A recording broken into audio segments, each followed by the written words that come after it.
You are my ecstasy. When you are next to me, flooding my dopamine. Stay here right next to me. Oh, you made me feel like I can touch the sky. You made me feel like I can touch the sky.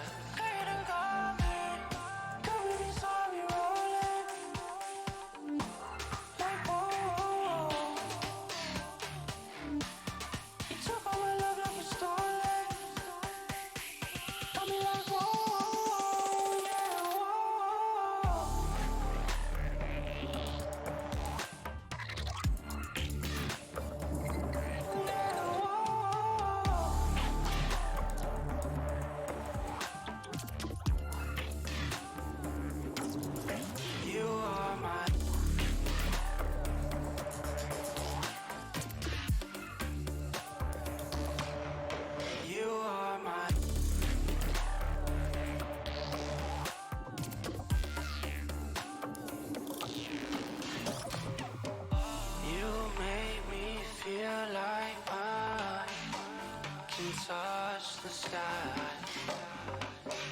You made me feel like I can touch the sky. Every time you leave, I come down.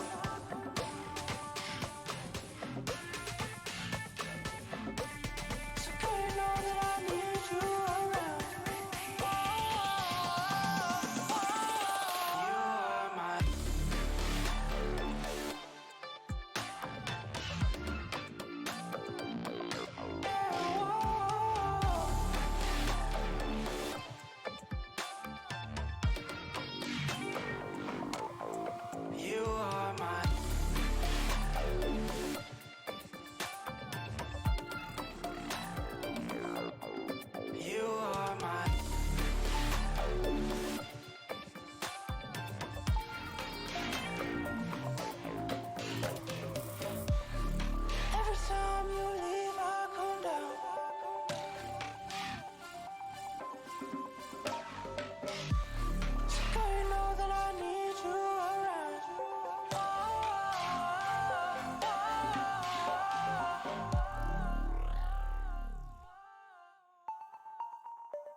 You are my ecstasy. When you are next to me, flooding my dopamine. Stay here right next to me. Oh, you made me feel like I can touch the sky.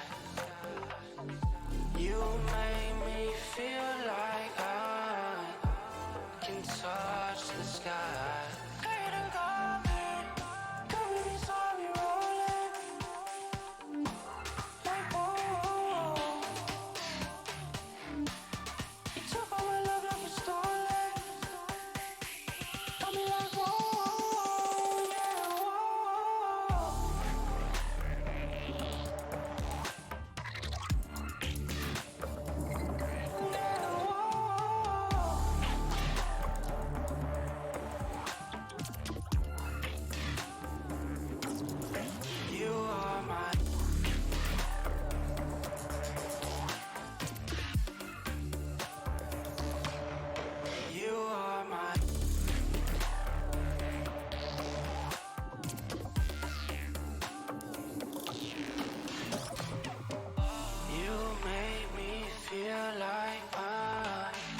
Hello, everyone, and welcome back to the Sky Bell series, number 6 of its name here on IGL. My name is Soren. Joining me today is DiscoCast, and we are getting right into the first round of today's tournament. We have Prevail Gaming versus Lionheart. It's going to be a best of one. We're going to be on Fracture. Disco, what are your thoughts here? We're looking at Fracture, which is a pretty unique map in the pool. Yeah, I mean, right off the bat, these are two teams that I haven't really seen. I think I might have seen Lionheart before, but for the most part, these are pretty relatively unknown teams to me, as a lot of the teams are. This might be one of the biggest tournaments that we've had here at IG League in terms of teams, playing in the bracket. So we've got a lot of really exciting games. That being said, starting off with Fracture, I think Fracture is a very interesting map to watch. I think a lot of different teams have different ideas of how to play them. Mostly, usually, the meta kind of revolves around having that neon pick and just kind of playing really aggressive set plays and just trying to crunch specific sides of the map. But, we have seen some teams kind of exploring different options with it in the past. A lot of teams like to build their composition around the raise pick and, kind of play a little bit more passive, more defaulty type setups to just try and break up the plays with, disruptive utility like a boombot or a paint shell. So, I'm excited to see what these two teams have in store for us today. Like I said, we could see a number of different things in Fracture at, the very least is always a very interesting map to watch. Yeah, absolutely chaotic at times as well. And I like that you mentioned the neon pick there because it's kind of the Optic. I guess Optic is the team that really made it popular. But that race pickup is not picked up quite as often, but I still think is really, really good. Yeah. Especially after the jet nerfs. It really opened up the pool of agents to be used, and Raze has really kind of found her niche in this meta as kind of even at times on some maps, a better space taking agent than Neon. So really excited. It looks like we are about to get into agent select, and we're going to be able to see with our own eyes what these teams are going for. And besides, Neon or Rays, what other agents are you thinking we're going to see here? Obviously, oh, there we go. I was going to say Chamber. Obviously, is probably going to be picked up. Well, I think if you're running the neon, the most important thing that the most important agent you need to have to kind of supplement that is obviously the breach pick, which we can see both teams are kind of leaning into right now. But breach having the flashes is always good, pretty much on every map. Fracture kind of the way that it's designed, the way it's shaped, really lends itself to breach's utility just in general because of all the tight corners. But when you have that neon pick, you need something like breach to kind of help you set up those aggressive plays because if you just have a neon running in aggressively without any, supporting utility to kind of set you up, most of the time you're just going to get mowed over. So we can see that, these teams here are definitely leaning into that. What I'm really curious about is we have Lionheart has actually locked in double duelists. So they're going for the Neon and the Raze pick. Now, this is very peculiar because, very early in the Valorant meta, years ago, we had double duelist was very popular, but it's not really been something we see too much of. Some teams internationally over like an APAC might run double duelist. We've seen,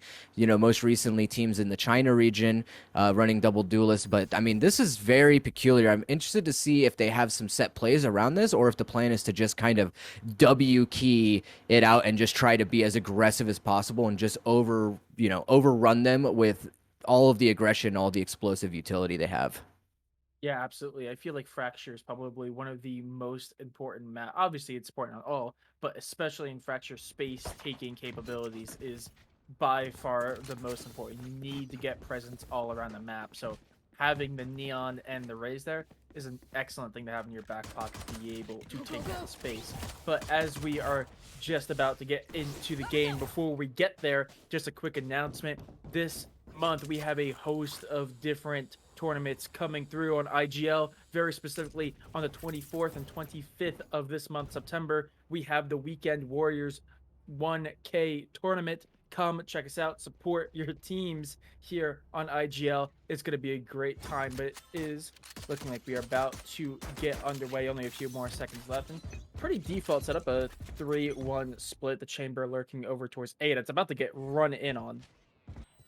Yeah, I mean, the chamber here is going to be the big part that's going to help them set this up because we can see there's a lot of aggression going up towards Dish, but they do have the trademark there that should give them all the information they need, and we can already see that that's actually kind of paying off for them. They're rotating back in, but it should be a pretty free sight here for Lionheart. Yeah, Legend has already run all the way through and runs right into their fellow Neon, but will get shot in the back of the head as Knight comes around through. gets the supporting kill, and now Spike is down. Only 2 attackers still left on site. Alpha tries to stop the push through doors, only is met by bullets. 3 on 4 now. Baller is going to get caught with the knife out as well, puts him into a rough position. Riot falls as well. Knight with 4 in the round, finally gets taken out by Mac. And a 1v2. Both are sitting in top of site. Doesn't have that information, but will at least get that both are on site. Will wrap around, tries to get one, gets both, in fact! Pulls out the triple to secure the round against all odds. Wow, that was a really great round from Mac to kind of pull it out there. Definitely, I think, the savior of that round. It was not looking clean for them, but, you know, I really do like the way that Lionheart is trying to hit the site, at least in that round. But I think the big issue is because we do see a lot of executes coming out of Dish. I think it's a good way to kind of be explosive and get onto the site. But the problem is that they don't really have much protection from it. I mean, you do have the Viper, which does kind of lend you a little bit of, you know, coverage in terms of the toxic screen, but most times we see teams running Sages to kind of put the barrier orb up to help them get into the site, and so they definitely are trying to compensate for that by just being extra aggressive, which we saw out of Knight there, just kind of trying to push in to get those kills. But unfortunately, Mac came in today and he was ready to kind of play, so was able to shut that down, and that'll put him onto, you know, an eco here, or an anti-eco. But we can also see that Lionheart decided to force up here, so this is a big gamble for them. They're going to have to, you know, be able to close this one out, or else it's going to put them on a back foot for potentially a 4-0. And the kills are being traded here. The push through Dish tries to come through, but does get shut down almost entirely. Spike is also down on drop. They need to find their way into it. Spike will get picked up. A Fair notices that. Almost positive they know who did it. Raya sneaking around through towards ropes. Does get the kill through the wall. And a 1v1. Which team will have their half-buy come to fruition? The duel goes through, but Cast comes out on top. The first 2 rounds are traded between the two. And now this is where things can get a little tricky, because usually we see the first 2 rounds go the way of one team, and then you get the bonus. But once that first 2 rounds get split up, the economy and really the next like 3 to 4 rounds gets all sloppy for both teams. Well, you know, Lionheart did walk away with the win there, so they, you know, were able to achieve that. But the problem is that it was so costly for them that they're really still investing quite a bit into this round. So I think PVL just needs to kind of just try and do as much damage as possible here, because they should be good for a bye round coming up next. And if Lionheart isn't able to do, you know, able to take this round cleanly, this could be dangerous for him. Absolutely, and with 3 Spectres in the hands of Cass, Legend, and Taiga, that is very possible, especially with 3 Frenzies on the defensive side. They do give up sight. Knight finds the first kill. Baller is in an advantageous position up on drop. Actually playing pretty passively. Spike is down here. 3 on site, 2 over on A main. And they're just going to have to find a way into the site, because right now it's looking a little bit like a fortress. Riot tries to take that duel. Doesn't fall yet. Taiga as well pushing through, trying to find the 2 over on drop. Knight finds a second kill in the round. 1 enemy remaining. Blind firing through the wall. They'll find the rest of them. And pretty clean round there. You would expect it. That was 2 rifles and 3 Spectres in their hands. So yeah, so that's exactly what they wanted out of that. But, you know, now PVL onto a rifle round. I hope maybe they can try to find a way to combat this very aggressive playstyle that we see out of Lionheart. They're very proactive. They're just kind of, they're not really defaulting a lot. They're just trying to pick a site and then util dump to get right in there. So PVL has a good opportunity here to be able to shut this down. They do have some good utility to slow it down. It's just going to come down to really trying to figure out how exactly to do it and making sure that you know which site they're going to. And we can already see right off the top, Fair kind of running in alone, not really set up too well. It is going to be punished by Ty, and that's going to be a really aggressive push for Lionheart. But PVL, Alpha and Knight just being able to take him down, it's going to be a great way to hold it down, and now already in a 2v3. Legend just runs right into the crosshairs and falls with their teammate.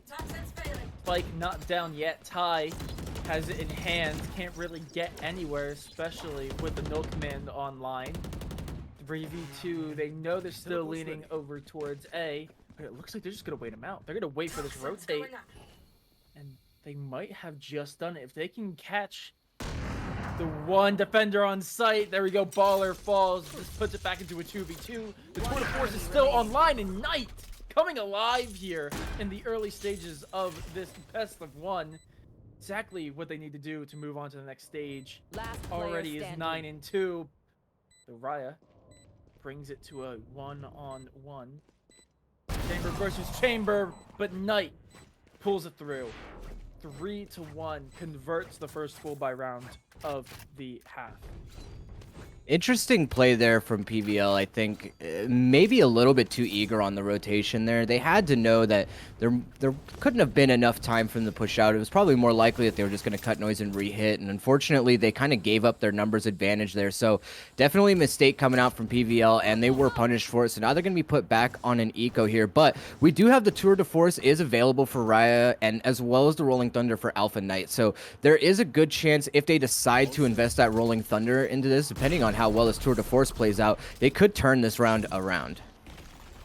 Absolutely. Unfortunately, the first shot goes wide. Here we go. We're seeing that utility dump that you mentioned earlier just come through over on B now.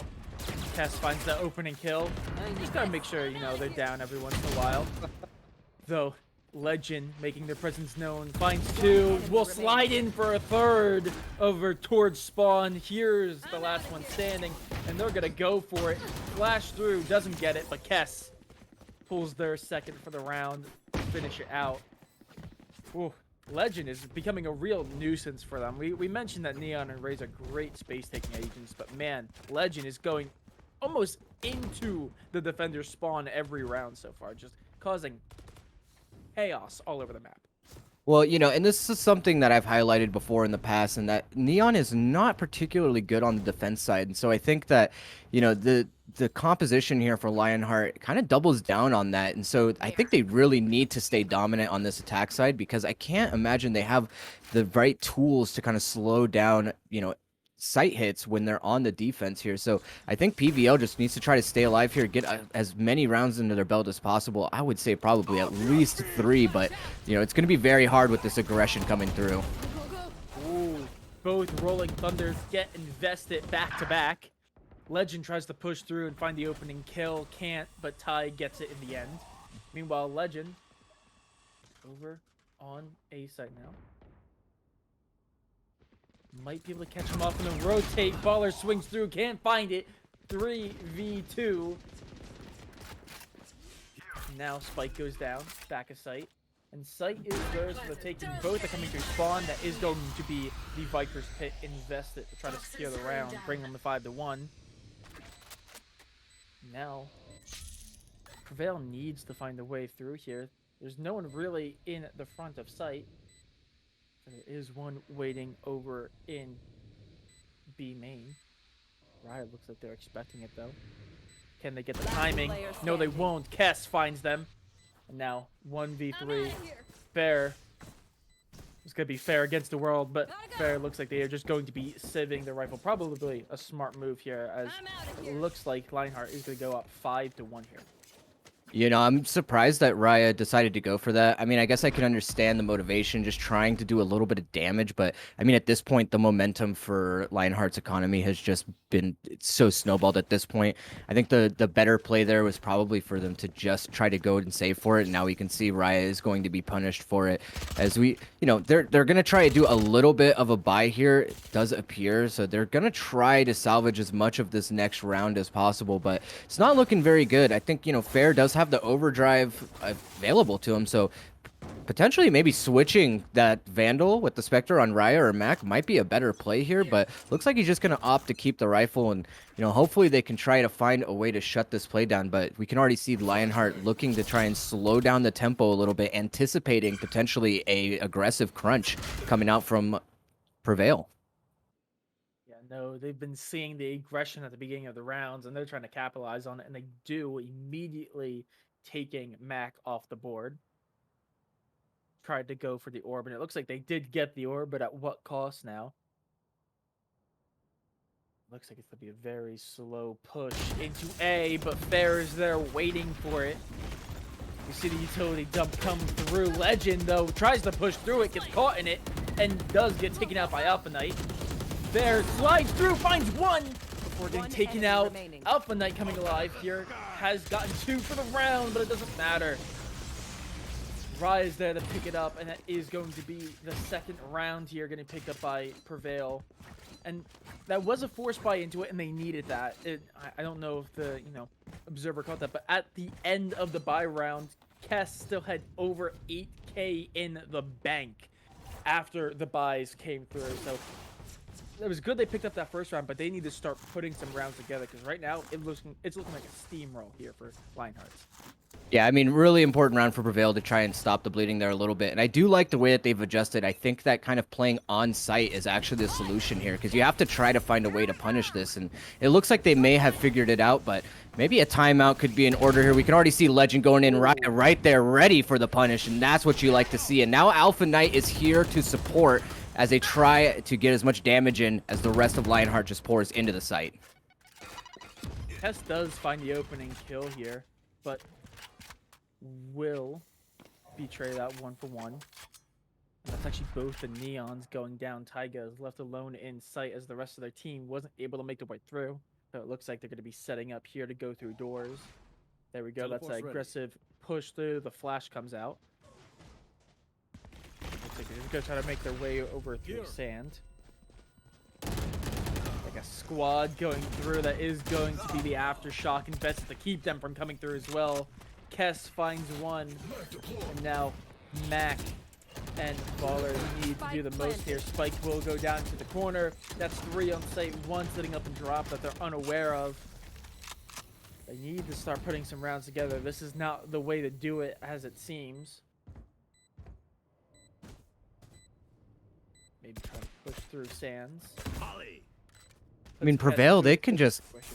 They can play their life here. They don't have to invest that much into this. They got plenty of money to work with. We can already see kind of how that's paying off for them. Mac just trying to do a little bit of damage here, but there's just so much firepower, and the positioning is superior here from Prevail, or rather Lionheart. And as the spike ticks away, we can already see the round is lost for them. So Lionheart definitely trying to take it back there and continuing to just play that very aggressive playstyle. We could see Prevail again punished. Riot had the right idea playing on site, but the rest of Prevail just not even deciding to try and retake any of that space off of that, momentum shift into that round. Just kind of letting Lionheart do as much as they want to with all of this map space. And I think, Soren, in this particular situation, you don't want to give them that much space to work with, because once you allow them a map to work around, they're just going to roll over you, and they'll just continue to steamroll it potentially just into your spawn wherever you are.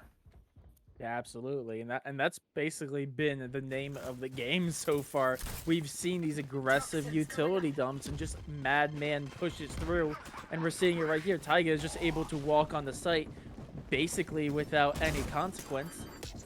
Will get pushed off from going all the way through tower, but at that point, site is already theirs.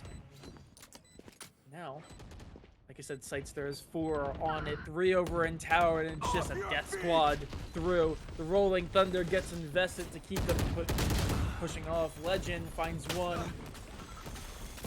and the retake is just falling apart at the seams. Alpha is able to get one with the Bucky. Oh, Mac falls to the knife, and now Raya. Oh. You never want to see it. Raya, the last one standing, headhunter in hand. They know where they are. Oh my gosh. What can you do? What can you do in that situation? They're absolutely rolling them over here. I mean, 2 rounds on the board for Prevail is not where you want to be in this position. And yes, you are going to be probably more powerful on the attack side, but with the way that Lionheart is looking here, this could potentially just be a 10-2 half. I mean, it's really going to come down to this round for Prevail, because we can already see they're investing pretty much everything that they have into this with only the Rolling Thunder online. There's really not much else they can do to try to slow this hit down. Now, if Alpha finds himself in the right place at the right time, there's a chance that they can kind of turn it around, but it's not looking too good for them. The only real ace up their sleeve they have to work with, as well as Alpha Knight does have the Rolling Thunder available to them. They are actually on site, just over towards spawn, and Taiga is gonna double satchel through is going to invest a showstopper, get the kill on the Mac. Raya falls just behind them as Legend pushes through. Alpha Knight, though, does take out the pushing raise. Legend is playing very, very forward, tries to get the sneaky kill through spawn, doesn't quite get it fair. Through Satellite, gets taken out by Legend, who just seems to be all over the map right now. Yeah, and it looks like the rest of Prevail is just going to opt to save their rifles here, which is definitely the right move. No reason to invest any more utility than you need to at this point. The round is pretty much lost, and if you don't carry these rifles into the next round, I mean, you're really not going to be looking too good. So they're just going to, you know, hide out here in tower, and it looks like the rest of Lionheart's actually going to go hunting for it. They can afford it. They've got plenty of money to work with. They can give up as much as they need to. The objective here is just to try and take as much away as possible. Oh, they're surrounding. They know where they are. Baller. Oh, finally falls. They are going to pick off the last 2 rifles on the board, but it's going to cost them. But like you said, they're chilling on money. They're going to be set for the rest of the half. Well, the silver lining there, actually, Soren, is that they gave Balder 3 more ultimate orbs, so now he's only 1 off from that orbital strike, which can be very crucial, especially in this map if you're trying to deny the plant and, you know, do a very fast retake off of the back of that. So if they're able to kind of secure one of these orbs for him, then that could be a good turnaround for them. And it looks like they're just going to try to aggress here B main. This is going to be a huge face-off. Absolutely. Prevail. Oh, a little tricky. We've seen this before where they're expecting Prevail's very aggressive push through, but luckily Prevail learned from their mistake last time. He's not going to push into spawn, and Alpha Knight's going to pick up 3 to completely halt the push through Sands. Now 2 sitting on site alone. They are squished in, nowhere to go. All extremities have an enemy in sight, and now they're going to have to do the most in this situation. Ooh, shots go through. Fair tries to get the sneaky kill on the Kess. Can't find it. Mac is waiting for them though and takes him out. That's also Spike going down. Ty, the last one standing on site. 1 against the world, and it's too much. Mac swings through, gets the kill. And that is going to go 8-3. Last round. It is possible for them to pick up 8-4 here, which is a very winnable situation. Yeah, I mean, with the composition that you have here, we see a lot of it that Prevail is running. 4 rounds on the defense is actually not bad, and the fact that they're ending the latter half here on the attack is very fortunate for them. But, you know, we still don't have that orbital strike online. A few folks really just kind of skirting, you know, being able to potentially use ultimates this round, and the Rolling Thunder has yet to be invested. So it's really now or never for Prevail. I think this is a must-win round for them if they want to have any shot in the second half here. Very aggressive push through arcades here, and that is going to be the orbital strike invested. Doesn't find anything. Ty finds 2 though. Kess picking up a 3rd, and 8-4 very winnable, but it's looking more and more like you're gonna have to deal with a 9-3. I say that Alpha Knight finds 1, and Mac finds another. This makes it a very winnable situation for them. The aftershock might just get him. It doesn't matter. Alpha Knight. Maybe not the best start, but man, Alpha Knight is coming alive here in the later stages of this first half. And I mean, the confidence. It's the perfect time to be coming alive in this game. They need it. Ooh. The fact that Alpha Knight there is just absolutely ego peaking Knight, who has been on fire with an op in his hand and still coming away with the kill. I mean, that just displays an amount of confidence that you need to carry, especially going into the second half when you're in a round deficit like this. So I'm, you know, 8-4 for Prevail. This is winnable for them, like you said. The pistol round, very crucial, obviously, but I think really what it's going to come down to is how Lionheart plays this round, because we see when teams run this Neon that they like to be very aggressive, especially on these pistol rounds, and it looks like they're already setting up for that. So the question is, how do these fights end up? Do they swing in the favor of Prevail, or do they swing to the favor of Lionheart? And does Lionheart overextend to a point where they're just giving up the B site completely? Because if that's the case, we might see Raya get into a very good position here and potentially catch a lot of people off guard. Does look like the push is going to be over towards A. They do have 1 lurker in the hands of the chamber, but Fair is just going to push all the way through. He's immediately going to remove Ty as well as that rendezvous mark. Now much like before, we're just going to see Sykes get taken dominantly here. And it looks like the entirety of the rest of the team is going to be pushed through and trapped into A main. They can't do anything about it. Knight and Taiga find one each. And now Spike is down as well. They have to push in for it against 3. There's nothing they can do. One left standing. The lurking Raya has to do everything. Has a ghost in hand. Does find the opening kill on Cass. That is a great start from them. And actually, Knight does not have a lot of health to deal with. Only a body shot will do. Ooh, Knight does some significant damage. No more shields. I think Raya expects them both to be in that corner. Can they get it? No, they won't. Knight, classic in hand, is able to finish it off. Brings it 9-4 here. Yeah, not while you want to see that round turn out if you're Prevail. Unfortunately, they kind of got jebaited a little bit by the push from Lionheart. Instead of just deciding to go in for the kill and just get the spike down, which probably would have been the higher percentage play, they opted to try and fight the aggression over towards their spawn, and we see them punished for it. So Prevail opting to take a timeout. Maybe a little late, I think. We probably could have launched that timeout a little bit earlier, but I guess better late than never here, and they need to try and figure out what exactly they want to do. And if you ask me, Soren, I think that this is probably as good a time as any to just go ahead and initiate that force buy. You are on the attack side here, so it does favor you since you can kind of overpower the opposing team with numbers. And, you know, they do have the kind of aggressive comp setup here, so they should be able to, you know, I think at least do some damage if they're able to, you know, actually go forward with this force buy. But it really just depends on what they actually decide to do. If they're just going to opt to just try to go into the full buy for round 3 or just try to turn it around here. Yeah, absolutely. I think the force buy is definitely the move they have to take. They need to start getting rounds on the board. And honestly, I think there needs to be just a little bit more aggression. Like, unfortunately, Fair was able to get that first opening kill. They were able to get on the site, but they weren't able to get a spike on the site quick enough. I think if they can get spike onto site quickly, they're in a much better situation than the opposing team. Sorry, Lionheart just had a blank there to actually hold for a retake. So they need to get on site. Legend completely passes them.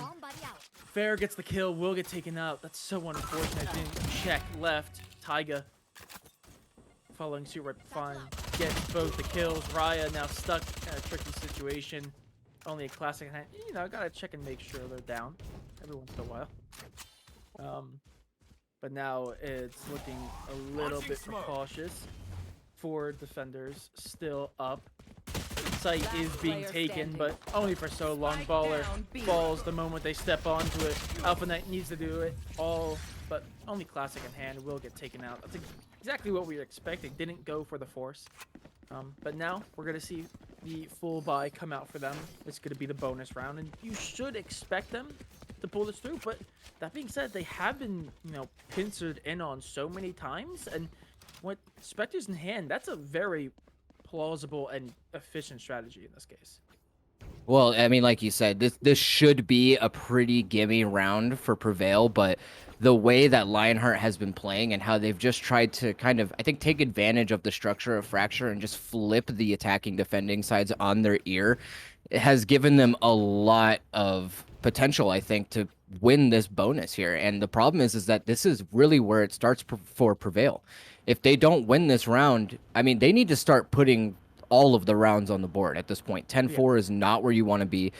You know, Lionheart is sitting pretty good. They got away last round with really only losing one gun here. And with the way that they've set up their composition to just be hyper aggressive, Prevail needs to just try to find a way to push through it. And instead of trying to fight those, they need to get into the site and just play for that retake there, because we've seen in the past when they try to clash heads with Lionheart, they just don't win it. They can't win out these fights. Unfortunately, there's too much firepower on the side of Lionheart. So unfortunately, you know, that's just the way that it's been. Yeah, absolutely. The room for error is rapidly decreasing, and they just need to find their picks where they can take the advantage situation. It looks like they're going to try to do it. They're going to try for that very aggressive site take. They're going to push through A main. They're not even going to find anyone. No one's on site as well. And that dart is going to affirm them of it. Site is theirs. They're actually going to plant out in the open. Little interesting, especially seeing as they're the team with the advantage on the full buy, but we'll see how this gets played out. There are 3 sitting over in drop. One's trying to wrap around through their spawn, and Mac is waiting patiently, and that boombot is going to spot them for it. Holds them off enough. The push through drop comes through. They make their way on the site. They do find one. Knight finds the trade. That is going to be a phantom in their hand. The defuse comes out. Wall is up, though. And they were able to pull through. The spam through the smoke, a little risky in my opinion, but I mean, the results speak, I guess. Yeah, that was getting a little too close for comfort there. Just a few seconds away for Tyler to actually turn that around. But, you know, I do like the way that Prevail played that. It's exactly what I'm talking about. They just went really aggressive and decided to commit all the way to the site. And then once they had the spike down, then they tried to go back, retake halls, and just kind of hold off as much of that aggression as possible.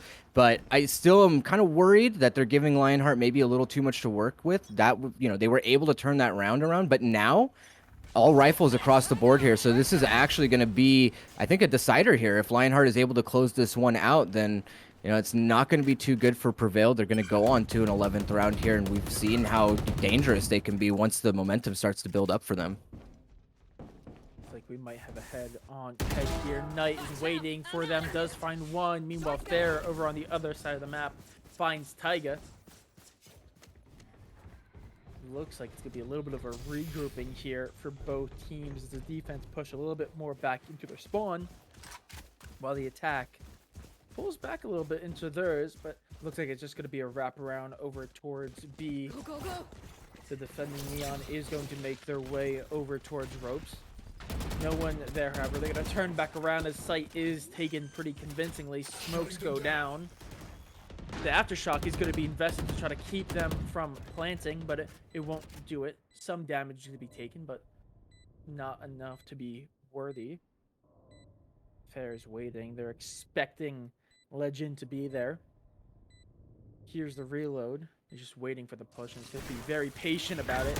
Fair's going to get caught by the bolts, though. Is going to get taken out. And now Alpha Knight on the attacking side. Tricky little position for them. Is going to catch 2 with the Rolling Thunder. Max swings through, finds 3. Actually quite clean. Very clean here for Prevail. Exactly what they need to get back into this game. Yeah, really love that post plant setup there. Having Alpha just kind of hanging out under, just getting ready to invest that Rolling Thunder as soon as he hears that tap. And that's definitely what they need to kind of keep their head above water here. As we can see, Lionheart's just going to be put on a little bit of an eco. And, you know, I think the big thing about how Prevail was able to take that round away is that they just did a very strong default in the beginning. So I think they've kind of noticed that Lionheart is very fast to rotate, and they're trying to exploit that. And so if they're able to stay on top of that and kind of continue to play that game style and just kind of exploit the weaknesses of Lionheart here, there should be no reason that they continue to get some wins here. But already right off the board, Legend winning out that duel with the Sheriff in hand, taking out Raya, that's going to be a lot of damage. And now their trips are down, and that should give Lionheart a lot of freedom here to kind of go wherever they want on this map. Alpha Knight actually pulling a little bit of a playbook here from Lionheart, waiting for someone to push through, but Alpha Knight is not looking left. Knight just walks right past, gets the kill with the Headhunter, and despite this being the thrifty round for the defense here in Lionheart, they're up 5-3. They can hear the push through Sands, though. The turn is on. Oh no, they don't check him! Ty finds one, but only does so much. Taiga gets the kill with the showstopper, and now it's a 1v2. Fair with Spike is going to run over towards B. Has to clear it because they still don't know the location of Knight. And that is going to be Spike planted, and that's going to force the defenders to rotate through. I like this play from Fair to just try and get really aggressive up here in spawn. He's got to try to catch somebody off guard, but unfortunately, Kess is quick on the draw and is able to shut them down. And now Lionheart are going to get to 11 off the back of a thrifty round. If you're Prevail, that should be spelling doom for you a little bit. And unfortunately, they burned their timeout a little too early here. So not a lot of time to try and regroup and figure out what to do next. They don't have a lot to work with. They do have the overdrive online for Fair. So he can pop that and just try to go ahead and be as aggressive as possible and hopefully do a little bit of damage in, you know, the opening duels here. And as well as the orbital strike is really available for Baller as well. So if they're able to get the spike down and get into some good positions here, I have no doubt that they should be able to hold, you know, any given site down, depending on how these opening duels go out and whether or not Fair is going to be able to find those kills. Very, very aggressive push into the attacking spawn here. Legend is going to pop that overdrive, like you mentioned before. Doesn't get hit by the trademark, but will get spotted by it. Doesn't matter. Raya gets taken out. The aggression is too much, and Legend finds a second over towards A main. Doesn't matter how quickly you get on the site. Just as quickly. The site is retaken. Baller trying to do everything to stay alive. Is still in the aftershock. Doesn't matter. Gets double swung on. And that is going to be map and series point into the hands of Lionheart. And this has not been looking very good for Prevail here. And I got to be honest with you, Soren, I didn't really have a lot of confidence going into this for Lionheart and their double duelist comp. But I think they've really just been able to kind of expose the fact that they might just have better aimers on the side of Lionheart, because a lot of this has just come down to these really insane duels that, you know, players like Legend and Knight and Kess have just been winning out like so consistently. So now, I mean, it's do or die for Prevail. They've invested pretty much everything they can into this round, and it's not looking too good for them. They don't have any ultimates to play with. They do just push very, very aggressively into sight. They do find the opening kill though. Kess falls. The Legend is able to get the trade over in tower. Tiger will be heard, will get taken out, but will they hear the double? It doesn't matter, they're still gonna swing through. Legend finds the kill though. Alpha Knight last one standing over in tower, can't do it. Legend gets a triple for the round. Ryan Mac need to do it all. That is gonna be Viper's Pit invested as well. Tap comes through. Mac swings through. Legend with a 4K. One enemy remaining. Raya gets that kill through the smoke. Bomb is ticking. I think the time is too much for Legend. 4K on the round, not able to convert it, but does get all 5. That is going to be the round win, but at what cost? I mean, it's very costly for Prevail. Legend actually played that very well because, you know, I think he knows that their economy is in a good enough spot. He can kind of play his life there. So to bait Raya into losing that rifle is actually a really good play, but it still looks like Prevail is going to be able to get a pretty solid buy through here. True to Force is online for Raya as well. So it's not like they're scraping the bottom of the barrel just yet, but, you know, they need to win this round as clean as possible because they can't afford for another scrappy round like the ones we've been seeing so far. Yeah, absolutely. They need to start getting rounds on the board, and they need to start getting convincing rounds on the board in order to get their economy back into shape. Knight now with the operator. We haven't seen many of them being used here today. Legend actually expecting Oh no, their Baller. That's spiked down. that's the spike. Baller sitting all the way back in their spawn with spike in hand. A little bit of an unfortunate situation. Fair now has to run back through and try to do something about it. Will find Kess. The paint shell is going to be invested to keep them away. Mac finds 2 though. Fair with the speed is going to try to do something about it. Is going to be able to get the spike retrieved, though Ty is waiting for them. Finds Fair, tries to take the second duel, but Ryo with the tour de force. Now Knight, the last one standing. Teleport's ready. Looks like they might just try to go and save the op. Yeah, it looks like that is going. Oh no. Oh, unfortunate. They rendezvous back over towards B site. Mac, though, waiting for the swing patiently, finds that kill. Not clean, but it is yet another round on the board for them. Yeah, I mean, they're able to kind of just close that gap a little bit more, but the problem here, Soren, is that Lionheart's only one round away from that win, and it only takes a couple of duels going the wrong way for them to kind of close this one out. So Prevail are able to just stay alive for a little bit longer. Now it's starting to look a little bit riskier. We do have some light armor across a couple players there, and with the setup that we see from Lionheart, they could be punished for that, but looks like Prevail is just going to continue to try to stay aggressive here. Fair getting in, and immediately Ty and Taiga falling to the hands of Prevail players, but almost immediately traded out. So now a 3v3 into the early seconds of this round. Ooh, make it 3v2 as Legend falls as well. Knight. Hear them retreating away. A gift. Trademark is also going to prevent them from being able to push back through without that information being given. Actually, they're going to get heard. They go over through the ropes and is able to hear them rotate through spawn. Now, 2v3. A little bit of a rough situation. One of the defenders is weak. The trades come through. Knight finds one before getting taken out themselves. The Aftershock invest it, but it's not enough. Baller with another win into the hands of Prevail. And now, again, it's not clean, but it really doesn't matter at some point. Because at some point, they're just starting to put rounds on the board, and they're starting to really threaten that part here. Well, and the rest of Prevail does have some money banked up here, so they should be able to get some full buys across the board. And I think really the key thing to notice here is that they've got two very crucial ultimates on the board in Alpha and Baller. So the Rolling Thunder, the Orbital Strike, those can be what they need to kind of swing any given round over towards their side. But Lionheart getting back on the board with a full buy and the Operator in the hands of Knight could spell doom for them if they're not able to win out these early duels. Tries to take that aggressive peek, but will get taken out. Fair getting the kill. Kess is waiting patiently. Will spot the hair in the barrel on Neon. Fair goes down. They're expecting to plant in the corner. The Aftershock is invested. So is the Rolling Thunder.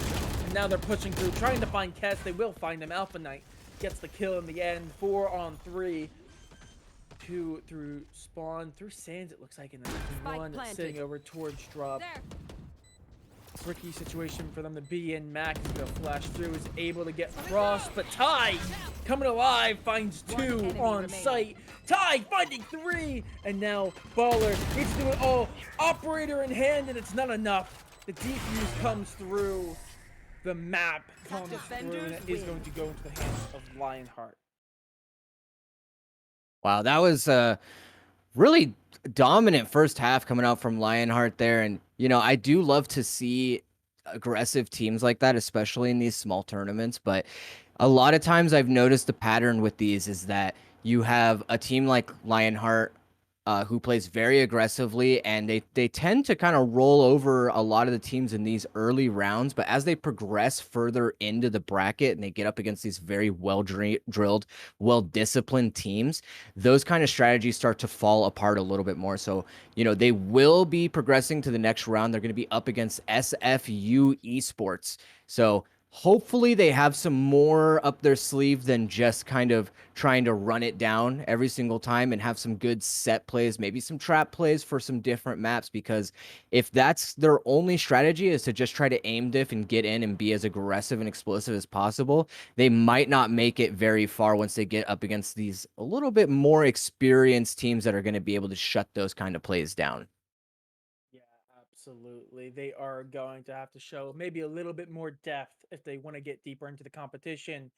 But before we get to those later stages, we are going to take a short break. But before we even get to the short break, another quick announcement for you guys from IGL. I mentioned before the Weekend Warriors tournament at the end of the month, 24th, 25th, excuse me. 1K on the line is coming up. Come check it out. You can catch all of our updates and all of the cool new things that we have working on in the background over on our socials, the Discord, the Twitter, and on our website. Speaking of little announcements, I got a little bit of a teaser. We were told that we can announce that there should be an announcement here soon for a divisions coming out for IGL, and just to tease a little bit more, the open division is going to be a prize pool of roughly $2,250. A lot of money to play for. and our new divisions, which will be coming out here soon. So stick around, go check out our socials for more updates as they get released. But we are going to be right back for the next round. Don't go anywhere.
And we're back. It's only been a little bit, but we are getting back into the second round of the SkyBell series number 6 here on the IGL channel. And we actually have a little bit of a familiar face here. It is going to be Lionheart yet again going up against SFU Esports. This time we're going to be on Bind. Of course, if you weren't here for the first game, my name is Soren. Joining me on the desk is Disco. And a little bit of a different map from Fracture, but I must say, the aggressive style that we saw Lionheart pull out on Fracture might still be a very viable strategy that might be able to pull them to win here. What are your thoughts? I was thinking about it as I was kind of watching the map bans go through and seeing that they did end up on Bind, and I think it is a little bit of a toss up, and I think it's all going to come down to how SFU ends up playing this map, what kind of comps they're running. But the aggression, I think, can go either way. The problem with Bind is that there's just so many tight corners. It's really easy to hold a lot of the closed up spaces on the defense side. So there's a very good chance that they end up running into a lot of different trap plays. And if they're not fighting for any showers or long control, depending on which site they're going to be hitting, we could see things potentially fall apart. And so before we can, speculate it on any more, we're going to actually go right into agent select here so we can see if Lionheart is going to opt to get another potentially double duelist setup here, or if they're going to go for a more meta pick. We can already see that they're kind of leaning towards that double controller, which I personally am more of a fan of. Having the Viper and the Brimstone available to you, I think is really good, especially on the defense side.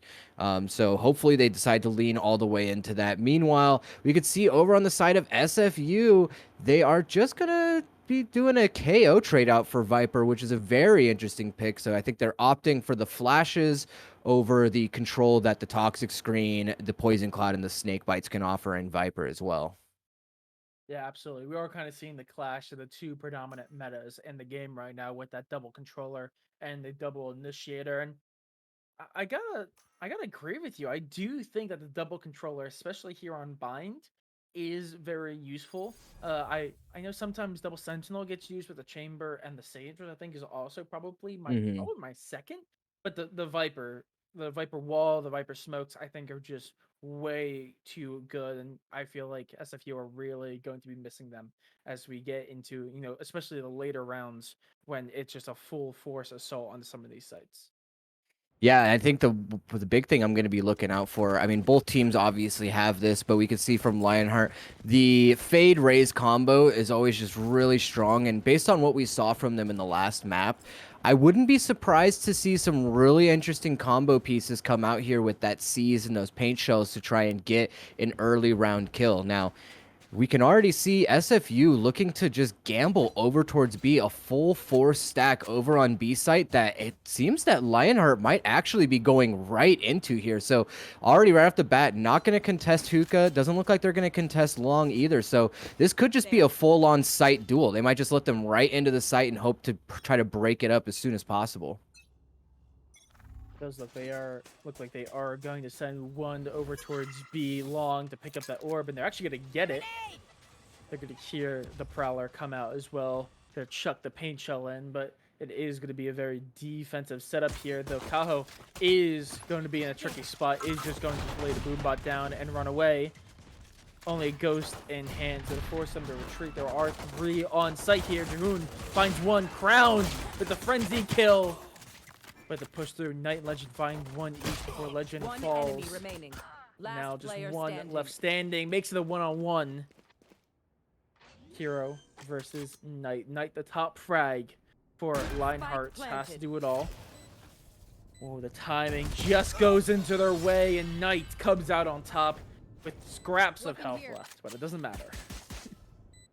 Yeah, I mean, very interesting round, I think, from Lionheart there to just fully aggress up along, only sending Taiga through to Hookah. So paid off for them in the end, but it was a kind of an interesting round, just a gamble from SFU there, and I wonder what their game plan was, if they had gone to the other site, if they just play full retake. But now we got a couple bullies online for Lionheart, and it looks like SFU is just going to go for a little bit of a spread here, when I think this is probably the time to try and go for a contact play and just see if you can take some guns away from them. But, they might have a game plan online for them. We can see that Lionheart is just kind of taking their time, trying to wait to suss out some of of the utility, maybe get some information before deciding where to send that hit out. And as I say, that hero does fall in the first duel, so that's going to open up the site a little bit more for Lionheart here to hopefully get out kind of clean.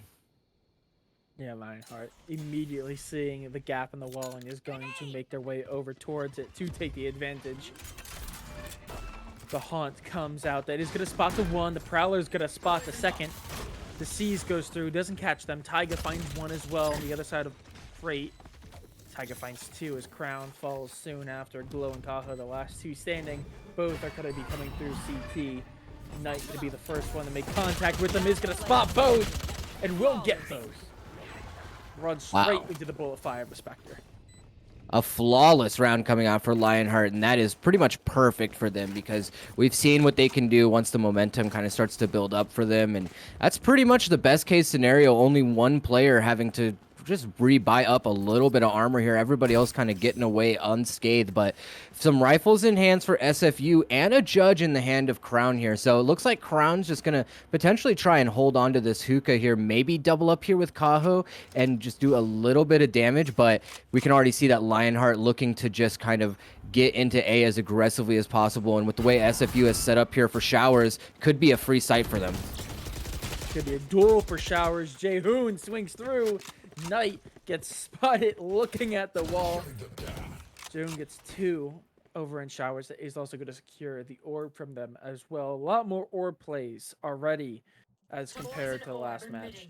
And especially here on Bind when, you know, there's only two sites that take no mid to play for. The ultimates in hand are especially crucial to get.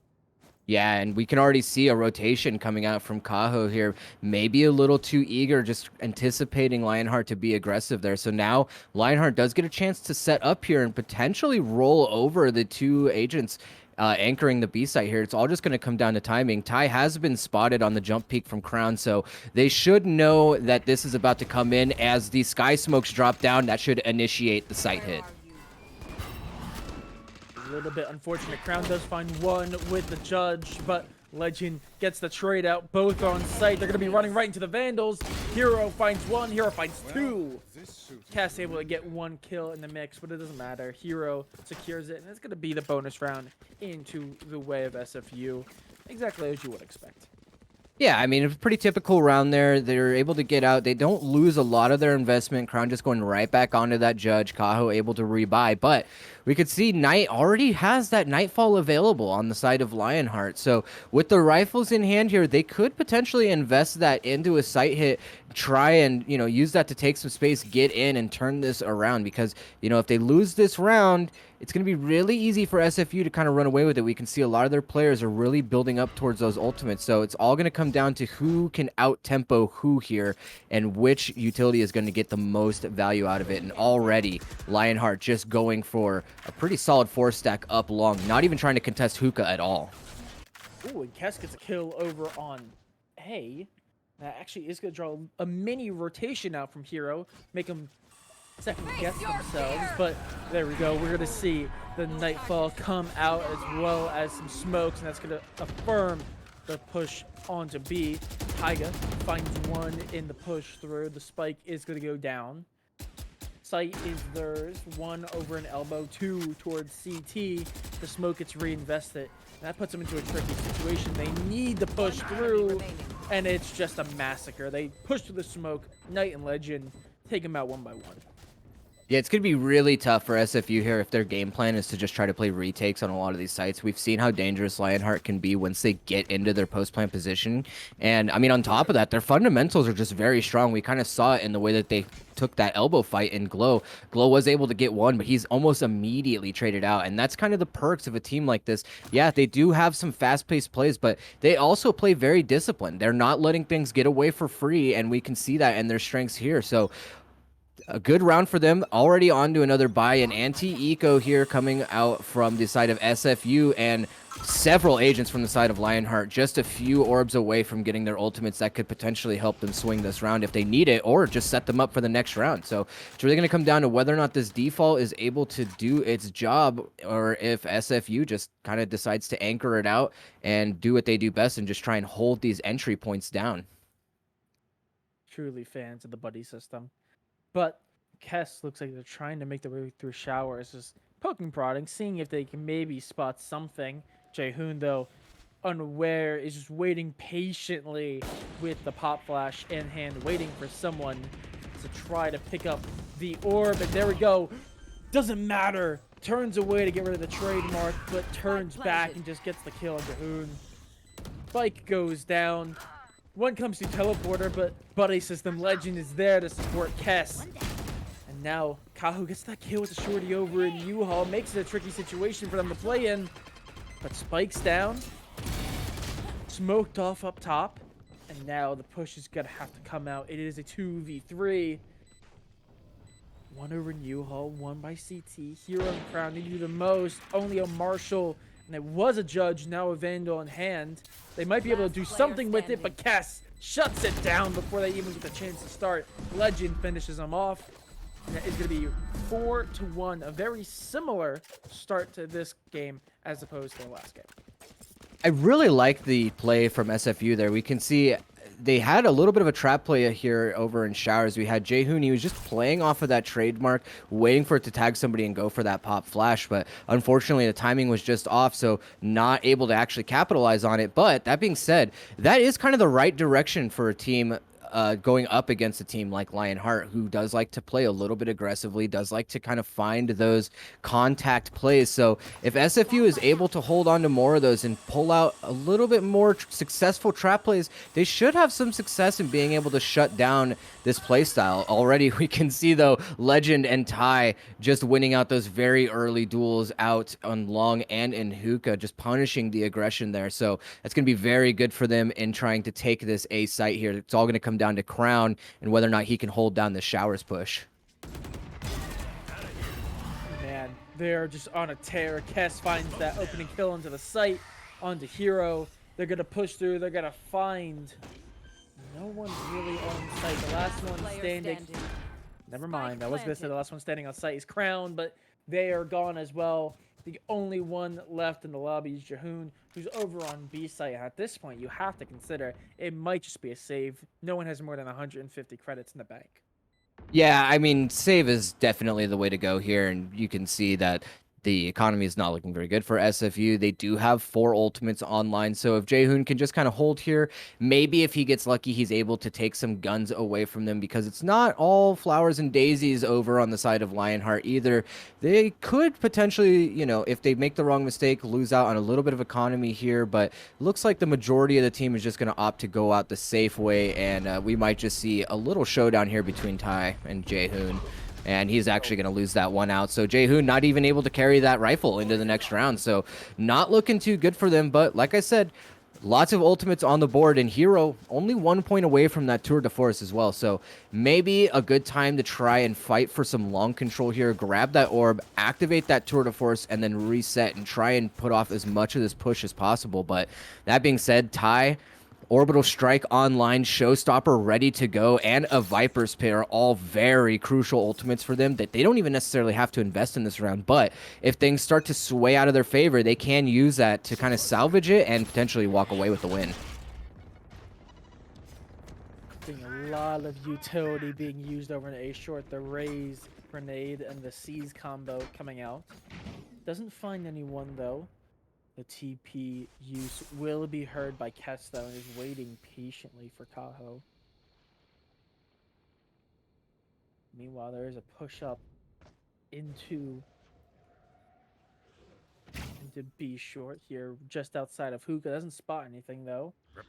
Possibly waiting for the rotation. The Orbital Strike is going to be invested.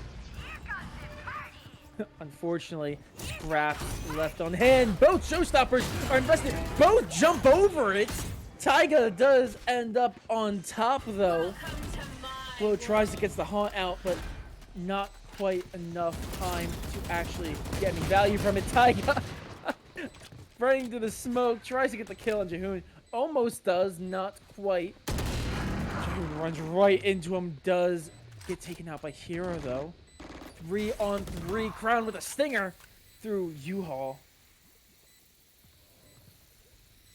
Jaehoon waiting patiently.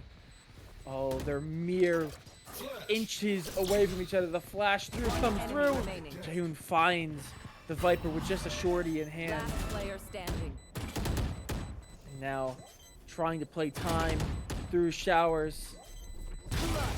Try to get the tap, try to get the defuse, not enough time. Knight comes alive, gets 3 in the round, does secure the round. 6-1, but very costly. Yeah, I mean, it was very scrappy, and I think SFU had a much better shot at winning that than maybe it looks, but I think maybe just taking their time a little bit too much there. If they had initiated that retake into the Viper's Pit maybe a few seconds earlier, there's probably a good chance that they were able to win that one out. Unfortunately, Knight's positioning was just superior there, but they still have a lot of ults they can invest into this. Nightfall and the Orbital Strike being some of the more crucial ones. Now, we can see Lionheart did already invest a lot of theirs into winning that round when maybe they didn't necessarily need to, but they're going to be sitting pretty here, and if this default actually pays off for them, they might be able to kind of take this hookah control relatively uncontested here, as we can already see. Brown tries to play through hookah, doesn't have enough space, not enough time. Will get taken out on his retreat back in the site. Hero with the op. Gonna try to do something to keep them from getting on the site, but he's gonna get smoked off. Is waiting for any audio indication, but not gonna get anything as the push on to A has come through in full force. Kess gets the kill in CT and just frees up the rest of the site to be taken. Meanwhile, Ty. Oh no, Ty might just catch them off. I don't know if they know Ty's rotating through the back. They do get the kill on Tiger though. And now 3 seconds. Oh, this could be disastrous. This could be disastrous here.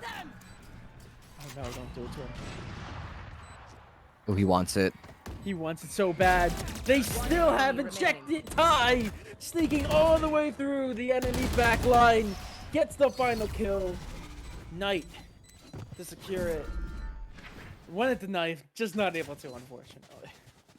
You know, I really like that play from Lionheart. We can kind of see the pros of having that double controller setup and how the rotations actually shifted over. See, initially they put the pressure over towards B and kind of drew out a little bit of rotations there and probably some utility as well. And in Kess, you have a great lurk that's able to get up, not only secure the site, but able to get a kill as well. And then once that kill kind of goes through, it initiates that rotation from the rest of the team over, and then the lurk roll is transferred over to Ty instead. So both controllers being in very crucial positions to help their team succeed depending on which site they go to, and also having a lurk no matter what. So very good play from them out there, and we can already see a great aggressive round coming out from SFU to try and break this up. They are in an eco, so they're trying to get power and numbers here, able to get an upgrade here in Kess. So no more map control for them. Lionheart able to just turn that right back around though, and that should be a free B site for them.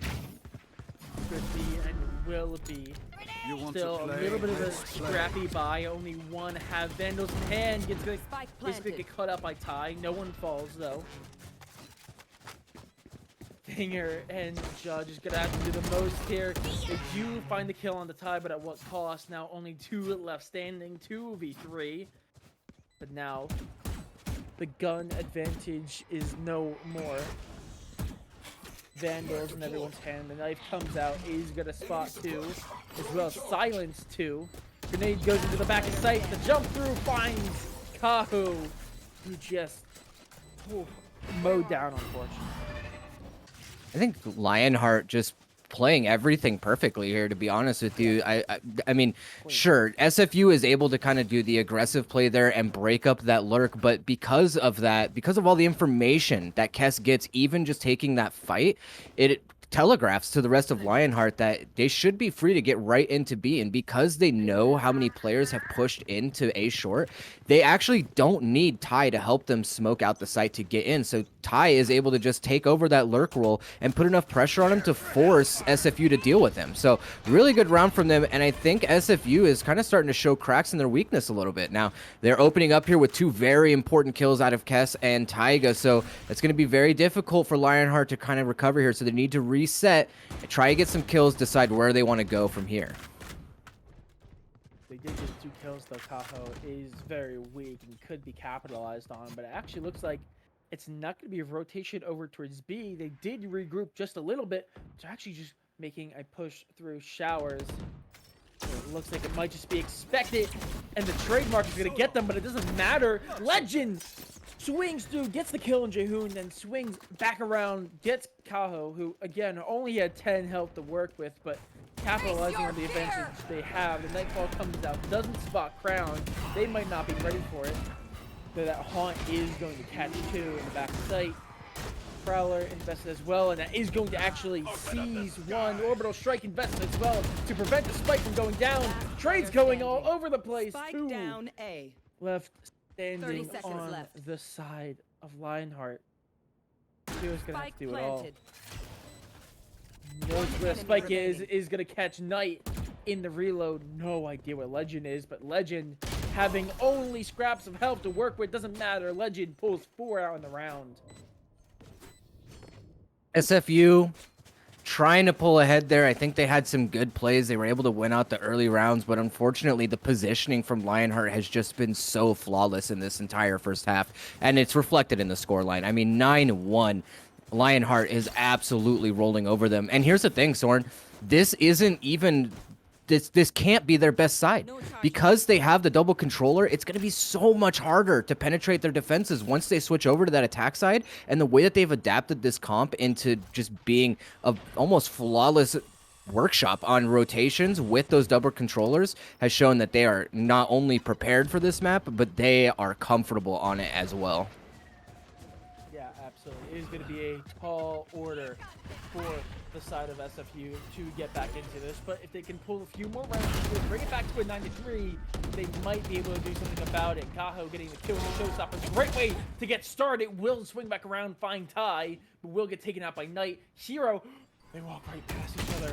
Unfortunately, the smoke falls. Kess spots him, does get the kill on the Hero, and now Jehoon, stuck in hookah, needs to do Last something player here standing. as their teammate falls 2-on-1. Welcome to my world. That is actually going to be the Vipers to Spike invest planted. it. Spike goes down. That almost certainly confirms that's planted in the back of Spike. Now, Jehoon, they know they're going to be sitting over towards CT, but what can they do about it? Flash comes through. He's going to try to push aggressively into it. Doesn't spot anyone, though. Only 1 health to work with, thanks to the K. Cap comes through. The Hunt doesn't spot it. Oh, they're in a wall-bang spot as well. Very tricky situation for them. Jehoon gets it to half. 1 enemy remaining. Finds the 1 kill. Not enough. Kess with the shorty finally gets the cleanup kill. 10-1. Last round. Really well played from Lionheart there. I just love the way that they are taking the map control here. They're not... I mean, it might look a little chaotic because of the tempo that they've kind of employed in this, but it seems everything is very calculated and it's paying off for them. I mean, this is really the last chance for SFU to get anything done. They are able to get a full buyout. Tour de Force should be activated here for Hero as well, but even if they are able to win this, you're going into the second half at 10-2. That is not a situation that you want to be in, going up against double controller with a raise fade and a chamber to go up against as well. So they're going to have to try to salvage this one out. A really good play coming out from Long, but it's already falling apart as Legend and Taiga break them out. Glow able to try to turn it around. A beautiful 3K for him, and now Legend all alone in a 1v3, and the spike is far out of his grasp. Glow does get taken out. Legend sneaking around. Does get the kill. Though Hero, with the Tour de Force in hand, has eyes on the spike, and Hero just has to wait patiently. Will get the kill. And that is going to be the first half Switching ending sides. 10-2. A little bit tragic there, especially because SFU definitely could have had a few more rounds on the board. It's just that Lionheart's had a better time finishing out some of those rounds. Yeah, well, now this is really do or die for SFU. They need this pistol. Not only do they need this pistol, but they need to just completely steamroll Lionheart here. And I hope that they're planning to do a little bit of a slower pistol round, maybe a bit more of a default, because I think if their plan is to just try to run in and overpower them, it might not turn out as well for them as they think. I think Lionheart has a lot of retake potential here, a lot of capability, and they do have Kess just kind of trying to hold the site down, but with the way that Lionheart is setting up here to potentially just go straight through into a flank and then retake A right off the back of a spike plant, it could be dangerous for them. the room for error. I mentioned it before. When you're in these situations, it's small, but for them, it is almost minimal Not enough here. fuel. Losing 2 rounds with the pistol and the anti-eco is almost certainly going to be the end of it. But they've taken site pretty quickly. Spike is going to go down. Taiga now pushing through Hall. The Boombot spots Kaho. Will get taken out. Taiga, though, gets the trade. Glow coming alive when they need to, but maybe it's just a little bit too late. Spike is ticking away. The smoke goes up, and there we go. Trades come out. Ty and Legend get 1 each. The Haunt tries to find something, but Glow still keeping the dream alive. Does get taken out, and now Ty cleans it up. Hero pulling the classic out, only had that left in the back pocket, and wasn't enough, unfortunately. Yeah, and so that's going to be a pretty devastating blow, I think, for SFU not taking that pistol round. I mean, it's really do or die here. They have to force. And again, I really want to see them try and slow things down a little bit. They need to get some wins on the board here before, or they need to get some kills, rather, on the board here before they're able to take a site more comfortably. Like I said, Lionheart has a lot of retake capability, and we saw it there in that round. And not only that, but their chemistry as a team is just so strong, and they're displaying it here. So, folks, we are on a little bit of a tech pause here, but it looks like the rest of the team has figured it out, so we should be jumping right back into this round momentarily. Yeah, as we are, waiting for the teams to get themselves together, I know we were talking about, especially you brought it up in the last game, that, Lionheart's, the strategy good for these earlier stages, this really quick, aggressive strategy that they have, maybe not the best for these later tournament games, but they are really showing that it is a very viable strategy. I liked what I saw on Fracture. Even though they were on the defensive side, they were still able to play that aggressive playstyle, especially, enabled by the double duelist of Raze and Neon. And you're already seeing it here on Bind. They're still playing very aggressively. I want to bring up that last round. Even though the retake wasn't immediate, the moment the entirety of the rotation came out, the spike was already down. They knew it was on A. They waited for the team to be in position, and then they just kind of blitzed through, and they put the entirety of SFU back to immediately. I think you're going to be playing that very aggressive style. That's how you need to be playing. Really great hope for Ty and just immediately shutting down. We could see how easily they're punished off of that, and they're just going to go ahead and aggress off the back of that. Glow able to turn it back around, but it's not going to be a very long-lived victory. Already down to 18 HP with a stinger in hand is no match for Legend and his classic. So they're going to be able to turn that one around nice and quickly, and already 12-2 Lionheart on match point here, with a lot to work with. And unfortunately, SFU scraping the bottom of the barrel, just trying to get any buyout possible. And they've just continued to try to be aggressive here, Soren, and we can see how they're being punished for it by Lionheart. They need to try to slow things down here, but 10 rounds in a row against basically a full buy, I don't see how it's possible. No, it's looking very, very unlikely, and it looks like the strategy that they're going to go with is a pretty aggressive push down A short, but it's immediately going to be stopped. We were talking about how, that Viper utility is so good on the defense, and here we see immediately shutting down that push. Down A. Taiga getting into an advanced position is going to get the spike down, but only for a second. Kaho actually is going to satchel up over and then drop down on and get the kill onto Taiga. And that is going to be site taken for them. A little bit of a tricky spot. It is now a 5-3 Legend wrapping around, expecting to maybe catch someone off guard, but Kaho gets the kill. Knight gets spotted by the trademark. Does get some significant damage on the hero. Gets the trademark. Not the trademark, the rendezvous kill regardless. And Knight, with only a Spectre in hand, is trying to do everything they can. The smokes go down. Now the push comes through. Ty is taken out for the push, and now Knight, 3 health to work with, make it 0. That is another round. It was a thrifty round for them as well. Scrappy buyout, but they're able to secure it regardless.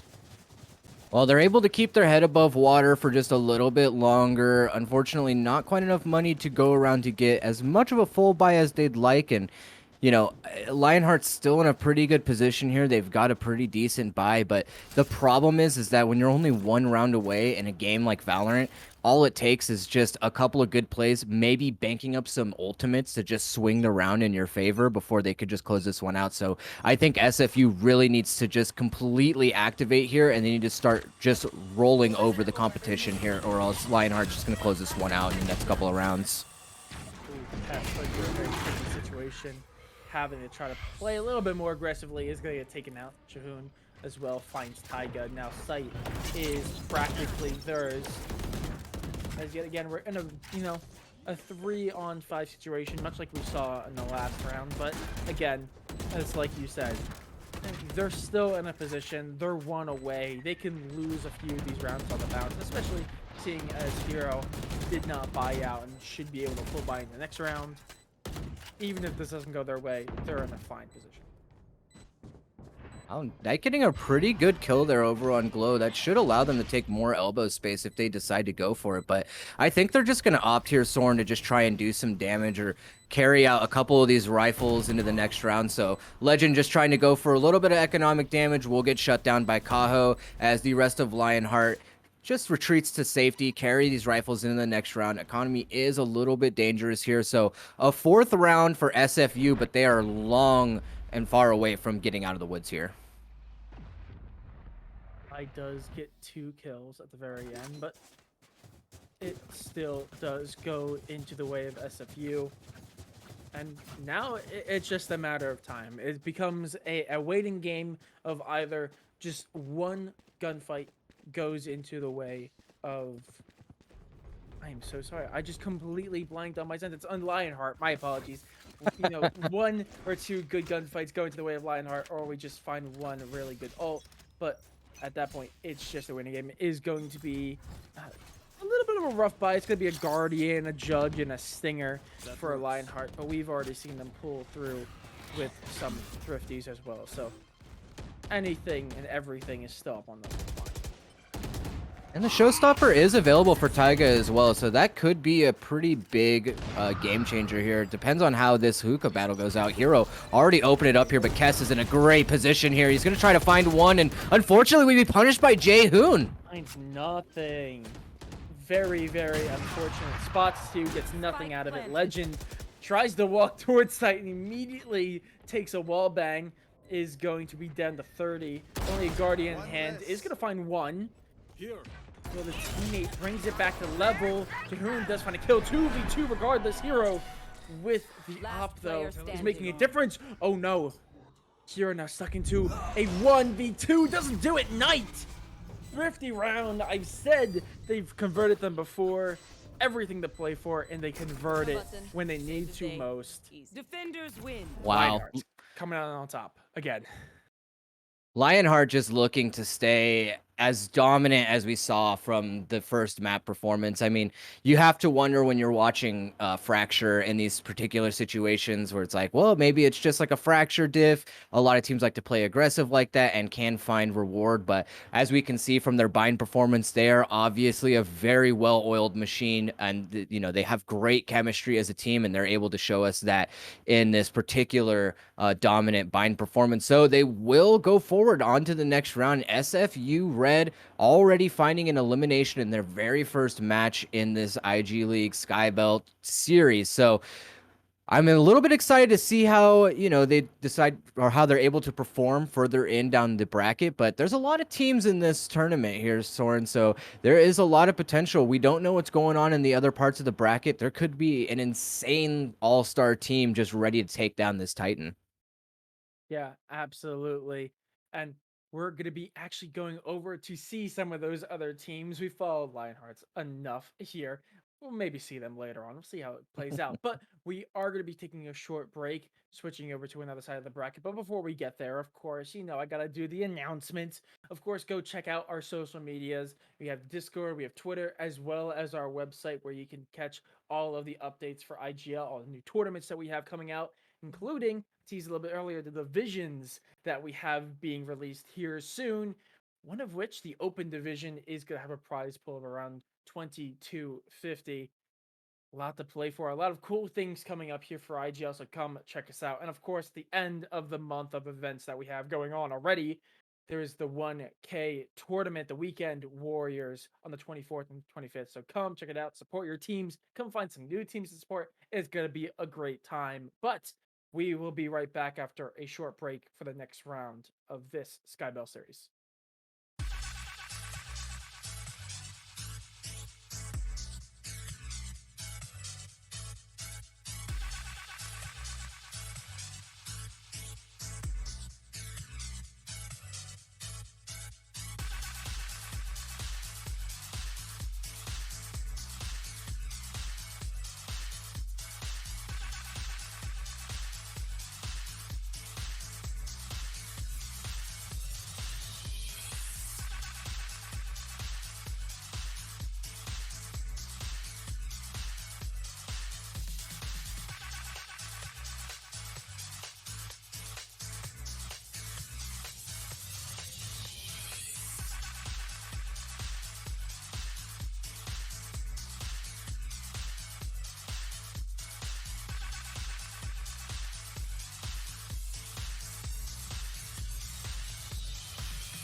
And we are back, ladies and gentlemen, yet again to the next round of the IGL SkyBell Series number 6 here today. Different teams this time. We don't have a repeat. We have Pink Penguins going up against Adori Esports, and we're going to be seeing Icebox. Very lucky we get 3 different maps for the 3 different maps. Excuse me, choking on my own words for 3 different games. And today, we have a little bit of a co-star on the desk. We have Luby the cat joining me and Disco. Disco, what are your thoughts? I know you're a little bit preoccupied there. Well, right off the bat, I'm really excited to see an Icebox map played. I have said in the past that Icebox is definitely one of the more one-dimensional maps, but over the year or so that we've gone through a lot of different changes, we've seen a lot of different metas kind of emerge on Icebox, and teams have found different ways to kind of play around the specific structure that Icebox offers, mainly being a lot of different verticality here. So I'm excited to see what these two teams have in store for us. Again, these are two teams that I've not seen in the past. So a lot of times with these SkyBell series, you see a lot of regular repeat teams, but again, we've seen a lot of new teams trying to dip their toes into the pool a little bit. So I'm excited to see what they have in store for us. We're going to jump right into Agents Look so we can kind of break down some of these comps that they're going to be playing for us. And, right off the bat, I want to say we have been seeing a lot of zero duelist comps on Icebox. So my big question is, are these teams going to lean into that same meta, or are they going to be trying something a little bit different here? And we can already see that Pink Penguins has decided to go with that Raze pick, which I think has been becoming more and more popular in Icebox.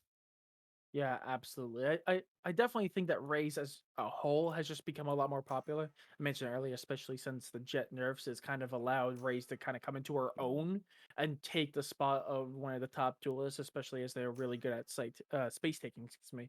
But I do think it is a little bit weird that we're seeing, 2 duelists, one on each team.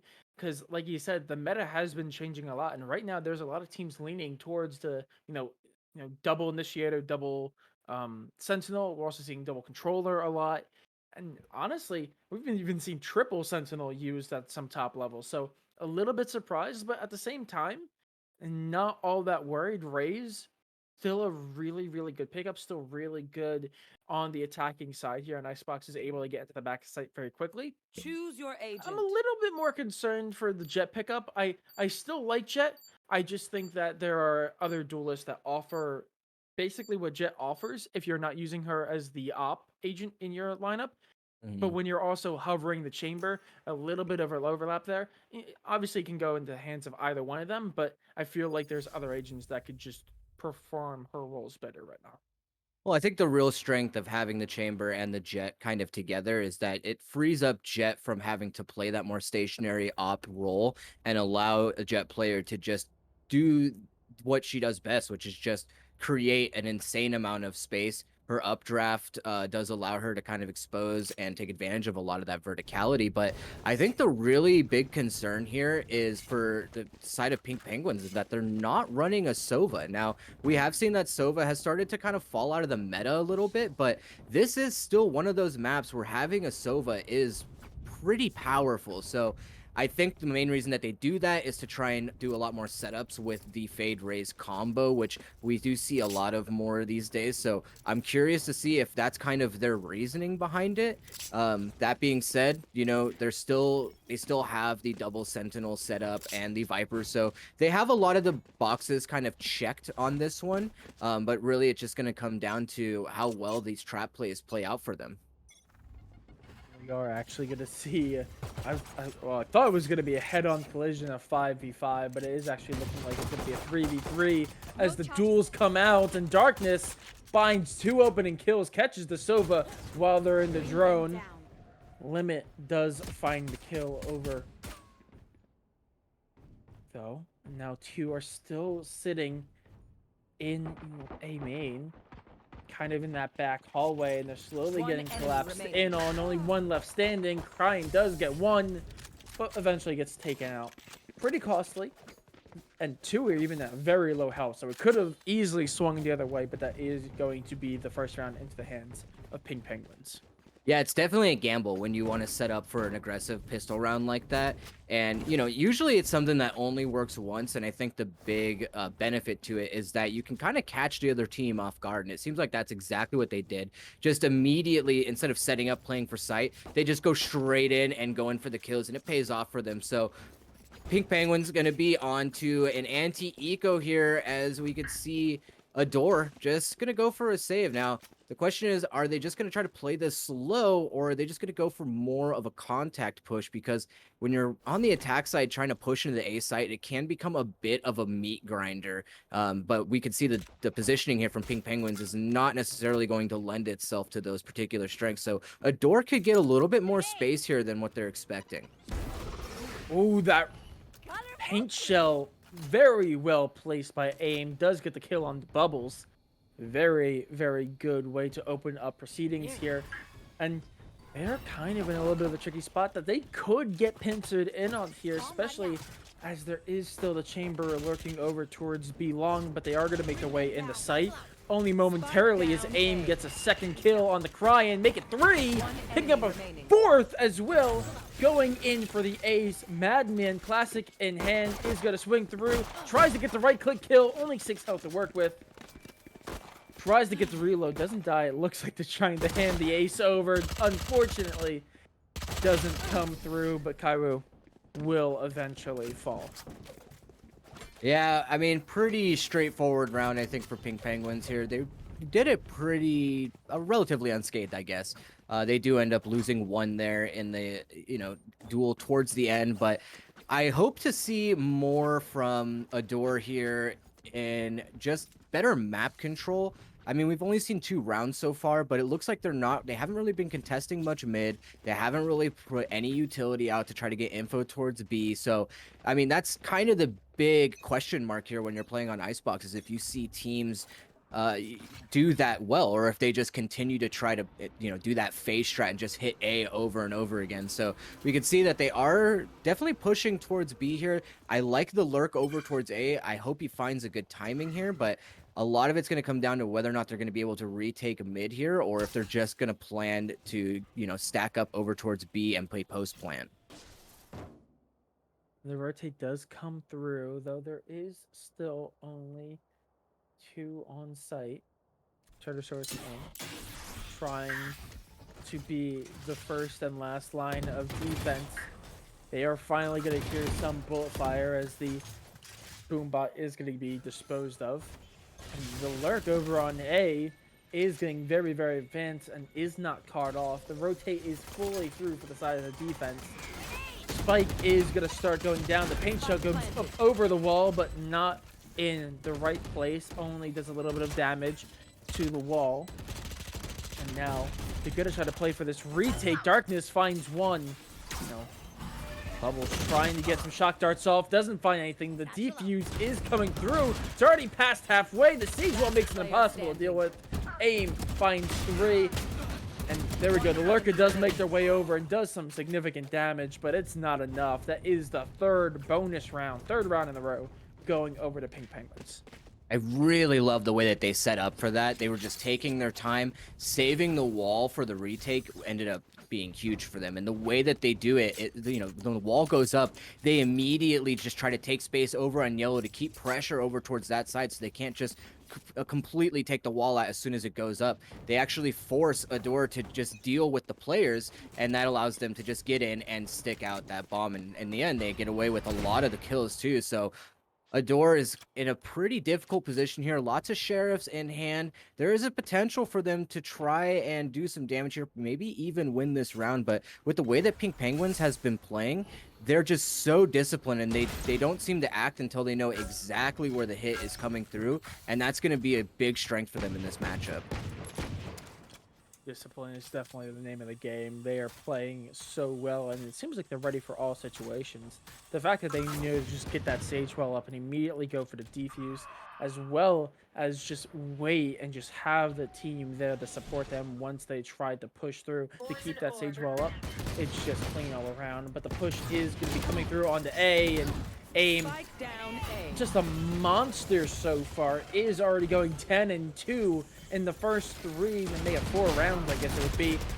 make it 11 as they pick up a triple before finally getting taken out. And now Ice Bear needs to do something to get a hold of the spike. Needs to be able to drop down. Tries to get up on 410. Not enough. It's going to be her. Darkness finds Bubbles. Spike down A. And Slizko finds Ice Bear. And it's clean. And you said earlier, Discipline, it just looks clean all around for Pink Penguins right now. Yeah, I mean, they're not really showing a lot of cracks in their armor. They don't seem to over-rotate. They don't over-peak. All the utility that they've been throwing out has found some sort of value, whether it just be an information or allowing them to capitalize on it with a pick. So I think Adore Esports has a pretty tough road ahead of them. And I think if they want to win this out, they're going to need to start employing some more defaults. They need to find some picks. They need to contest more of the map. And they need to try and force Pink Penguins out of their comfortable positions if they want to have any shot at actually taking a site here and holding it down. Yeah, absolutely. They have to play to their strengths because right now, Pink Penguins just playing to their advantage. And also, I wanted to mention, they're just playing so confidently. Part of the reason they're winning a lot of these is because they're just taking the duels because they know deep down that they can win those duels out. It's absolutely phenomenal so far. But it does look like we're seeing a lean over towards B. It is going to be a 4-stack over through B long. Meanwhile, Ice Bear putting a little bit of presence towards the end of 2, maybe hoping to catch someone off guard. Probably actually doesn't spot that. Might give enough hope to Darkness, but the bullets will give away the position. Meanwhile, Slizko does get that opening kill. Immediately puts Pink Penguins back into a leading position. A dash across does result in a kill. That does bring us to a 3-on-3. A much more favorable position to them. And now, Poison's off. the defense, 30 they're seconds left. expecting another flanker like they've seen so many times before. Showstopper gets invested a little bit too late on the fire off. They get the spike down and they back away. Don't get anything from it. And now we're seeing this retake come through yet again. We've already seen it twice before. And Limit with the operator aim swinging through. Hunter's Fury is going to do its best to keep them off the spike, and it will do a little bit, but not enough. The defuse comes out. That is going to be the round, and Limit as well pushes through with the Headhunter, gets the final kill. 5-0, and Pink Penguins just continue their dominance. Yeah, I think a questionable investment of the Hunter's Fury there, Soren. I mean, I can see the kind of the thought process, and it's, you know, it's been a little bit of a staple in using that is to try and keep people off the spike. But when you're alone in a 1v3, you have to know that that's not going to be good enough to win you the round. And now not only did they lose the round, I won't say because of it, but, you know, they have also used it up in a situation where it really didn't pay out for them. So now they don't have that Hunter's Fury. They can't use it to try and hit a site, and they can't use it in conjunction with any of the other utility that the team has to offer. So they're in a really tough spot here. You don't want to be down 5-0 in these particular situations because it really cripples your economy. It's hard to come back, and we can see the results of that as Adore is just on a very broken buy here, and Pink Penguins just continue to assert their dominance here. Slizko is going to get slowed off, but is going to put the Sage Wall up. Just enough time to get across the gap before it gets shot down, though. Now, Aim and Slizko are actually setting up here for a possible duel. The pink shells go off, pushing 2 into a corner. They're expecting it as well. Slizko gets the kill on the crying, but Rose finds the trade out. Rose pushing through into backside and is going to get the flick on the Slizko. Catches them in the reload, but now only 1 health to work with. Spike is going to go down. Viper's Pit invested as well. 3-on-3. The Nightfall comes out. And it should spot all 3. Turtosaurus comes alive. Gets 2. Make it 3. 6-0. And I don't want to curse it, but this is the 3rd map in a row where these first half have just been utter dominance. Yeah, and you know, the thing is that it really has just come down to the fact that Pink Penguins seem to be checking all the boxes in terms of how they're able to play this map. Not only, I mean, we pointed out before that their fundamentals, their discipline is really good, but they seem to excel in their retake capabilities as well. These players are, you know, very good at playing off of each other, and it's just becoming a little bit of an uphill climb for Adore now. They have, you know, some rifles to work with here. Their economy has been rebuilt just a little bit, and a resurrection is online, but Slizko also has that resurrection and one ult away from that Viper's Pit. They could use this to potentially just shut down the round again. We can already see Adore just going for another aggressive A hit. I don't think this is the answer here, Soren. No, it becomes very readable at some point, and you can already see that the other team is lining up, and aim just absolutely monstrous, and the server is going to get the opening kill. Unfortunately, does get traded out, but that is going to be the Viper's Pit invested in order to keep them away from sight. Spike is still not down yet. They still have time to rotate off if they want to. It is a 4v4. Prowler is going to spot Kaibu, but it is going to get taken out. So they at least know that they're still here on A. But now this Viper Pit makes it very difficult. They're going to have to either find a way of getting rid of it, getting through it, or they're just going to have to rotate off bubbles. Oh no, barely misses Totosaurus, but will fall. And that is also Spike now. So now they don't have the option. I said they could have rotated. Now there's no option. They need to push through. There. An important pick for Ice Bear, taking out Slizko there, so Resurrection no longer available 30 for them, seconds but left. the Spike being down in the Viper's Pit is a very tricky position here, and as soon as Turtosaurus gets that support, we can already see it's coming in darkness. It's going to be very difficult for them to get in here. Limit actually able to shut that down, and now the pinch has been initiated. One enemy remaining. There we Spike go. Trying to down push A. through. Can't do much. 10 Kairu, seconds the left. last one standing. Only one health left, and doesn't even know it, but they're looking at Spike and looking at the last two. Is going to find Limit, though. Cause a little bit of damage to the economy, but that's all they're going to do. That is going to be round number 7. And that was also a full buy round. Oh. I was going to say they were going to be able to take the rifle into the next round. But no. That's a bummer. Oof.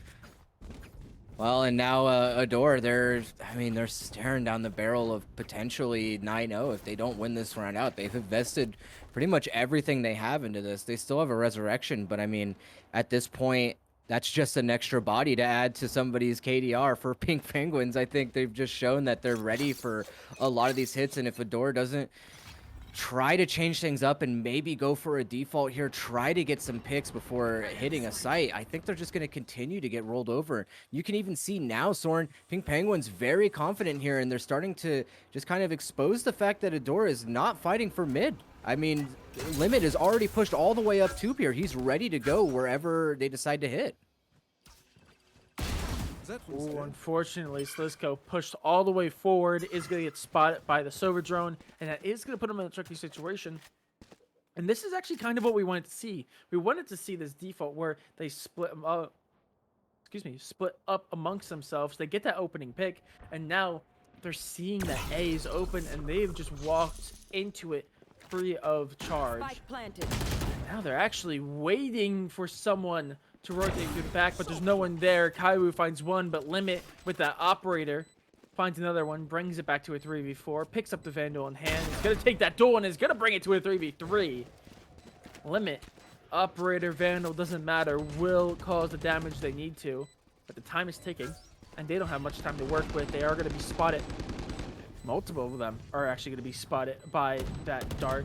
Are they going to check for Rose, though? Darkness finds one. They won't check for it. Rose, last one standing. It's just so clean. It looked like it could go into their favor. They got the picks they needed, but it doesn't matter because the retakes are just so well drilled. Yeah, and unfortunately, Rose, I think, just taking a little bit too much time there to get into position. Had a really good spot there. Could have potentially broken up that retake, but I think maybe just played a little too passive there and allowed Turtosaurus and Darkness to just get into such good positions to take out the, the attackers holding up over by Orb and Vent. And we see the effects of that. They're able to get in, and once they find that last player, they completely shut them down. So now 8-0. And Adore, again, just trying to put together as much of a buy as possible, but there's really not much to work with. And Cryan has had that resurrection online for so long, just hasn't been able to find a good opportunity to use it.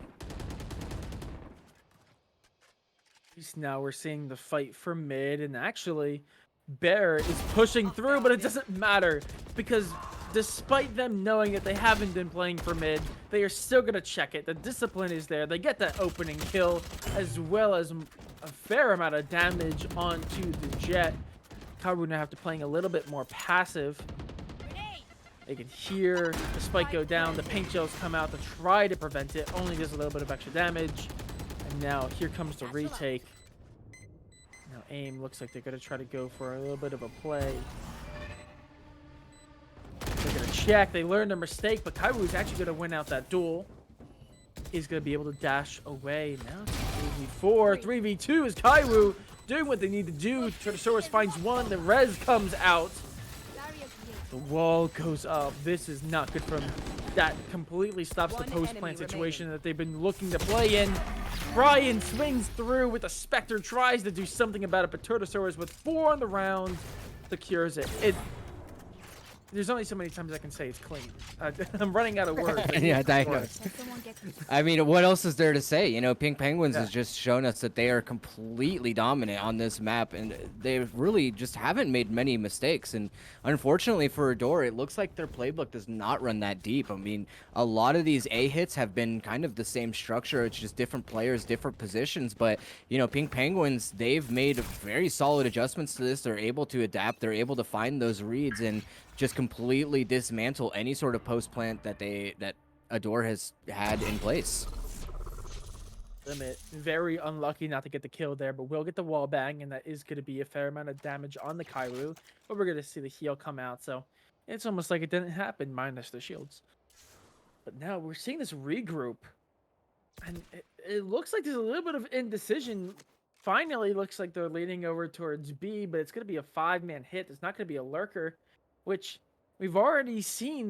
There's almost been an over-rotate on the side of Pink Penguins, but it's not been to their detriment. So I don't know what they're expecting to get out of this, because the moment they see that there's going to be 5 there, it's just going to be a full-on retake, and we've already seen how those go into the way of Pink Penguins. Ooh, Limit. Unfortunate just not to get the shot. So much utility being invested, and Limit through the wall is gonna get the kill with the headhunter. The showstopper comes out, leaving Rose with 1, make it 0 as the paint shells come through to secure it. Now 2 left standing. Kaiwu and Brian need to do everything. Limit in the back with the operator. They know exactly where they are. They're just going hunt it. Kaiwu picks up 2. Maybe a little bit over-aggressive there, but they're waiting for it. Kaiwu gets 3, but doesn't have Spike. Needs to do everything. And there it is. Lizco, waiting patiently, is going to get the final kill, and they're going to save the op. Good effort from Kaiwu there to try and pull out some heroics to salvage that round for his team, but unfortunately it is not going to be enough to get them to W, and now we're looking down 10-0 in favor of Pink Penguins. And again, Adore just playing this very one-dimensionally, there's basically been 0 lurks, 0 contention for mid, and I think Pink Penguins are starting to pick up on that a little bit, because we saw Slizko still anchoring A site, expecting that lurk to come through, but it never does. And you know what? It doesn't seem to matter, because they're able to rotate so quickly to just get around and shut down these site hits and initiate retakes so fast that I don't think Adore really has a chance to react. And we can already see in this round, Soren, that again, they really haven't contested much of the map. They lost a duel out in mid, and now the rest of the players are all stacked up towards A. I mean, this isn't the position you want to be in. No, it is not. Slizko stuck in a tricky situation, but will get the 1. Is going to be forced to back away. Spike goes down, as well as Aim gets yet another kill in the lobby. Slizko finds a 2nd. Aim finally gets taken out, but they know where the last one is. Only a few health points to work with. Make it 0.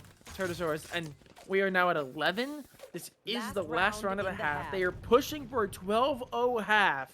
And we've mentioned it before in the last couple games that, you know, after a rough first half, or a dominant first half, these teams have very little to work with. We are It's at the really point hard now to come back from this. where there is no room for error. There is none. The moment there is a slip up, Adore is just so far back that it's hard to even imagine the possibility of a comeback.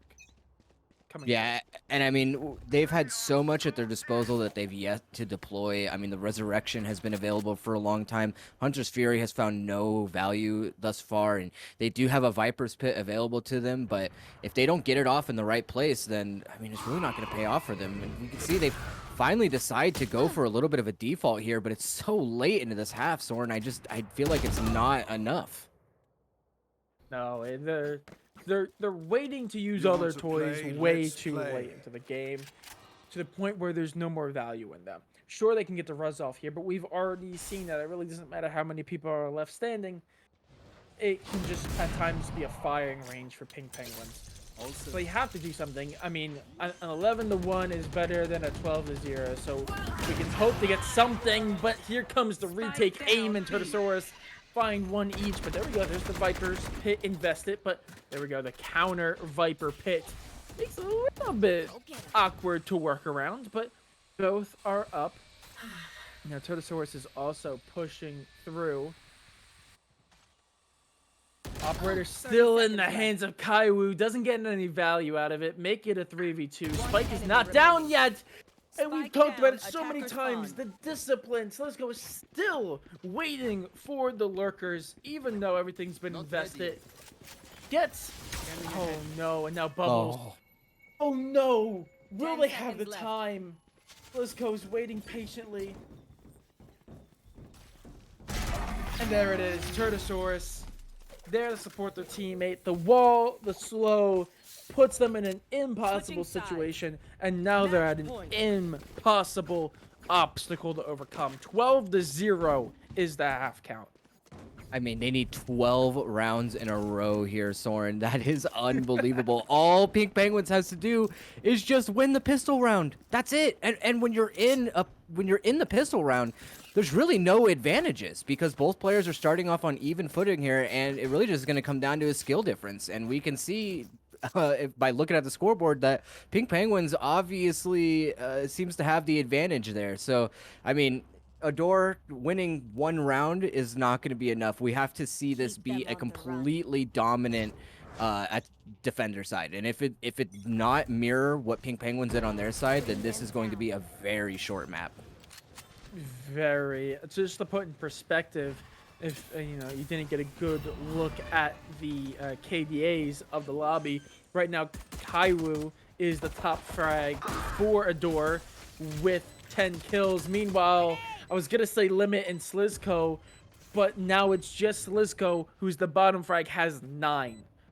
The bottom fraggers for the side of Pink Penguins are the top fraggers for the side of Adore. It has been completely one-sided. They did get spiked down, and now they just have to wait. It's a 5v3. The time is ticking, and so is the time on Adore's here. The peaks go through, the trades come out, and that's it. It is confirmed 13-0. Pink Penguins dominance, full stop. I mean, that was just an insane game from Pink Penguins here. I mean, we've been seeing a lot of one-sided games so far in this tournament, but to see a 13-0 this far into the bracket, I think is just unbelievable. And, it's hard to tell because you want to say, oh, well, maybe, Adore is just not at the same level, but they managed to make it this deep into the bracket, which granted is, only 3 rounds in. But the fact that they were able to beat out teams previous to this and then go up against a team like Pink Penguin and just get completely rolled over, I think is a little bit of a statement for Pink Penguins. They're looking like probably one of the best teams so far that we've been able to see today. I think the way that they employ their rotations, the way they play off of each other, and just the decision making and how they use their utility has just been so unbelievably valuable for them. And I think it's the reason why they're able to walk away with that in a 13-0. Yeah, absolutely. You mentioned it earlier, but we were talking about how Lionhearts looked fairly strong, and maybe another team on the other side of the bracket that is just absolutely dominant might be able to come and overcome them, and it looks like Pink Penguins might just be that team. Absolute dominance from them, from the gunplay to the discipline to the entirety of it was just clean. It was just clean all around, full stop. And we're going to be going into the next round here soon. We are going to be going over to the semis. We're going to be having a little Oh, excuse me. We're gonna have a little bit of a switch up on the caster, so I believe this is the end of me and Disco's run.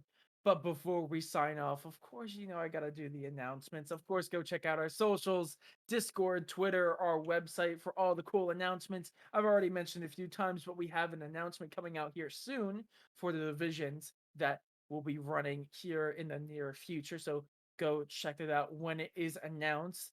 Little teaser, $2,250 up for grabs as a prize pool for the open division, just to get anyone who may be interested excited. And as well, at the end of the month, the 24th and the 25th, we have this Weekend Warrior Series 1K on the line as well. Come check it out, support the teams. But I think that's all we got for you from us, me and Disco. I'm Soren. Joining me, as always, Disco. We'll be back here in a minute with some more action with some new exciting casters. See ya.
Hello, everybody. Welcome back to IGLeague SkyBell Series number 8. My name is Disco, and I am joined here with my new co-caster, Sir Mickey, and we are going to be jumping into the semifinals with Pink Penguin, who we just saw absolutely decimate their last opposing team on Icebox in a very strong 13-0, and they're going to be facing up against USCS Gold, a team that we have seen quite regularly here in the IG League tournaments. Mickey, do you have any thoughts about this match going in? Well, first off, thank you for having me. I'm glad to be here. But like you said, Pink Penguin's coming off so strong off that win off of Icebox 13-0. That's nothing to shy at. That's a very, very, I mean, that's a pretty nice feat. You got to be feeling good coming into this series, coming off such a strong win. But the question is, will UCSC, sorry, I'll get it eventually. Letters are hard, man. Will UCSC allow that momentum to keep going, or if they shut it down early on, I think we're going to have ourselves a pretty good match. But again, it's all about the momentum, the headspace, the mentality coming off of such a great dominant performance. It's all up in the air for Pink Penguins. They have to make it count. Well, you know, and Pink Penguins coming into this a little bit of a newcomer, and we haven't seen a lot of them. This might even be their first time actually competing in one of these tournaments where UCSC Gold, they have a lot of experience on their belt, and obviously them making it this far into the semifinals is no fluke. So there could be a little bit of a clash of titans here, but we are going to jump right into Agent Select, and we get to take a peek here at what these two teams have in store for us on Bind.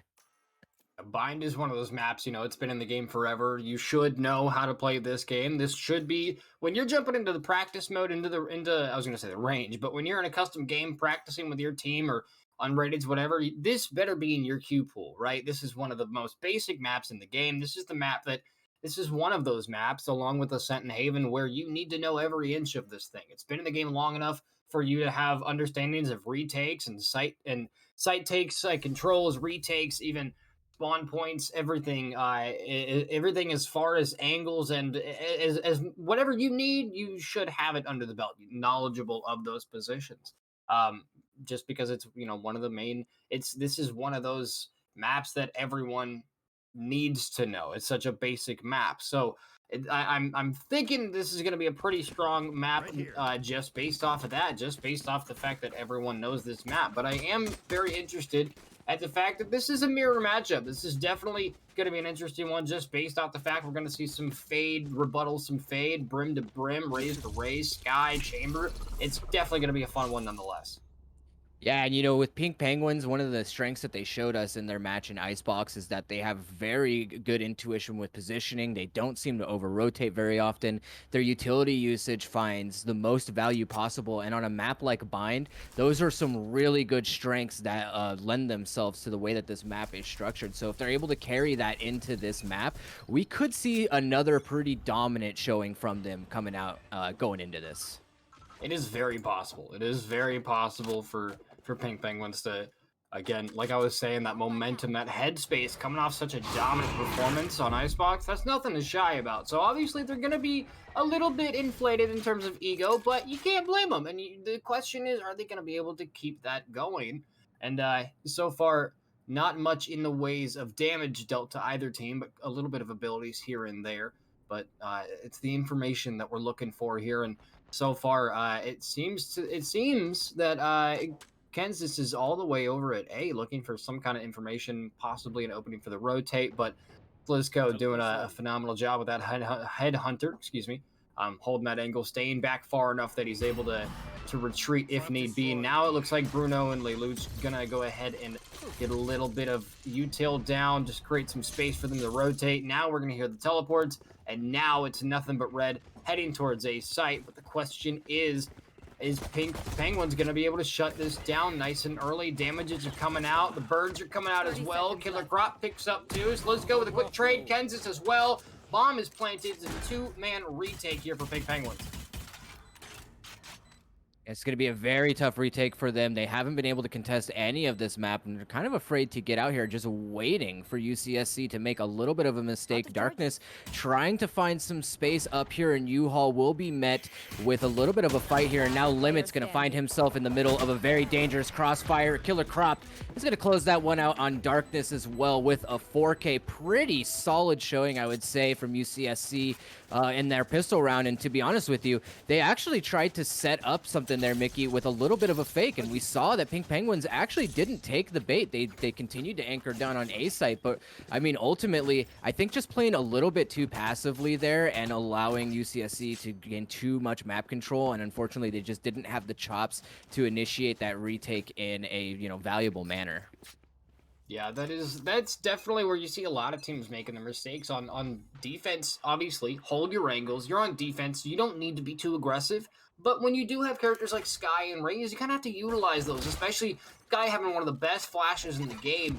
You got to utilize that, right? Get a little aggressive. Get yourself a little bit of information to work with. Your util it's rechargeable. You can get it again, and if not, then I mean, you at least got the information off of that. So try a little bit more aggression this time, and that's exactly what Limit is doing. He's getting up close and personal, but Lelouch is going to go ahead and show that there is a raised diff. Turtosaurus is definitely going to go ahead and be successful in denying the plant, but it is going to come through eventually. Now it's a 3 versus 4, 3-man retake for Pink Penguins, but I tell you what, the health for Darkness is not doing too hot here. Pink Penguins just taking their time here a little bit, trying to prod out, find a little bit of information. They don't need to get too aggressive here. They just need to try and take their time and do as much damage to the economy as possible. Aim trying to come out, get a little bit of damage on the egg, but he's going to shut it right back down. And Kenzis finding 2 there on the end. Not much of a successful anti-eco, I think, for Pink Penguins here, only coming out with the 1 kill. I did like, the long aggression there, but didn't really pay off for them since the majority of UCSC gold had just been kind of pushed over towards A. But, Mickey, they now have rifles in hand. This is their opportunity to try and sway things over. They need to get out of this with as many guns as possible, and we do see that Bruno has that Bulldog online, and a gun like that in the bonus round can be just enough to sway that round to your favor. Yeah, as the only rifle on the board, that could be absolutely detrimental, especially with the power that the Bulldog has on the headshots. It's ridiculous. This could really open up the round for UCSC, but it is, once again, it's all about the util and the communication for these guys. They've been pretty solid on the executes. They just, as long as they keep up what they've been doing, I think we're going to see a pretty good attack again from UCSC. They've been pretty solid so far. Turtosaurus going to shut down Lelouch nice and early with another refrag onto Bruno, but looking for a trade out. No, Egg's going to go down. Killer Copter swings the corner. Yame gets the quick headshot. Now suddenly it's Kenzis with a minute on the clock with a Ghost and a Dream. He's got shield, he's got util, he's got the Headhunter. It's a 1 versus 5. So this is either grab a gun and save or do some economical damage, and so far not much, but he is going to find the headshot on the Limit, but Yame's going to be there for a quick trade, and finally Pink Panthers, Pink Penguins is going to find their first point on the board. Yeah, I mean, he's able to get 1 gun out of their hands, but really that's not enough, unfortunately. You need to be able to do a lot more damage on the bonus there, and I do like the way Pink Penguins are setting up over on B, just kind of holding down the backside there, forcing UCSC to get in there and deal with them, and unfortunately, they just didn't have what it takes to shut that down. So Pink Penguin coming into this in a pretty good position here, but now UCSC bought up, and it looks like they might just be going to aggress A main here. I don't know how fast they plan on doing it, but Mickey, we can already see the majority of Pink Penguins have so much information over towards B-Long. They have to know that the hit is coming out here at A. They have to, right? I mean, again, with this map being such a dominant, prominent, that's the word, a prominent map choice in the game. Everyone knows this map. You have to know how teams are going to move just by process of elimination. You don't see them on one angle. You have to assume they're going to come through this other angle, and at the moment, Slosko's got a lot of attention turn towards showers, and while that happened, they just slip right through a short, get bomb down. Now he's looking for a little bit of information. He is going to go ahead and get himself away from that situation. Meanwhile, Darkness is going to find the first blood of the round. Turtosaurus with the Bulldog, they're going to be able to get a little bit of this spike defused. Nothing too detrimental, though. Yame, Slisco, Killer Cop is absolutely terrified, spamming through. He is going to get taken out by that Boom Bot, but Bruno is going to be there to deny the defuse and allow a 3rd point on the board for UCSC. What a great round from Bruno there. Yeah, I mean, that was just a really good sight hold from UCSC in general. I mean, you can see that they have very good positioning in these post plants. They've obviously been practicing that a lot. That was a big strength for Pink Penguins coming into this. And so UCSC being able to mirror them in that skill, I think, is very crucial in making sure that you're kind of denying them the ability to retake there. So I think Pink Penguins need to start making the adjustments here to try and contest the site a little bit more kind of up front. But they're just going to be going for just a contact play in showers here since they are on the eco. That's going to be a free site wide open for UCSC, and that's going to just leave us open to a 5v5 retake here. Probably not that winnable for Pink Penguins. They don't have a lot to invest into this round, so I think best case scenario, you just try to make this as scrappy as possible. I'm a little concerned about the early flank here from Pink Penguins. They got super aggressive. Bomb got planted at B, basically free, but now Bruno is, they sense that flank inbound, and Turtosaurus going to get his head ripped off before anything's even able to get done. And now you have a 4 versus 5, but the problem is 2 of those 4 are trapped in hookah. Bruno might make a name for himself yet.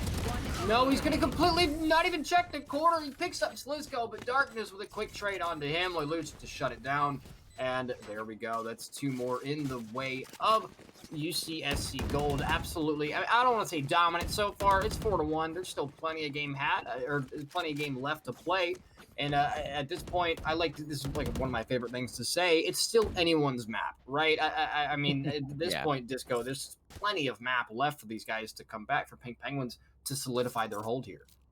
Well, UCSC definitely demonstrating how well they can work this map. Love the way that they just adapted to that fast flank, wrapping around, retaking control of hookah. So they're obviously as drilled as we've seen Pink Penguins so far today. So it's really just going to come down to whether or not Pink Penguins is able to find their own form of adaptation. Now, Slisco trying to contest some of this long B, but really just getting pushed off by a lot of the utility here, and I think that's all the information UCSC Gold needs to know, that it's time to rotate over towards A. Now, if they can just go for a bit of a contact play here, they might actually be able to get in here for free, I think. The Seeker's now activated for UCSC, and that's going to put AIM in a very tricky position. He will get tagged by the Haunt, and that's going to be another free site for UCSC as the Nightfall comes out. It was a gorgeous Haunt, allowing beautiful entry for the entirety of UCSC.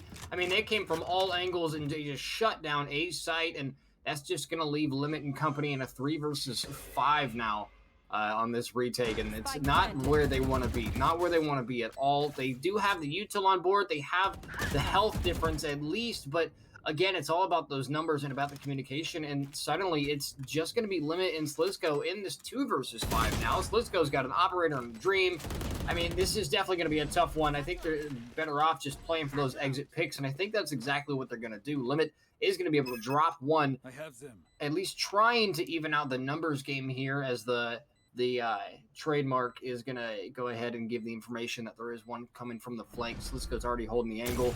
Killer Copter. Oh no, your shoulder, my guy. Watch out the shoulder. But it is going to be Limit to recover that Operator. Killer Cropped might go ahead and shut him down. A whiff and a miss. He takes down Limit and the Operator with a 3-piece, and that's going to be 5-1 now.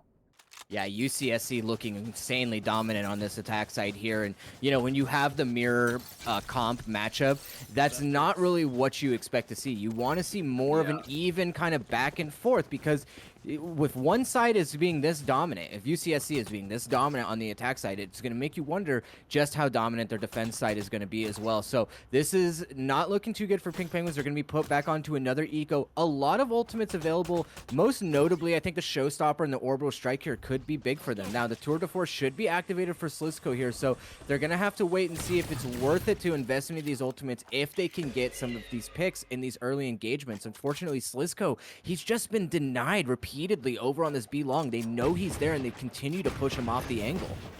Yeah, every round he goes to peek it and he just keeps getting denied. The haunt comes out, not going to tag anyone this time around. Slisco going to go ahead and get out of that situation and be quite speedy about it. And now it looks like a potential rotate from UCSC here back to A site, where the people who were watching A site are now both in showers. Kansas is going to spot them, but Yames got the reaction time of Zeus himself, and he's going to shut him down with that Sheriff, and that's a free Vandal. That's a free gun, totally in the way of Pink Penguins. Turtosaurus going to rip one apart, but Killer Crop, excuse me, going to come in with a quick trade. 3 versus 4 now, 40 seconds on the clock. Bomb is still on the back of Killer Cropped here. This is an entirely, this is one of those rounds that's still entirely up to abilities here. This is still anyone's round, but if this is going to be a UCSC round, they're going to have to move a little bit faster than they currently are. They don't have a lot of time to work with. 20 on the clock as Lelouch's going to go ahead and satchel onto site. Eat that pain shell, swallow it whole, down to 40 HP. Limit takes down Bomb Planter, and I don't think the plant is going to be able to come through. They have less than 10 seconds on the clock. Bruno's got it on his back. He's not going to be able to find anyone. They're going to find him. Lelouch in a 1 versus 3, going to get shut down, and the Thrifty in the way of Pink Penguins is going to allow that second point on the board, and that's exactly what they needed. They needed that moment of opportunity, and boy, did they take advantage of it. Yeah, and you know what? They were able to do it without really investing much at all. I don't think that, no, not a single player activated any of their utility or any of their ultimates, and you know, they didn't get too greedy. They didn't try to chase down those rifles. They played it perfectly. These are the strengths that we've seen from them in the past. So now UCSC Gold needs to kind of adjust. They need to put a little bit more respect on Pink Penguins after a round like that, and we might just see them try to change things up. It's been a lot of these kind of pressure towards B, rotate over towards A, and now Pink Penguin obviously ready for those types of plays. So does UCSC Gold have what it takes to try to change things up and take another round in their favor? Yeah, this is some potential danger coming down B long once again. This time around, however, it was not Slisco forced off that angle. It's actually going to be Darkness forced off that angle, but Limit is going to be able to recover it with that. I thought it was an Ares. That's a Phantom. That's not an Ares. That's a Phantom. My brain works, I swear. But he is holding that angle ever so diligently, just barely able to see Egg. I don't think anything is going to come through. The Haunt comes through. Lelouch peeks through the smoke beautifully. Going to deny the Showstopper, activate his own. The nade takes out Slisco.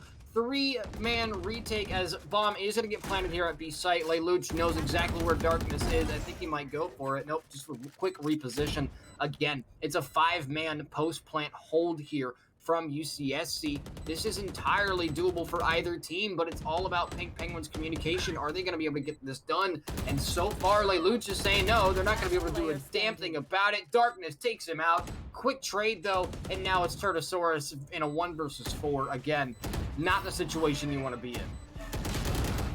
And he'll fall pretty easily to the hands of Kansas as they get a 6th round on the board. And, you know, I think it was a good time for Limit to activate that Showstopper, but I'm questioning Darkness not going to activate that Nightfall. I mean, he was in a really good position there. I think they should know by now that UCSC loves aggressing up B long when they do want to hit the site, and I think that would have been a really good way to try to shut that down. If they were able to do it kind of in conjunction with each other, they might have been able to pull out at least a more expensive round for UCSC, but it doesn't matter because now Pink Penguins still have a little bit to work with. The Orbital Strike and the Nightfall still available, and UCSC looking to just pressure over towards A. We can see the paint shells coming out. It's going to tag and get a little bit of damage out as the Sky Smokes come down. Lelouch just going for an aggressive satchel into triple, trying to make some space for his team, and he will do just that as the spike will come down for UCSC Gold in a 5v5 retake.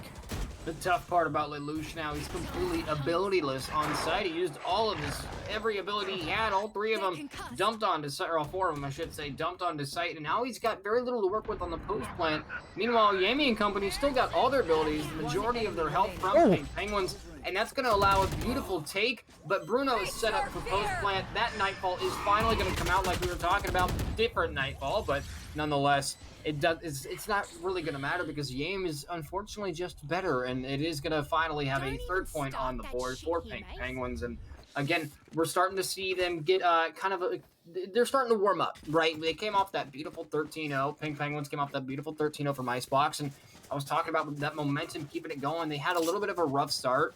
They were able to get round 3, and then they lost 3 more in a row, and they were able to get 1 more, and then they lost another one, and now we're slowly starting to see them get their act together, right? They have to keep this momentum building. That mentality has to stay where it's at. They have to continue to build on this, or else there's no easy way to say this. It's going to be a UCSC gold map if Pink Penguins doesn't get it together.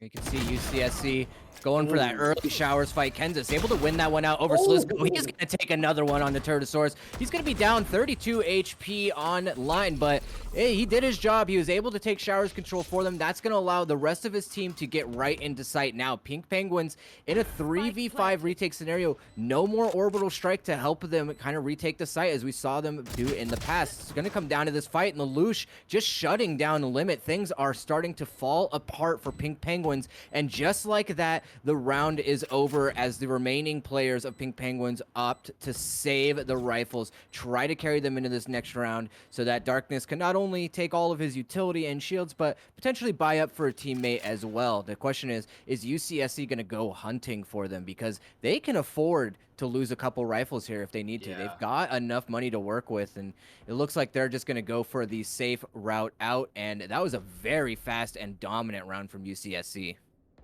Yeah, I mean, so far, dominant has been the word of the day for UCSC. I mean, I know it's only a 4-round difference, and there's still plenty of game left. It's still anyone's game, but the fact remains UCSC has just been so solid on those site takes. They've had a couple post plants where it didn't go according to plan, but other than that, they've been very solid on at least getting to site, getting bombed down, and getting bombed down at least gives you more money to work with, and they've been able to do that almost every round. So as long as they keep up this shutting down the economy of I keep wanting to say Pink Panthers. As long as they keep shutting down Pink Penguins here, I think they're going to do just fine. But again, we only have 2 more rounds left in this half, so that's best case scenario at this moment in time for Pink Penguins. Best case scenario is going to be that 7-5 half, but even then, that's going to be a little bit, it's going to be hard to work with nonetheless. But Lelouch going to go ahead and double satchel straight into sight, walks right in that smoke. Slisco says, hi there, I'm going to rip off your head. And he's looking for his next victim.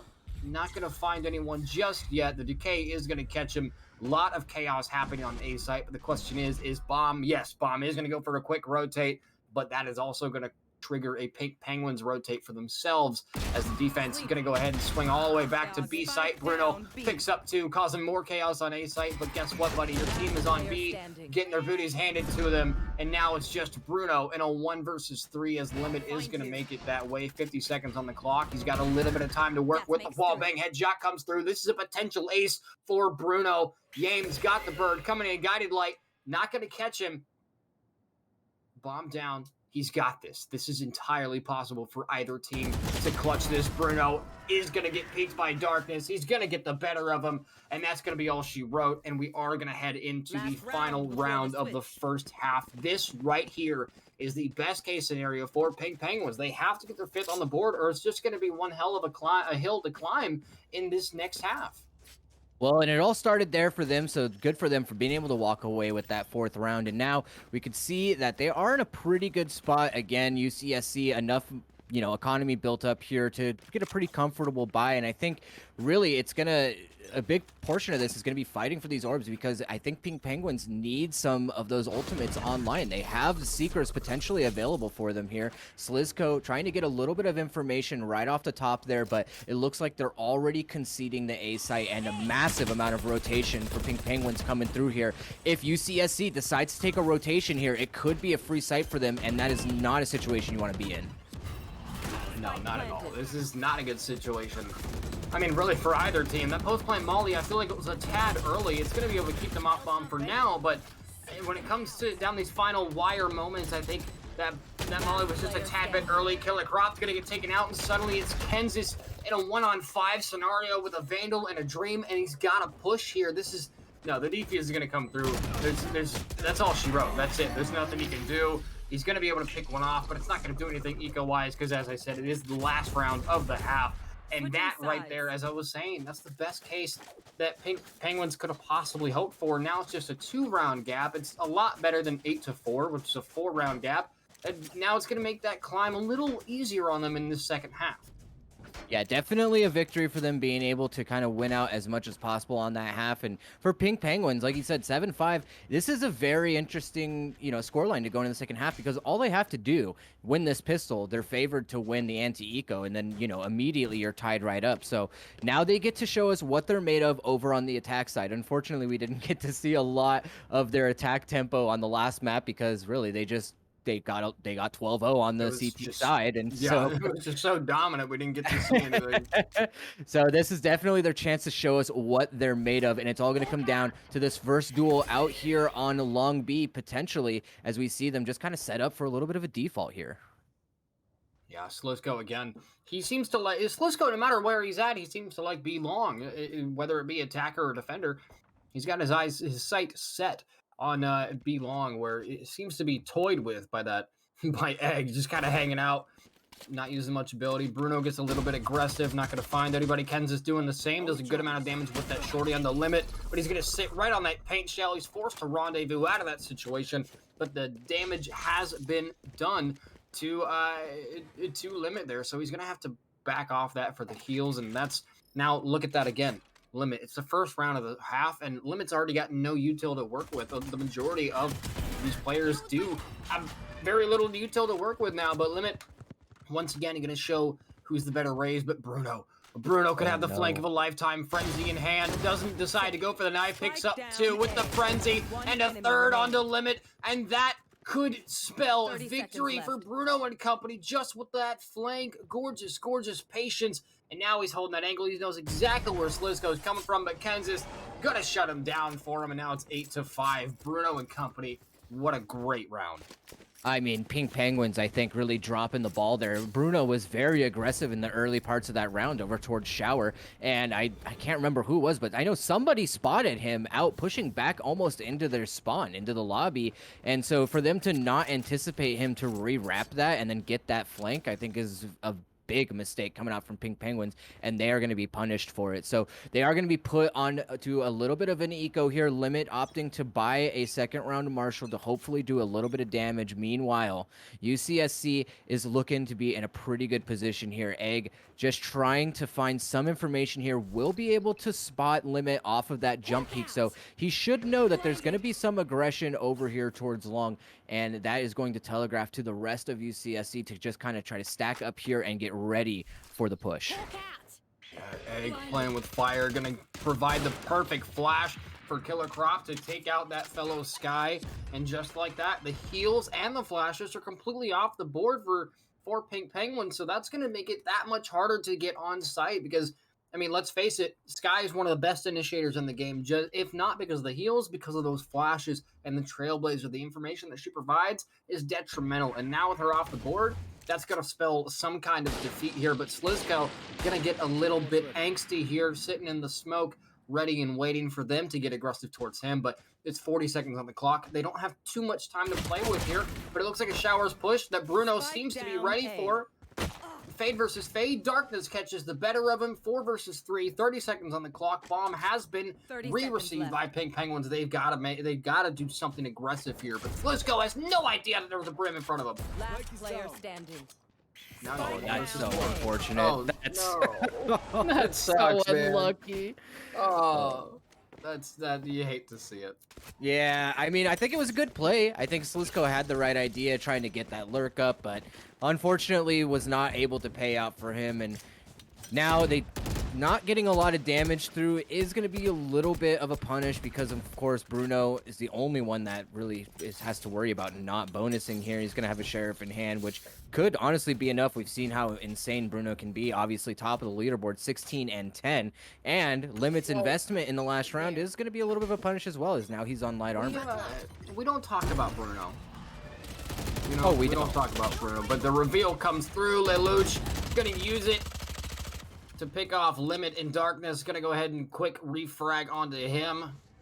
And, I mean, just like that, both races completely off the board for the remainder of this round. And again, such an integral part. Those duelists provide a lot of, you know, they help create space. And it's kind of, it's going to suck to have both duelists off the board, but at least, you know, at least both duelists are gone. So it's not a huge disadvantage or a huge advantage for one team. But Bruno going to turn us back on Gardens, and I thought for sure Turtosaurus was going to peek through that smoke at the perfect time, but Killercroft is going to be covering it. Guiding Light comes out from Hookah. The reveal as well. Turtosaurus picks one up. Killercropter with a two-piece. Slisco's there for the trade. 2 versus 2. Sky and Chamber versus Sky and Chamber. They're holding their angles. Slisco getting aggressive. Jamie doing the same. Egg takes him out with a stinger and a dream.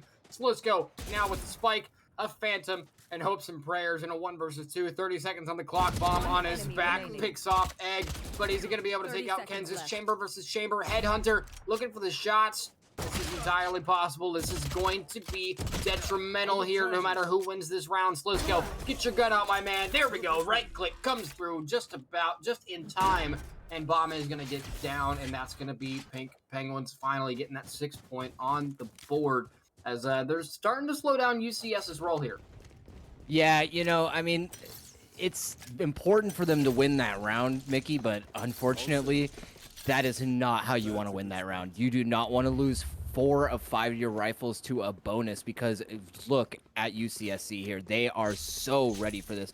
Completely full buying up. Kenza's the only one having to opt for light armor here. Meanwhile, Pink Penguins, they're on a bit of a broken buy here, and it looks like they're just going to go for a gamble play, and they could potentially be going into a UCSC stack. Yami able to get the opening pick onto Kansas there, and now Limit just trying to find a good position, but unfortunately, he can't do anything for his team as Bruno shuts down not 1, but 2 of the players for Pink Penguins. 3. Limit tries to find himself into a very tricky position as Bruno finds that 3rd kill, and things have fallen apart so quickly here for Pink Penguins. Bruno ace.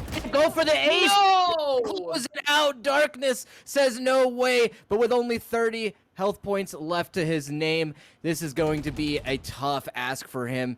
With a Guardian in hand, he's just going to fall to the hands of Killer Cropped, and that is just a great round from UCSC, and gosh, I am just so bummed to see that Bruno couldn't close out that ace. I mean, Bruno going 20 and 12. Absolutely. I mean, they're playing phenomenal right now, Bruno. You're doing, I don't want to say all the work, but definitely the work of an initiator, definitely the work that we need to be seeing of Fade doing here. We have double initiator on both sides, and I'm really glad that they're both kind of carrying their weight. Egg, kind of 4 and 7, not doing too hot, but he's definitely providing that information for his team, right? You can't put all the weight on that guy with the flashes and heals, but what you can do is provide information for your team, and that's exactly what Egg's been doing. And the thing is, Bruno and Killer Croft have just been so pivotal in picking up on that information. Lelouch, I don't know what the hell that was, but I will talk about whether or not he deserved that headshot later. But he is now left completely to his own devices on a site. He needs help. He's alone. He's going to be able to pick up Turtosaurus, but that's going to be it for him. Yami picks him up. And now Darkness to Bruno. Bruno finally getting shut down. That's going to be a huge problem for his team. And now Pink Penguins doing all they can to get out of that situation. And it's Yam alone, and Hookah going to trek through that through that trademark, excuse me. Just trying to get out of that situation. The Orbital Strike going to come through. Yam's going to stick it just for the money. Killer Crops, very little HP here. Darkness is in a great position to deny this defuse. But the smoke is going to come through. Are they going to be able to get it done here? Oh! The answer is no. And the util usage, just from both teams, the utility usage has just been phenomenal. Yeah, I mean, this was a thing that I was kind of heavy on Pink Penguins going into this, but UCSC, they have made a little bit of a roster change since the last time I saw them play in our Weekend Warriors series that we did a few weeks back, and they are looking stronger than ever, to be honest with you. I mean, I really like the way that they have their positioning here, and, you know, maybe a little bit confident, but they put the confidence in the right places. We saw, you know, I think it was Lelouch just really wide swinging and just holding down the A site there, but knowing he was up against a bunch of pistols, I think is able to kind of get away with doing that, and most of the time seeing very disciplined peaks coming out of this. So again, 11-6, not a good place for Pink Penguins to be in. They do have some money to work with here, and the Seekers have been activated. Oh, the showstopper activated as well. Beautiful pick to Yame again. The flashes, the heals off the board. The satchel to provide a little bit of cover here, but the gravity well coming in from that fade going to cause some problems for Kansas and company. Bomb has been planted at a site. The heals come through. Very, very aggressive. I mean, the whole entire map is just aggression right now on a site. Turtosaurus catches that bird straight to the face, and he gets laid out, and suddenly it's just Egg in a 1-on-3 on a. I mean, this is going to be one hell of a retake. It has to be. The headshot wallbang comes through on the Slizko. The haunt comes out. No information to be had. He's got to play this absolutely pristine. And all Darkness has to do is sit there and let the bomb tick down. And Egg, I don't think he's going to be able to do this. He takes out one. I don't think he's going to be able to get number two. And if he does, he's not going to have time for the bomb defuse. Darkness going to shut him down anyways and get out of that situation, and going to go ahead and finally get number 7 on the board. 11-7 is the score, ladies and gentlemen. If you are just joining us, this is map number 1, the semifinals of SkyBell number 6. I'm Sir Mickey, joined by Disco, and so far this has just been a phenomenal game here on Bind. Yeah, and you know, even though UCSC end up not winning that round, they don't ever give Pink Penguins anything for free. Even the rounds that Pink Penguins have won on this half have been so costly for them. We could see the effects of that because they haven't really had a very strong buy. Their economy has just been teetering on a knife's edge, and already Limit trying to make up for that and getting that first kill in Killer Crop. That's going to be a very important pick for them in shutting down those Sky Smokes. Yeah, it is going to be a huge loss. The controller's down, as is the initiator, as is the duelist for UCSC, and that's going to be a huge no bueno situation in terms of covering site. And what doesn't help is that it's now 2 versus 5, and that those two, Kansas and Egg, are completely alone. They're split up from each other. They're not going to be able to get each other's trades, but Egg is going to take out Limit nonetheless. Kansas, there you go. Accidentally beautiful onto Slizko, right through that little slit in the smoke there. Turtosaurus takes him down. Egg with the information he needs, but it's not going to cut it. Sky Yame is going to pick up a 3rd on the board, just barely surviving with 6 HP. Finally, Pink Penguins seems to be kind of, you know, it's only 2 rounds in a row, but it's definitely so far we haven't seen more than 2 rounds in a row. So if they get a 3rd round in a row here, I'm going to go ahead and stand up and clap for them, because they have just been having such a tough time to keep that momentum going.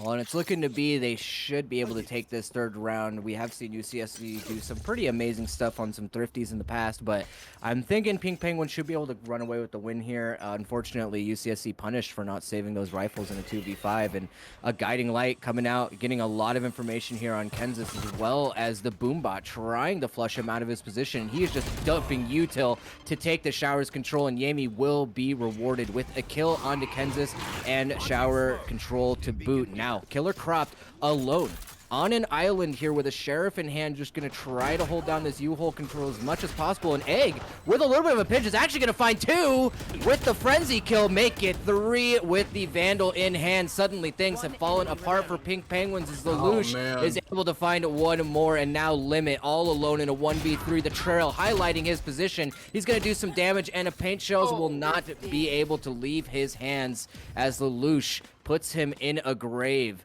and UCSC are able to find match point. Yeah, poor Limit. I bet if he was able to get the paint shells off, I think that would have gone a little bit differently. He did phenomenal, at least getting the picks off there, but when it came down to it, the paint shells weren't properly timed, unfortunately, and he wasn't able to get it out before he got killed, and it allowed UCSC to get that 12th point on the board with the defuse. So here we are, ladies and gentlemen, at match point, 12-8. Turtosaurus and company.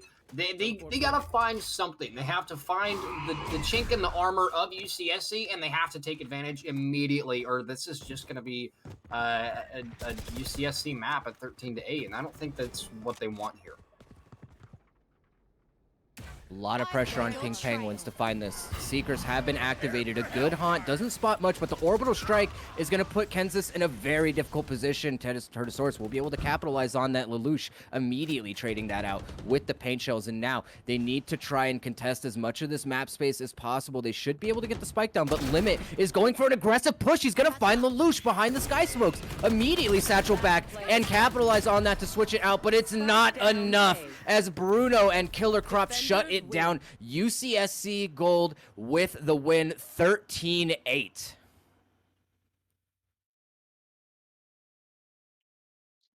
It's a beautiful map coming out from UCSC, actually knocking Pink Penguins out in what I believe to be a pretty favored map for them. So really unfortunate for them. They're not going to be able to advance to the grand finals. That will be UCSC, and they should be facing up against, I'm not sure if the other match is done, but we do know that Lionheart Esports is on the other side of the bracket here. So that could be a potentially difficult map for them going into this. But, you know, UCSC obviously earned this one out. Yeah, for sure. I mean, and the question is there. The question is kind of hovering. Was it a fatigue issue? Because Pink Penguins, you know, they've been playing all day. They came off that beautiful 13-0 victory off of Icebox. And when it comes down to it, did they just kind of lose their grip? Did they just kind of lose that ability to communicate well and execute their plans accordingly? And unfortunately, when it came down to it, they weren't able to perform, and UCSC took advantage of that beautifully. I mean, Bruno went 22-16, Killer Crop at 22-9. I mean, it was definitely earned, but there also is the question of whether Pink Penguins let it happen, you know. But nonetheless, it was a very entertaining map on Bind there. So.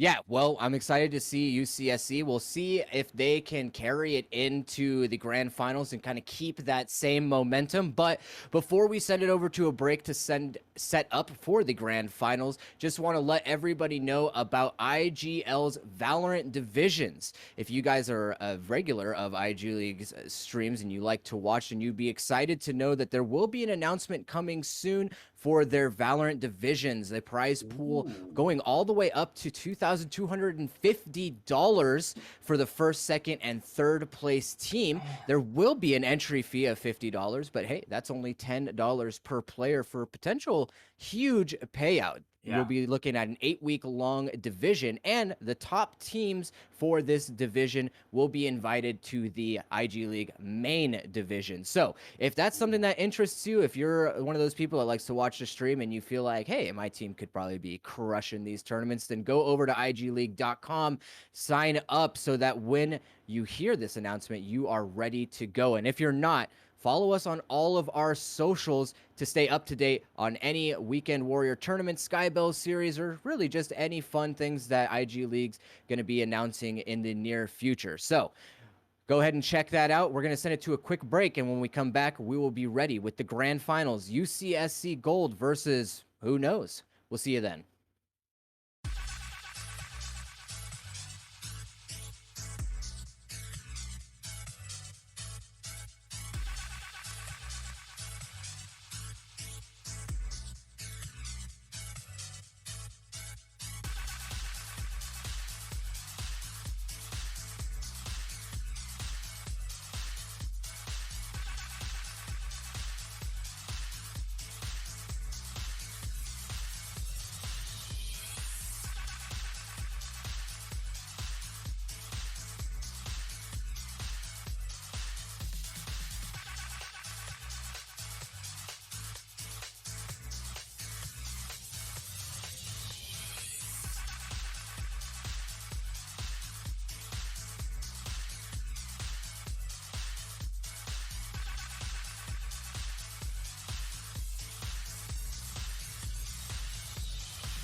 Welcome back, ladies and gentlemen, to IG League's SkyBell Series number 8. My name is Disco, and I am joined with Sir Mickey, and we are not going to be jumping right into the grand finals as I thought before. It looked like there was a little bit of delay on the other side of the bracket there, so we do get to see the other two teams in the semifinals here, and we are going to be looking at Lionheart Esports versus the VLR Checkers. Now, Lionheart is a team that we did get to see a couple of games of before in the past. They were looking pretty dominant, but this other team, VLR Checkers, looking a little bit new to us.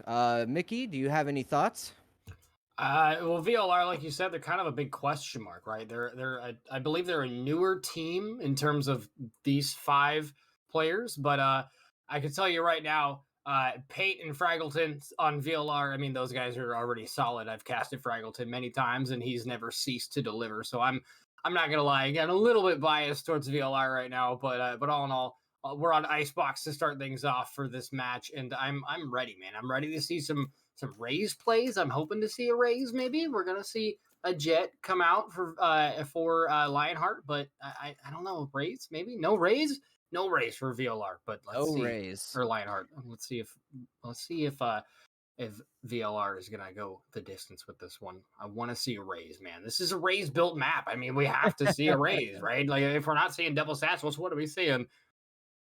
I'm actually more partial to seeing the Zero Duelist comp on Icebox. I think it's a very good comp, but a lot of teams I think are a little bit afraid to kind of lean into it because it is kind of difficult to, get your hands on. I think most people, just having the Duelist is sort of a comfort pick for them. So we see that VLR Checkers are not going to be doing that. They are also going to be opting to take the Jet pick as well, but also locking in that Sova, which I have said in the past, I think is probably the better pick. And the problem is that if you are going to pick a Fade on a map like Icebox where Sova can still offer so much value, it's interesting that you don't also lock in the Raze, which offers a lot of potential in like the utility combos, and instead just going for the Jet.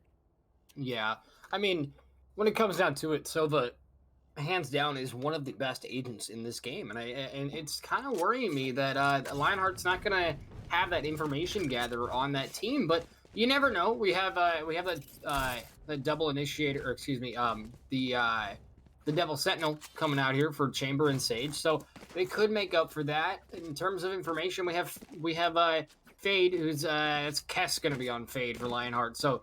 They may be able to fill that information spot, but I don't know if it's going to be enough to counter a double initiator for VLR. That's got me a little bit worried, but nonetheless, Icebox is definitely one of those maps where it may be a little bit attacking sided, but at the end of the day, it is all about that communication and all about the team coherency here. So it's going to come down to how these 10 players not only play individually, but also as a team. It's got to come down to that teamwork. And right off the bat, Skarn going to get a beautiful 0-point knife, suppressing 3 players. So that information going to come on the board relatively early, and they're going to be able to back off and get a little bit more information, give them the space they need to work with, allow their team to rotate in. And the Viper wall is up, and now with nothing but red on A site with 2 watching flank. Legend is going to spot Skarn's ghost sticking out from the wall. Bomb planted here. Suddenly, it's a 3 versus 5 retake.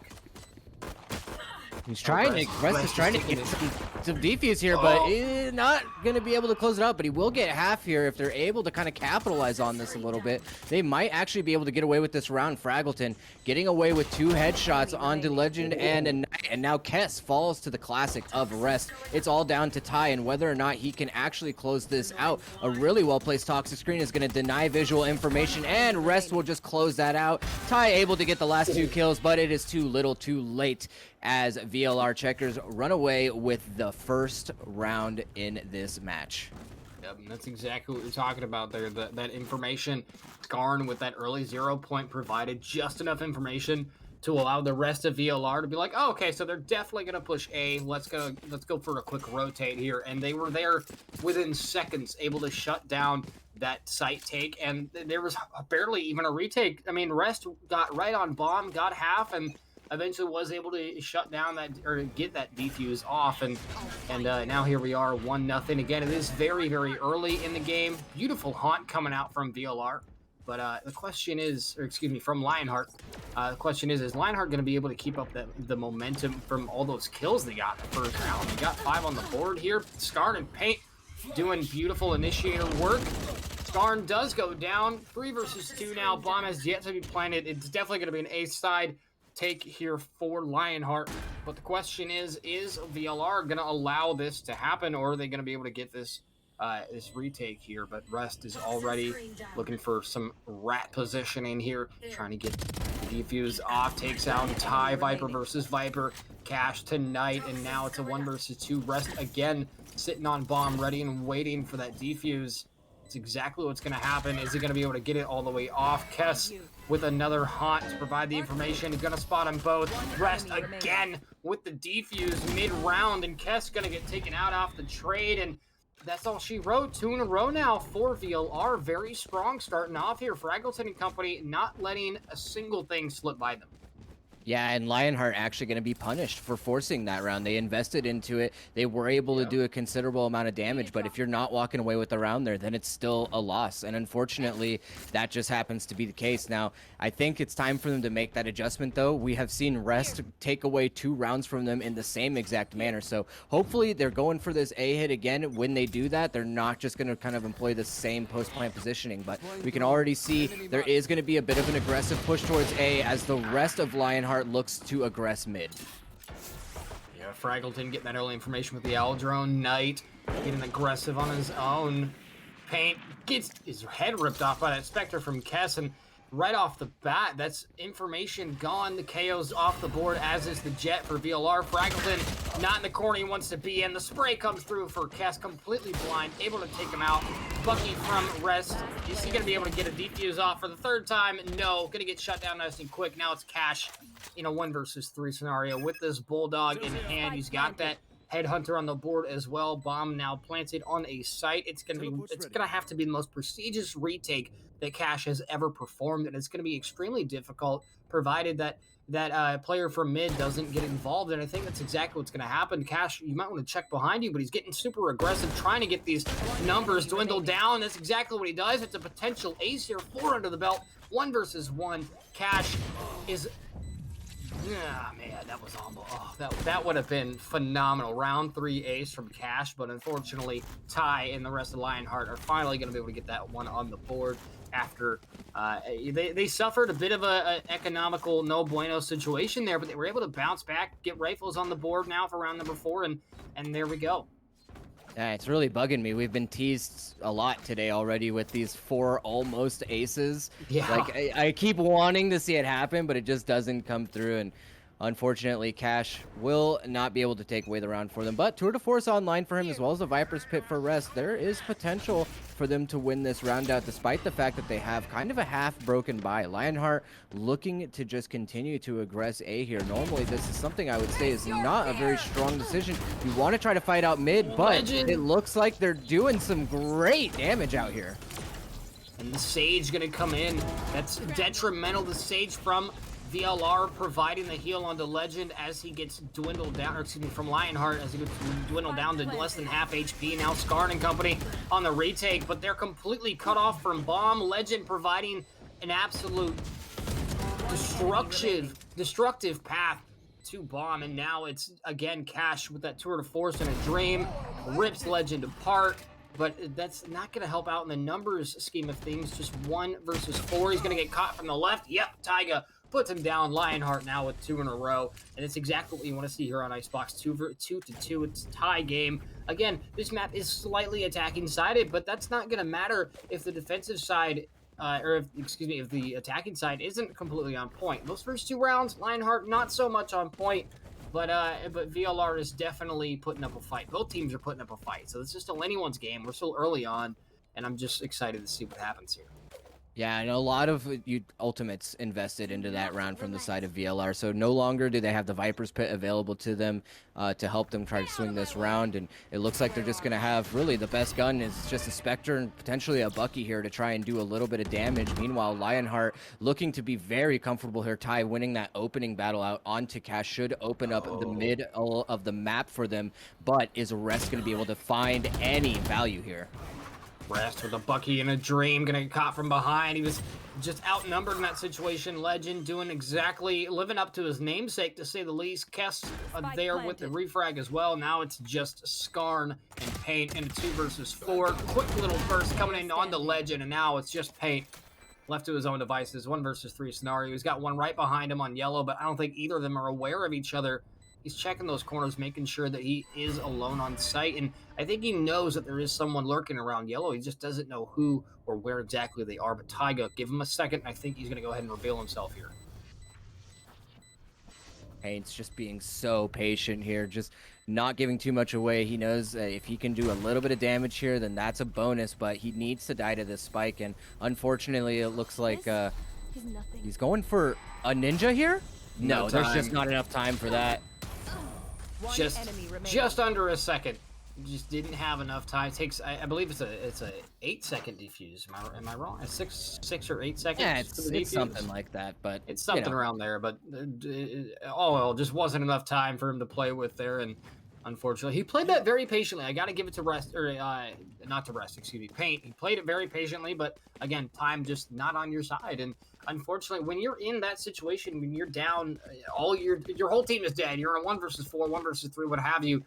You have 2 choices: either back up and save your weaponry, which at that point all he had was a sheriff, so it wouldn't really done any good for the next round, or you can get aggressive and ruin the economy. And he didn't do really either there. He kind of decided to play passive, and the defuse wasn't able to come through for time's sake. But now they are going to have another chance. Both teams, all 10 members, all 10 players in the game with rifles. Legend with that op. I want to see some crazy jet plays from you, my man. Do it. Do it. And Lionheart does have the Viper's Pit available, so if they're able to stabilize off the back of this spike plant, they should make it difficult for VLR checkers to come in. Hunter's Fury activated to try and counter that, and is able to find one onto Kess, but not the most important player in this, which is Ty, holding down that Viper's Pit. No command can be available for Skarn, but unfortunately he will fall to the hands of Legend as Taiga follows it up with an alley-oop onto the head of Paint. Now, a 4v3 in favor of Lionheart. This Viper's Pit has yet to be dealt with, but Taiga overextends a little bit off the back of that kill, and Rest will punish. Now, favor still going to Lionheart here. The positioning from Legend will snuff him out, and now it's all down to Fraggleton in a 1v3. The clock is ticking, and they still haven't found the answer for Ty here, and unfortunately, it looks like it is all but lost for him. He's just going to have to try to do a little bit of damage here. We'll be able to find one, but not before Legend shuts him down with a shorty for a 3K to close it out, and all guns lost across the whole server. That was, again, it all comes down to time. The defensive squad is just, they're not playing their time enough. They're not playing their angles. They're not playing defensive enough at the moment. They're completely allowing VLR to, or excuse me, Lionheart to just maul their way onto site, and then they're not able to hold those angles, and they take too long to rotate, and then it's just a mess right now. But the question is, will they be able to fix that? And at the moment, Lionheart is just so dominant here on Icebox. Well, and the thing is, VLR, they don't have that Sage to try to counter the Sage utility on the side of Lionheart either, so it is going to pose a little bit of a difficult problem here for them. Paint just trying to get aggressive to find something, but Legend gonna shut him down on an early op kill. Jet versus Jet. You love to see it. Legend could have a cheeky operator kill here onto Rest, but I don't think he's going to reveal himself. The Viper wall to provide cover.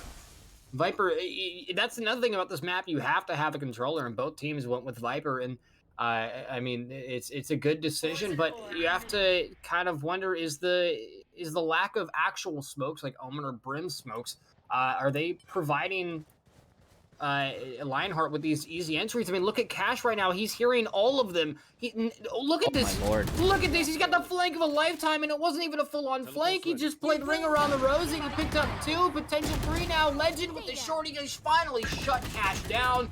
Rest goes down as well. It's a 2-man retake. Fraggleton in a 1v4. This is where he flourishes in these high-intensity, velocity situations. Gonna get the operator. Not gonna be able to do anything with it, though. He's gonna go down, and Again, Lionheart so dominant. 5 rounds in a row. They had a rough start, so quickly they were able to recuperate, and now they're just on a roll.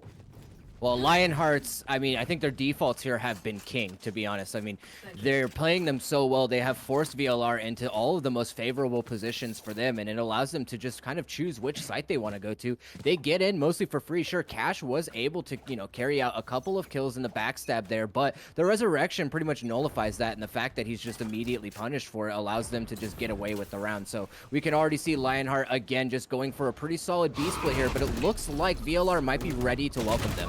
Oh, Cash caught completely off guard, teleports into the wrong neighborhood and just gets taken out, and that's going to be a huge no bueno. Sentinel off the board for the defenders. That's a huge loss. Bomb is going to be able to find their home on B site. Now Legend's got a beautiful angle towards mid, picks off Rest so easily. Skarn, though, could have a detrimental angle. He's in a great position, do some great work, but the question is, will his teammates be there to back him up? It's 3 versus 4 on the retake. Skarn gonna risk it for the biscuit. He goes for the flash drive. It drops right, the wall drops right as he triggers it. Skarn picks up Kess, paints there as well, and now it's 2 versus 3. They gotta have someone sticking it. No one's sticking it, but it's okay. Fraggleton is gonna be there to potentially pick this back up. It's Fraggleton versus Ty. He's not gonna find Ty. Oh no! Heartbreaking.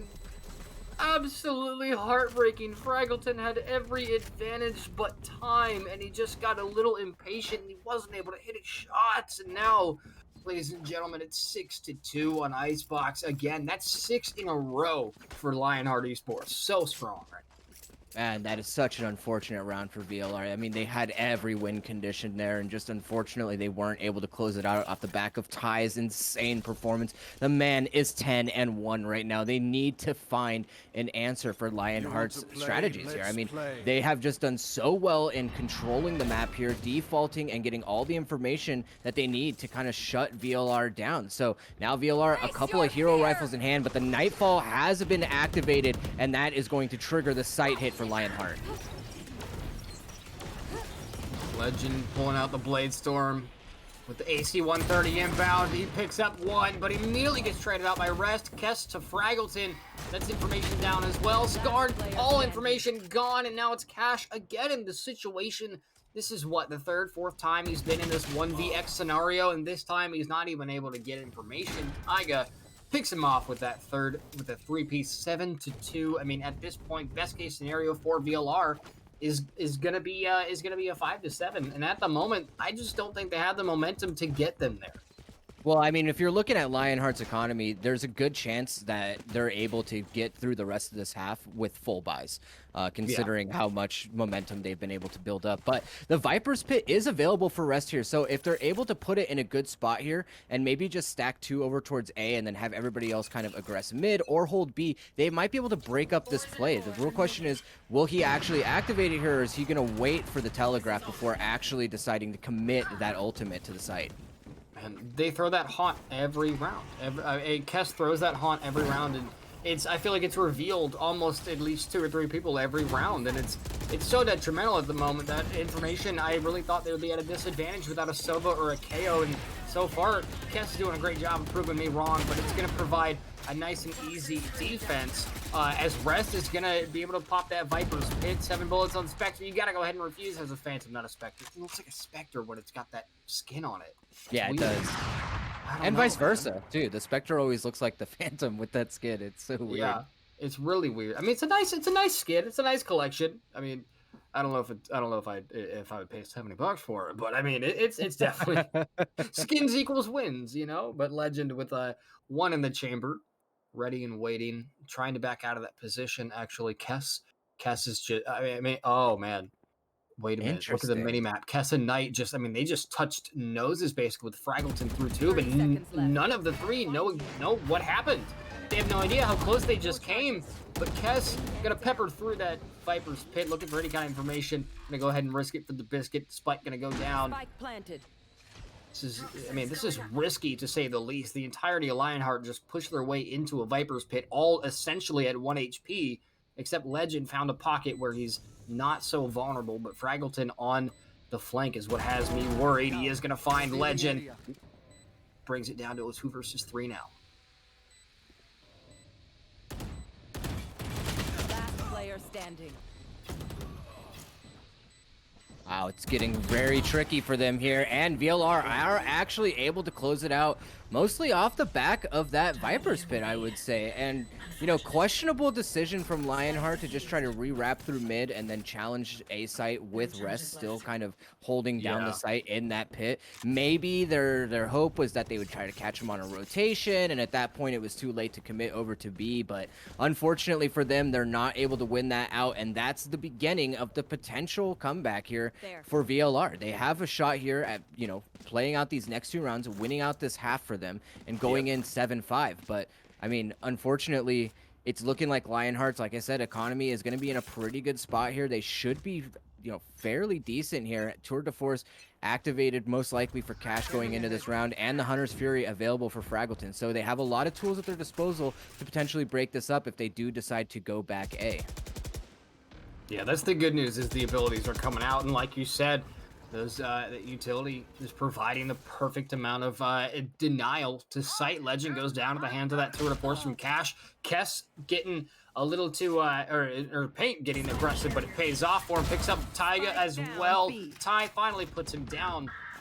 And I mean, you gotta give it to both teams at this point for putting up a fight. I mean, VLR especially able to come back after 7 rounds in a row of just getting their teeth kicked in, to say the least. It has not been very good for Fraggleton and company, and at the moment they are working on bringing it back. Cash with the tour de force, gonna go ahead and shut down Knight. Headhunter now with the reveal. Ty is donezo.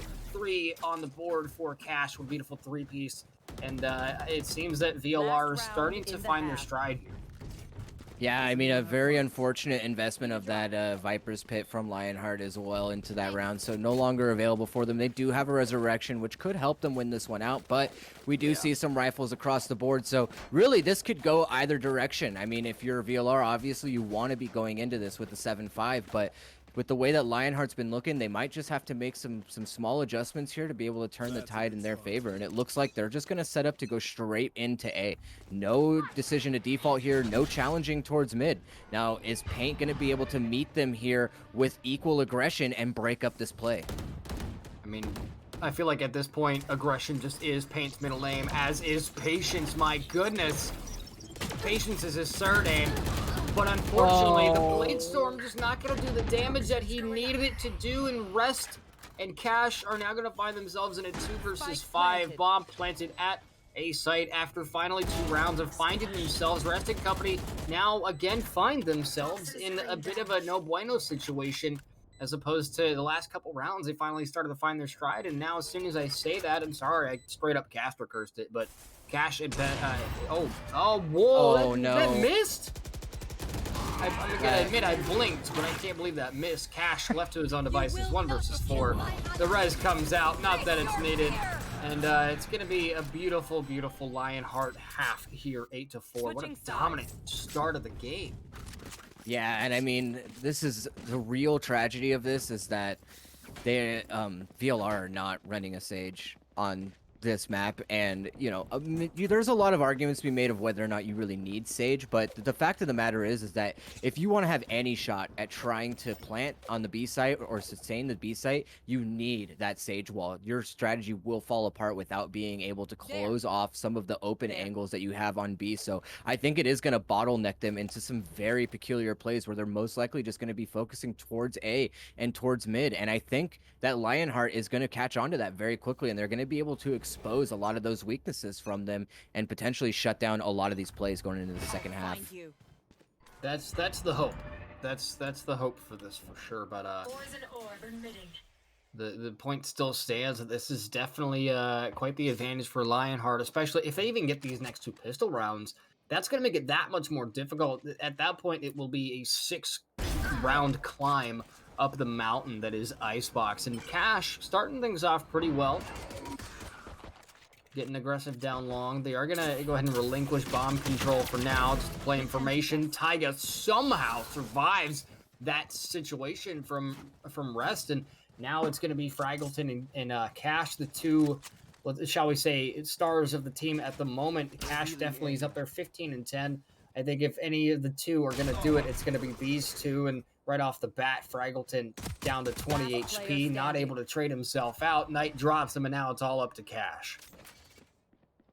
He's got a lot to do here, and unfortunately not going to be able to pull it off as Taiga's going to shut him down. And, you know, forced into that B plant, I think is not where you want to be. I mean, I literally just said it, so maybe I'm starting to sound like a broken record here a little bit, but you're never going to be able to sustain the B site against a team like Lionheart. Not only are they, you know, firing on all cylinders, but you just don't have the tools to hold the site down, and that's going to be a huge weakness for them in this. Obviously, coming out in 8-4 in the first half is already kind of a disadvantage for you, but now you've lost the pistol round. There's not a lot of areas of this map for you to work, and you're going into an anti-eco, a Bulldog in the hands of Ty, who has just been absolutely insane. 16-3 already. The man is an absolute menace. So Lionheart just looking to do a little bit of a spread here to try and wait out some information and see where the push is going to be, but they do have Taiga to slow things down if they decide to commit to this A hit.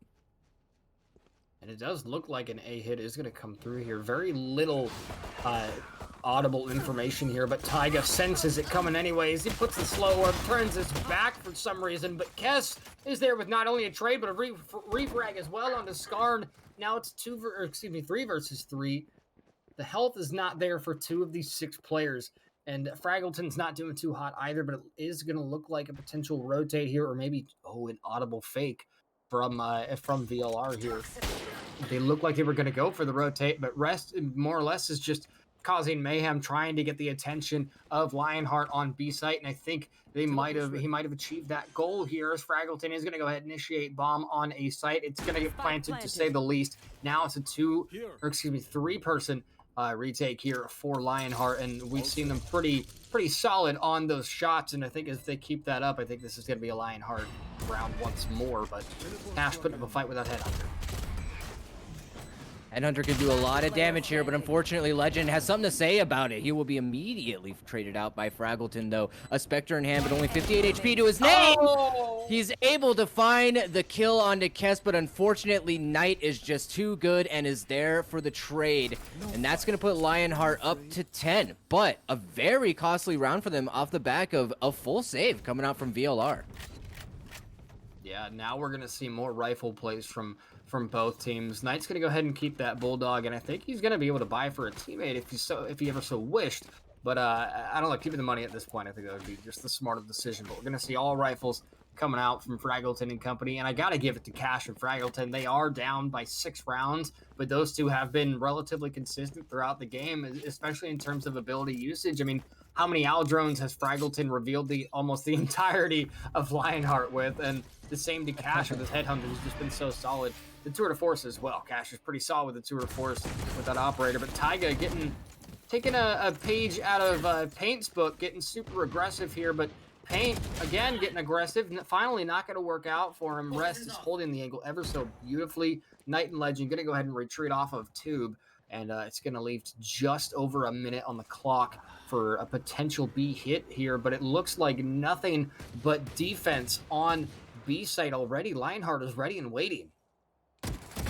Going back to B here, Skarn able to find it. A little bit of an opener there onto Taiga, and he spotted the location of Kess as well. But again, the B site is not going to be their friend here. And so they seem to have noticed that and are immediately just trying to work their way back towards A. But they're taking a long time here, Mickey. They don't have the time to clear all of these corners. At some point, Lionheart is going to catch on to this and be ready over there to challenge them on this A site. Yeah, the sand in the hourglass is running out, my friend. I mean, 35 on the clock. I mean, you still have 4 defenders to deal with here. Lionheart still has almost the entirety of their team, aside from Taiga, ready and waiting. So even if Fraggleton does get bomb here, even if they are able to eliminate them, I don't think, or even if Lionheart, is able to eliminate VLR, I don't know if they're going to have enough time to do that. And vice versa to VLR, I don't know if they're going to have the information needed in order to push off this this post-plant attack here. But Skarn is definitely making his way downtown, faces pass, and he just might be homebound. No, Knight shuts him down. Rest with 2 of his own. And now it's a 1 versus 2. Fraggleton goes down. Knight picks up a 3rd. Rest knows exactly where he's at. The headshot comes through. 10 HP and a dream from Rest. And that is exactly what VLR needed. Yeah, they're able to kind of stop the bleeding a little bit there and just get one more round on the board, but it still is a 5-round differential, and Lionheart have a lot to work with.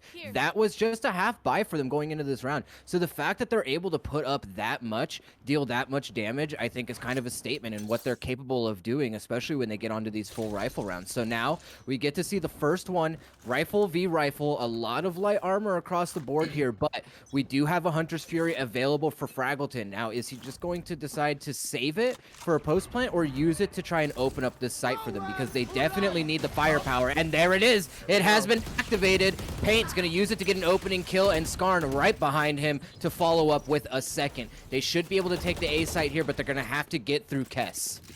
Yeah, the Hunter's Fury unfortunately didn't do a ridiculous amount of damage, but it did open up the site for his teammates to go in and get those couple kills. But now Kess is going to begin with the trades here. One down, Skarn, that initiator off the board already. They just have Fraggleton left the information. It's Knight taking out his fellow Sentinel Chamber, and Paint's going to do the same. Fraggleton going to put an end to it, and that was all she wrote. And it seems once again, VLR, they're kind of having these spurts of we don't know how to play the game versus let's just shut these guys down real quick.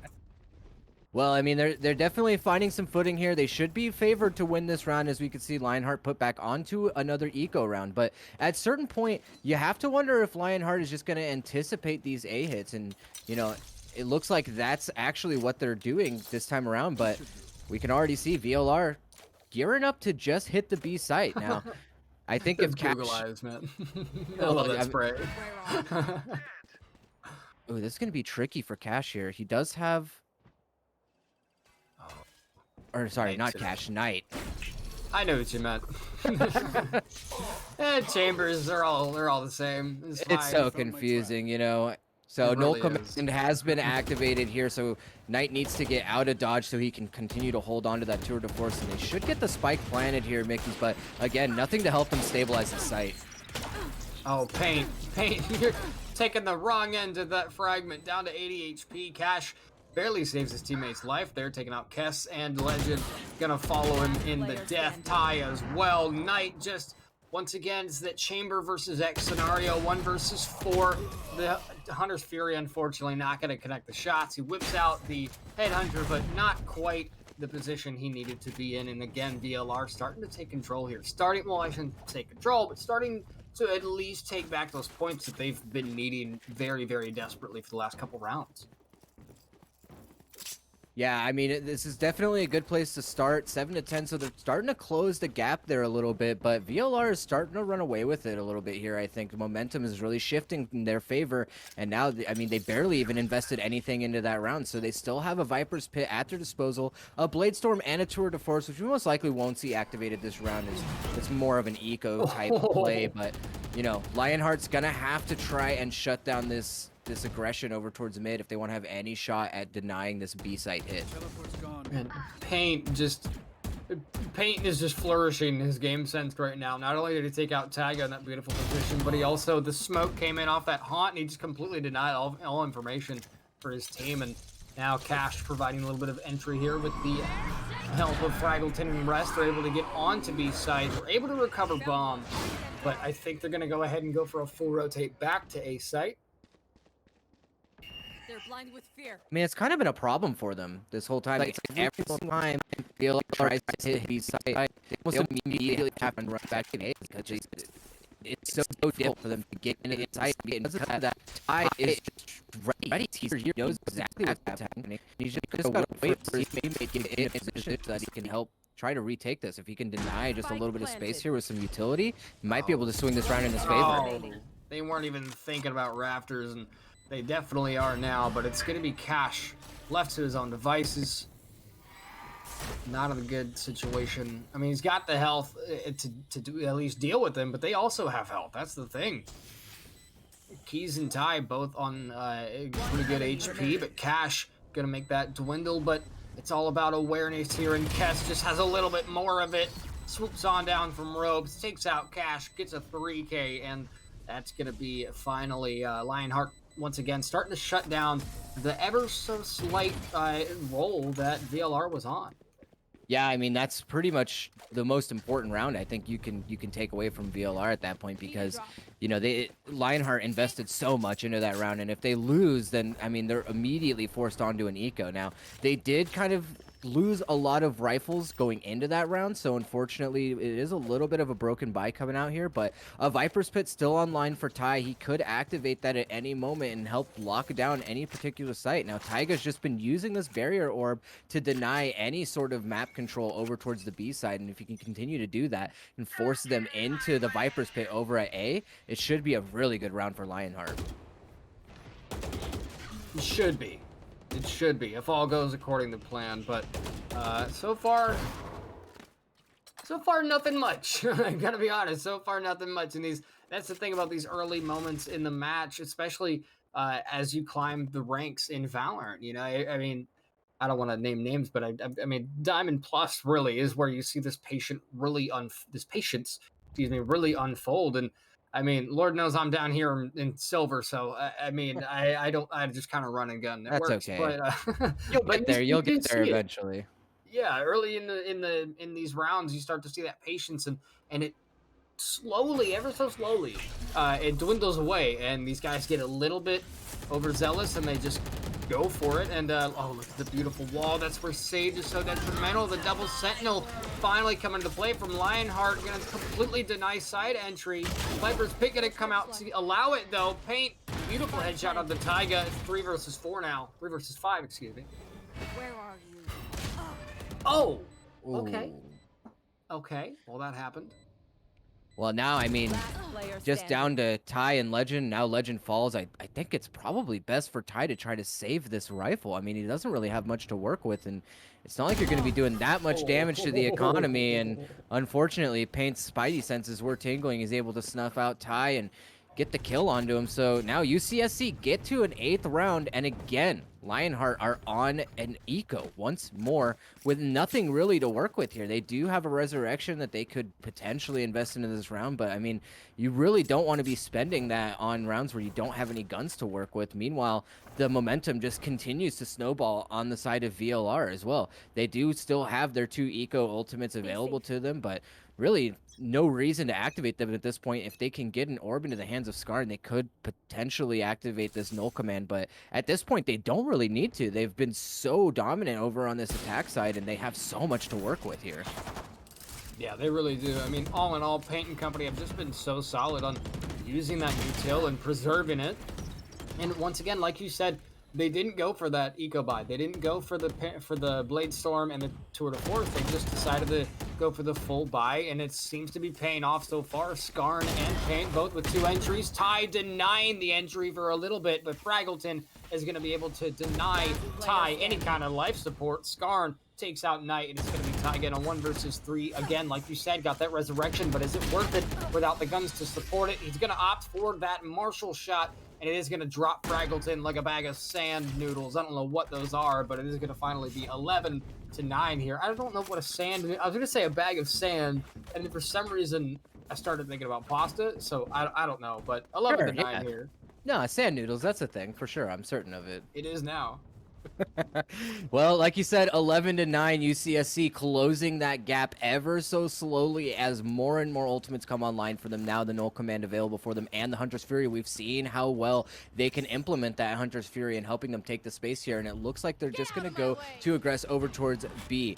The Blade Storm has actually been activated from the side of Paint, so he's just going to try to go in and get as aggressive as possible, but Legend is in a very good position here. He could potentially break this up if he's able to find this pick on a Fraggleton, but no, he's spotted out, pinged by the Hunter's Fury, and Cash completes the kill by shutting him down, and now the site should be theirs, and Skarn just going to try to secure that with 1 more headshot onto Kess. It is all down to Ty and Knight, 2 Vandals in hand, and unfortunately, Skarn has something else to say about this, all down to Knight in the 1v4, and I think this should just be a good opportunity here to try and save your Vandal, maybe try to do a little bit of damage, but with where their economy is at now, you're better off just trying to carry it in the next round. Oh man, and with the 0 point coming out, it's going to be that much harder to do, but he is going to drop rest. Skarn, again, has been so solid on specifically trades. I've seen Skarn get quite a few trades tonight, And a 3-piece coming off the belt is nothing to shy at, especially when it is going to allow VLR to get into that double-digit point. What a beautiful, beautiful round from them. They have done nothing short but of deserve this comeback, if you call it. I don't want to jinx it, but it's, you know, they're coming pretty heavy. I think it was a 11 to, or what was it at the half? It was 8-4, and now it's not. So Yeah, and Lionheart taking a much needed timeout here. Unfortunately, I think maybe a little late. Might have been good to see one earlier because if they do decide to go for the force here and just kind of scrape the bottom of the barrel and get as much as they can, they might be able to get some rifles in hand with some light armor. But I mean, unfortunately, it's just really not looking to be favorable for them. Now, Ty and Kess are only one off from their ultimates here, so being able to potentially get the Viper's Pit or the Nightfall online could be really good for them, but we've seen how it's worked out for them in the past, and a lot of times VLR just seems to find their way to work around it. So maybe if they can kind of use those two in conjunction together, they only need to get 2 more rounds here. But that being said, UCSC is creeping their way up to their own victory. 10-11. This is the closest game that we have seen all day. yeah, I mean, and like we were saying earlier, Skarn and Cash both have those ultimates, right? The Tour de Force and the No Command. They're both well on. I mean, they're there. They're very usable, and specifically Skarn's ultimate. That ultimate is extremely helpful in these pushing scenarios. It completely shuts down the abilities and those defensive abilities, such as Chamber and Sage on the other side. It could allow them to get the opening, but they're going to opt for neither of those abilities, and they're just going to go ahead and yeet themselves onto site, and it worked somehow, and now it's Ty and company on that retake. DLR in a really good post-plant position here. Fraggleton able to kind of prevent that wraparound from Knight, and Cash doing some damage of his own onto Ty. It's all going to come down to this, but an underhand flash.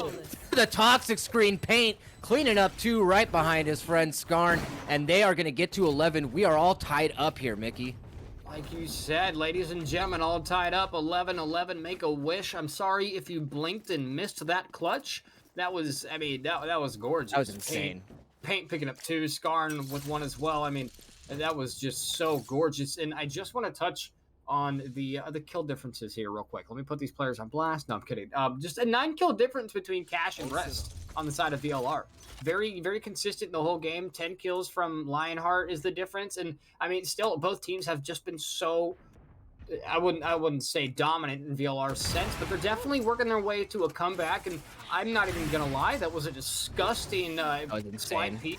That should be illegal, honestly. A good recon dart pinging out Ty in this position in back yellow, but Legend able to help hold it down. But unfortunately, Skarn and Fraggleton are forces to be reckoned with as they come in and completely clear the side up for them. Now, it looks like they might not even be considering committing to this. I think they're anticipating the rotation to come through. Resurrection now online for Taiga, and he's going to burn it over to Legend. So the question is, do they decide to go here knowing, or at least anticipating, that the majority of the team is over towards this B site, or are they going to try to make the rotation over towards A? I think they're going to get the information off of this 0 point from Skarn. And if they get 1 or 2, I think they might just go for the rotate, but it's not going to catch anyone, unfortunately. Fraggleton's dart is going to get destroyed off the bat. I don't think any information came out of that either. They're just going to go for it and hope for the best. The plant is going to come through, though. Legend has that up angle, but he's not going to be able to find anyone quite yet. Beautiful flick on the Skarn. The right click. Taiga is going to capitalize. Now it's just down to Fraggleton. 1 versus 3. Able to drop Taiga with ease, still full health, but no util. 10 seconds for that recon to come in, and Knight might just swing him perfectly here. He comes off the defuse. They're going to be able to get it no matter what. Knight's going to shut down Fraggleton, and there we are, ladies and gentlemen. It's match point, 12-11. Lionheart is starting to shut down that role that VLR was on. Yeah, but even though they get to match point there, they do secure overtime. We have to take a look at their economy here. That was too much loss on that last round, and unfortunately, UCSC has just built up so much economic momentum that they're fine. they're totally chilling. They don't even need to worry about it. And on the side of Lionheart, this is a very tough buy for them. I mean, Tour de Force is going to be available for Night, so they essentially do have a mostly full buy here. But I mean, it's only going to take a couple of ultimates to swing this around, and both teams have a Viper's Pit available to them.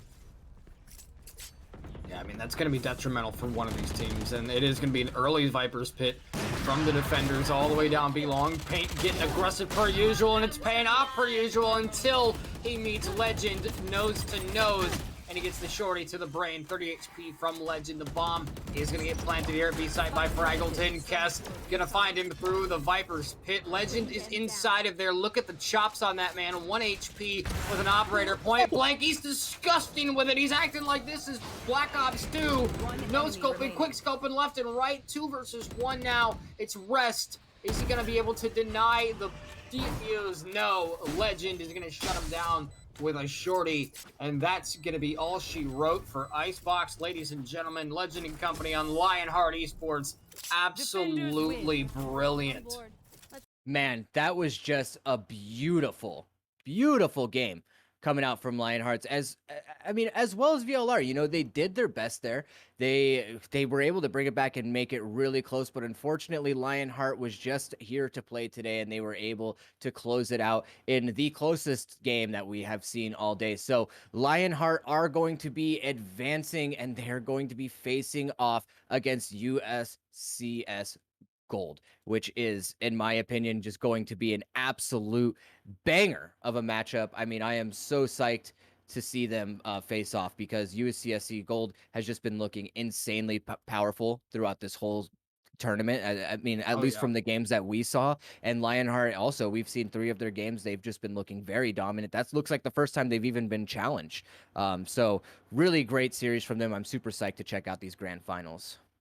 Yeah, I'm ready as well, but we are going to go ahead and take a quick break while we get all that set up, ladies and gentlemen. Don't forget, we're all on the social media at IG Leagues on Twitter. If you want any more information on our next couple of events, we have those all planned out. Wait for those announcements, and I'm sure those will be, in your words, Disco. They will be bangers. But as you said, we're going to go ahead and take a break, grab some goldfish, go high five your grandma, stay hydrated, and we'll see you guys in just a moment.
Welcome back, ladies and gentlemen. This is it, the grand finals of IGLeague SkyBell Series number 8, and we have the two most dominant teams that have blown through this bracket. We have Lionheart going up against UCSC Gold. Both teams have shown that they are more than capable of shutting out the other in this grand final. My name is Disco, and I am joined with Sir Mickey. Mickey, are you as psyched for this grand finals as I am?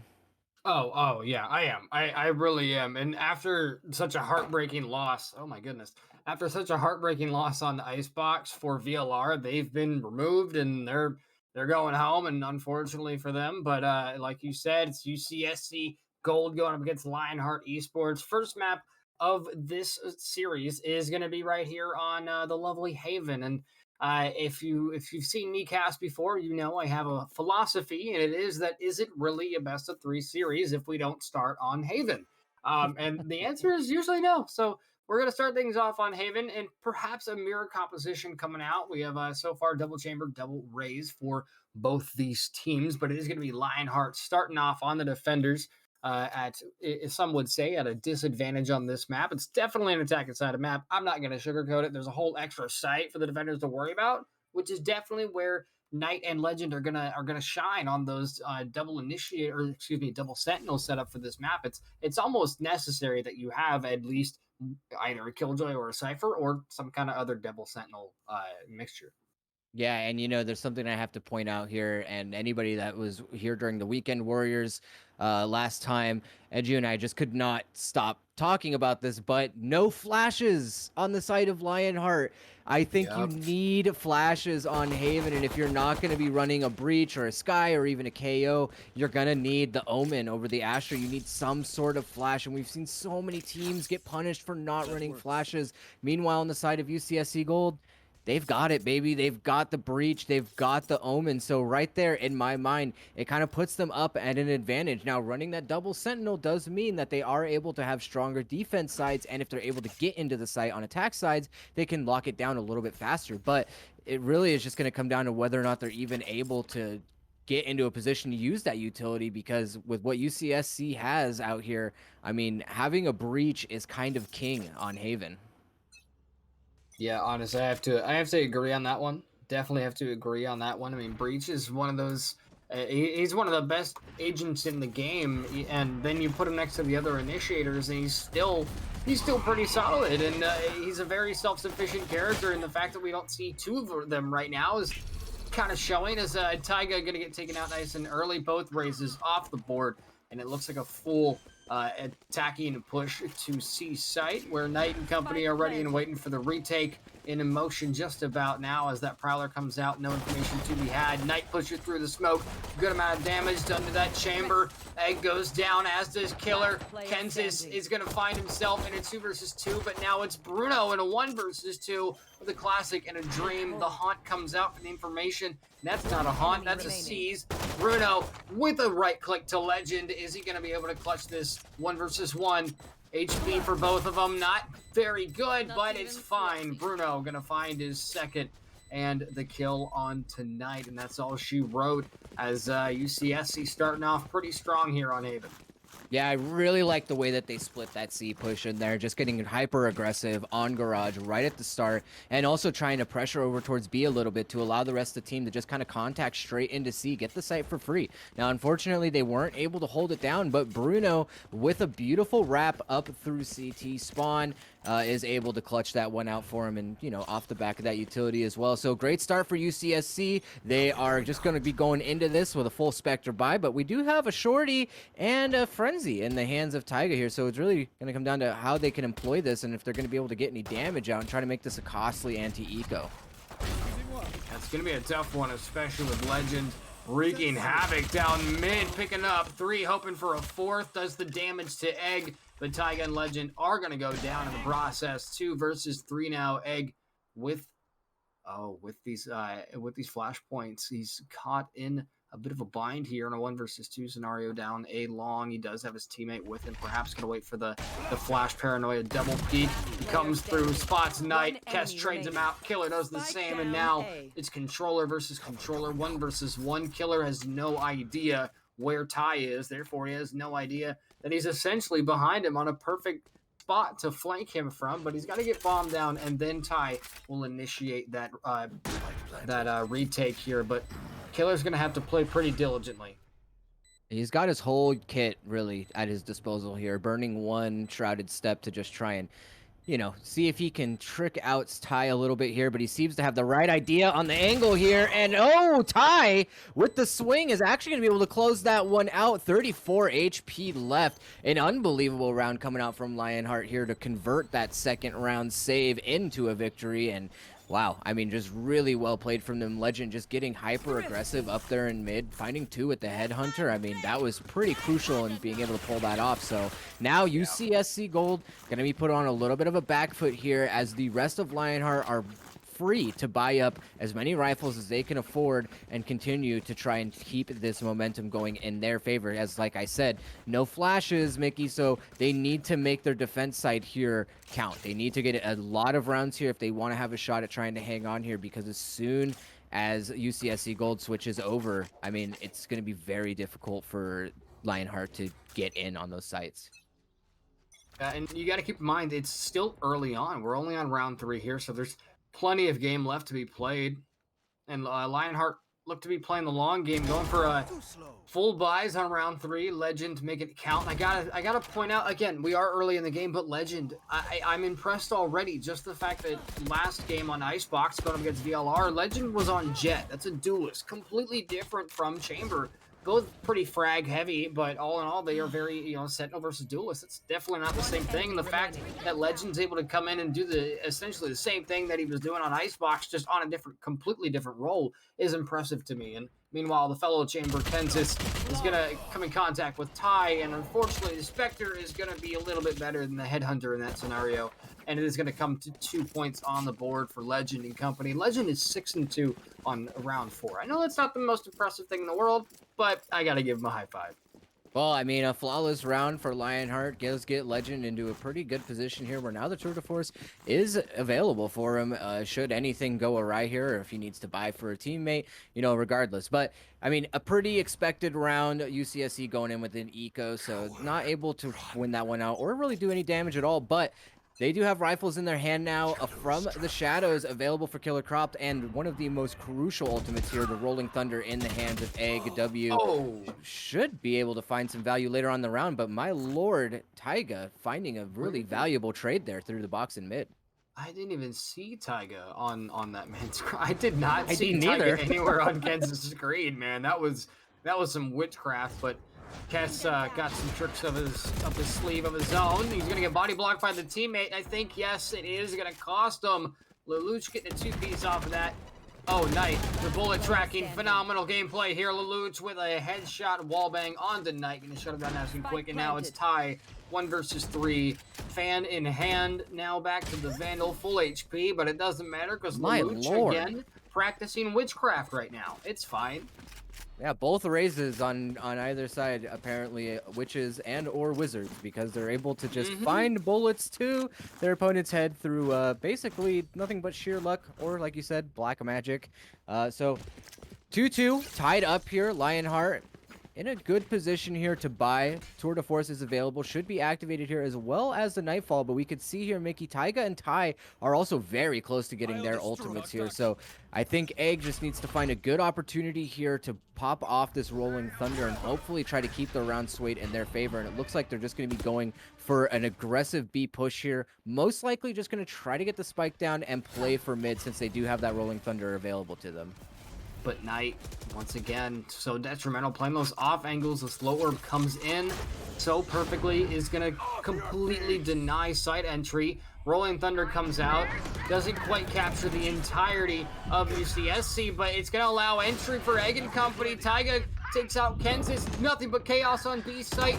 Kess gets one, Bruno as well. The triple clicks, right clicks coming in from Lelouch, but he's got no ammo in his Vandal, and it's all down to Killer Cropped in a 1-on-2 situation. He's got all of his abilities. He's got all of his health. This is very doable, but he's going to have to play ever so diligently on this retake.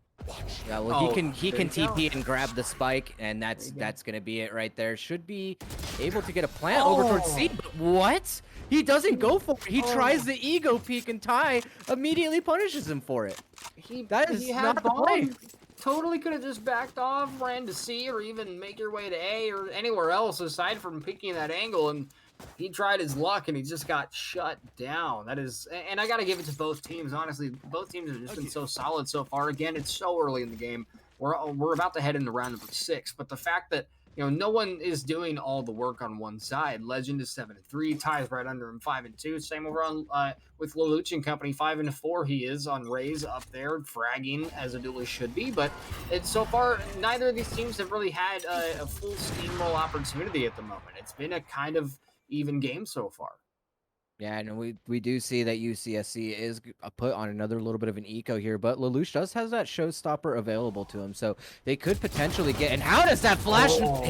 Are you kidding me? Taiga's able to get out of there scotch-free, get some damage out, and throw the paint shells out to try and slow things down. But a fault line is going to keep him off the angle. Tai able to assist him in getting one or more pick there. Egg gonna try to trade that one out almost immediately, and Kentis is right behind him with one. But the boys from Lionheart start to fill the feed with blue as UCSC fall to their hands, and now it's all down to Lelouch in a 1v2. He does have the Phantom in hand now, so no more Sheriff to rely on. But that being said, Legend does have an operator, and we've seen how disgusting he has been in this position here. And Lelouch just trying to whip this angle, but no, Legend is ready for it, and they are going to take a 4th round, widening that gap on the lead.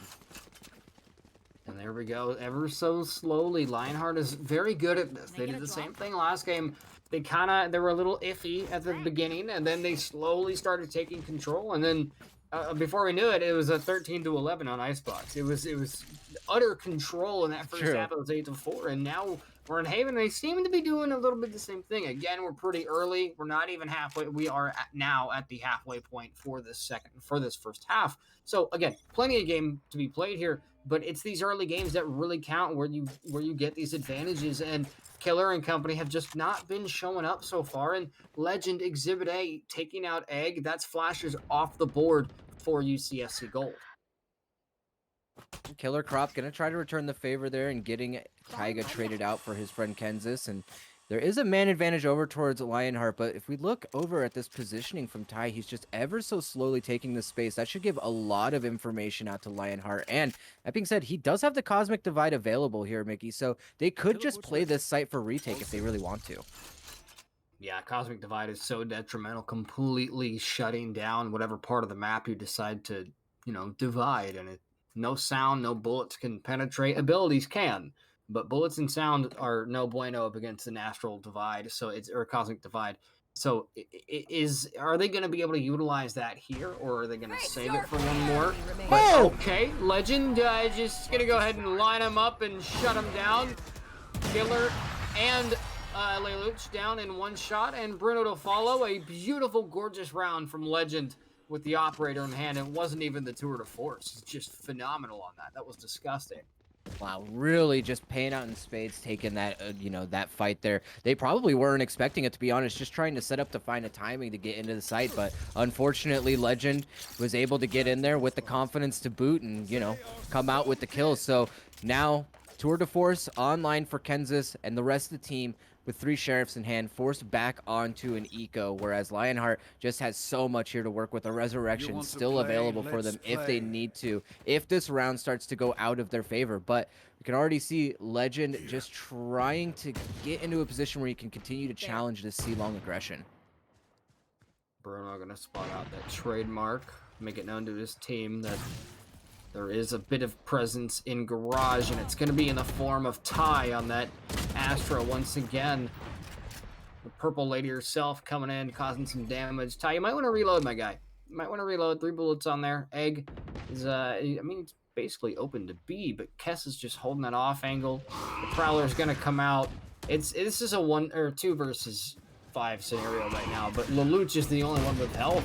Egg is down to 5 HP. Now it's officially a 1 versus 4. Kess brings down Lelouch with ease. The haunt comes out, but it wasn't even needed. Taiga from behind all the way from mid-window. And just like that, Lionheart Esports continuing their reign of terror that they started on Icebox, and I don't think they have any intentions of slowing down whatsoever. No, I mean, they're really just in such a good position here to just continue to keep this momentum going here. No ultimates yet invested. They still have the Cosmic Divide available to them. Legend already won off from that Tour de Force once again. And Kess and Taiga, I mean, just a few rounds away from being able to sway the round in their favor with their respective ultimates as well. So this is a very important round for UCSC to try and stop the bleeding a little bit and get some rounds on the board. But already Legend just opening it up with a first pick onto Kansas. It's always heartbreaking to see in that 1v1 scenario that early on, just getting shut down like that. But now it's Legend left completely alone on C site. Finally, the assistance is going to come through, but it's far too late for that, and they're just going to go ahead and give Killer Cropped and company site and just say, here you go, UCSC. We'll give you a little bit of hope here. Let you plant bomb for a minute. Let you wallow in your own self-pity. And now Killer watching the flank beautifully as the Rolling Thunder comes in on to site to deny the entry. But maybe I think this book is just about closed. Ty, I don't know how Bruno didn't just make eye contact with Ty. I mean, I don't know what just happened. I feel like they could have had a candlelit dinner, but Egg takes out Kez. It's going to be a full stick from Ty and company, and that's going to be all she wrote. 7-2. Lionheart Esports still going so strong here on Haven. I mean, I just am still in shock at what I just watched from Bruno there. I don't know how Bruno it made me question what I was looking at. I was like, oh wait, are they on the same team? Am I crazy? But I guess Bruno maybe thought the same thing. Unfortunately, dropping the ball there a little bit, but a pretty free round for Lionheart once again. And now this is UCSC's chance to try and just put something on the board here. They do have rifles in hand. From the Shadows isn't really going to offer them much here, and they just need to kind of get in this with raw power. And unfortunately, a lot of these hits haven't been working out for them. They need to try a little bit more of a default. They need to find these picks before getting into the site. They're not in a good position here to lock it down as well as, you know, potentially Lionheart could. Yeah, I mean, that Omen ult out of the Shadows is a very concerning ult in general, because I just feel like it's a lot easier to use on defense. On attack, it's kind of hard to pinpoint where they're not going to be. You know, you might ult right next to someone. And so far, Killer Cropped has just kind of avoided that. He's mainly used that ultimate for retrieving bomb, or on the, I'm assuming once they get to defense, it'll be a lot easier for him to use that to reposition for certain site takes, or certain site retakes, I should say. But Bruno, Legend is at like 4 HP or something, somehow manages to take down Bruno. Knight does the same to Lelouch, and now is a 3 versus 3 here. The heals are on the board for Lionheart, but they haven't come out just yet from Knight here onto Legend, but it's definitely needed at the moment. But Kansas barely gonna survive that, gets saved by his teammate, but Ty picks up a 2-piece Killer Crop now in a 1 versus 2. The beautiful Shrouded Step gonna provide just enough cover for him to hold this angle, and Legend's gonna reveal himself with 0 HP in a dream, but Ty gonna hop up on the stage and give him a little bit of look-see right in the dome, and that's gonna be now 8-2. We only have 2 rounds left in this half. I mean, Lionheart Esports is so dominant right now. Yeah, I mean, you can just tell from their discipline as well to not actually rotate too far off of C there after the initial site hit.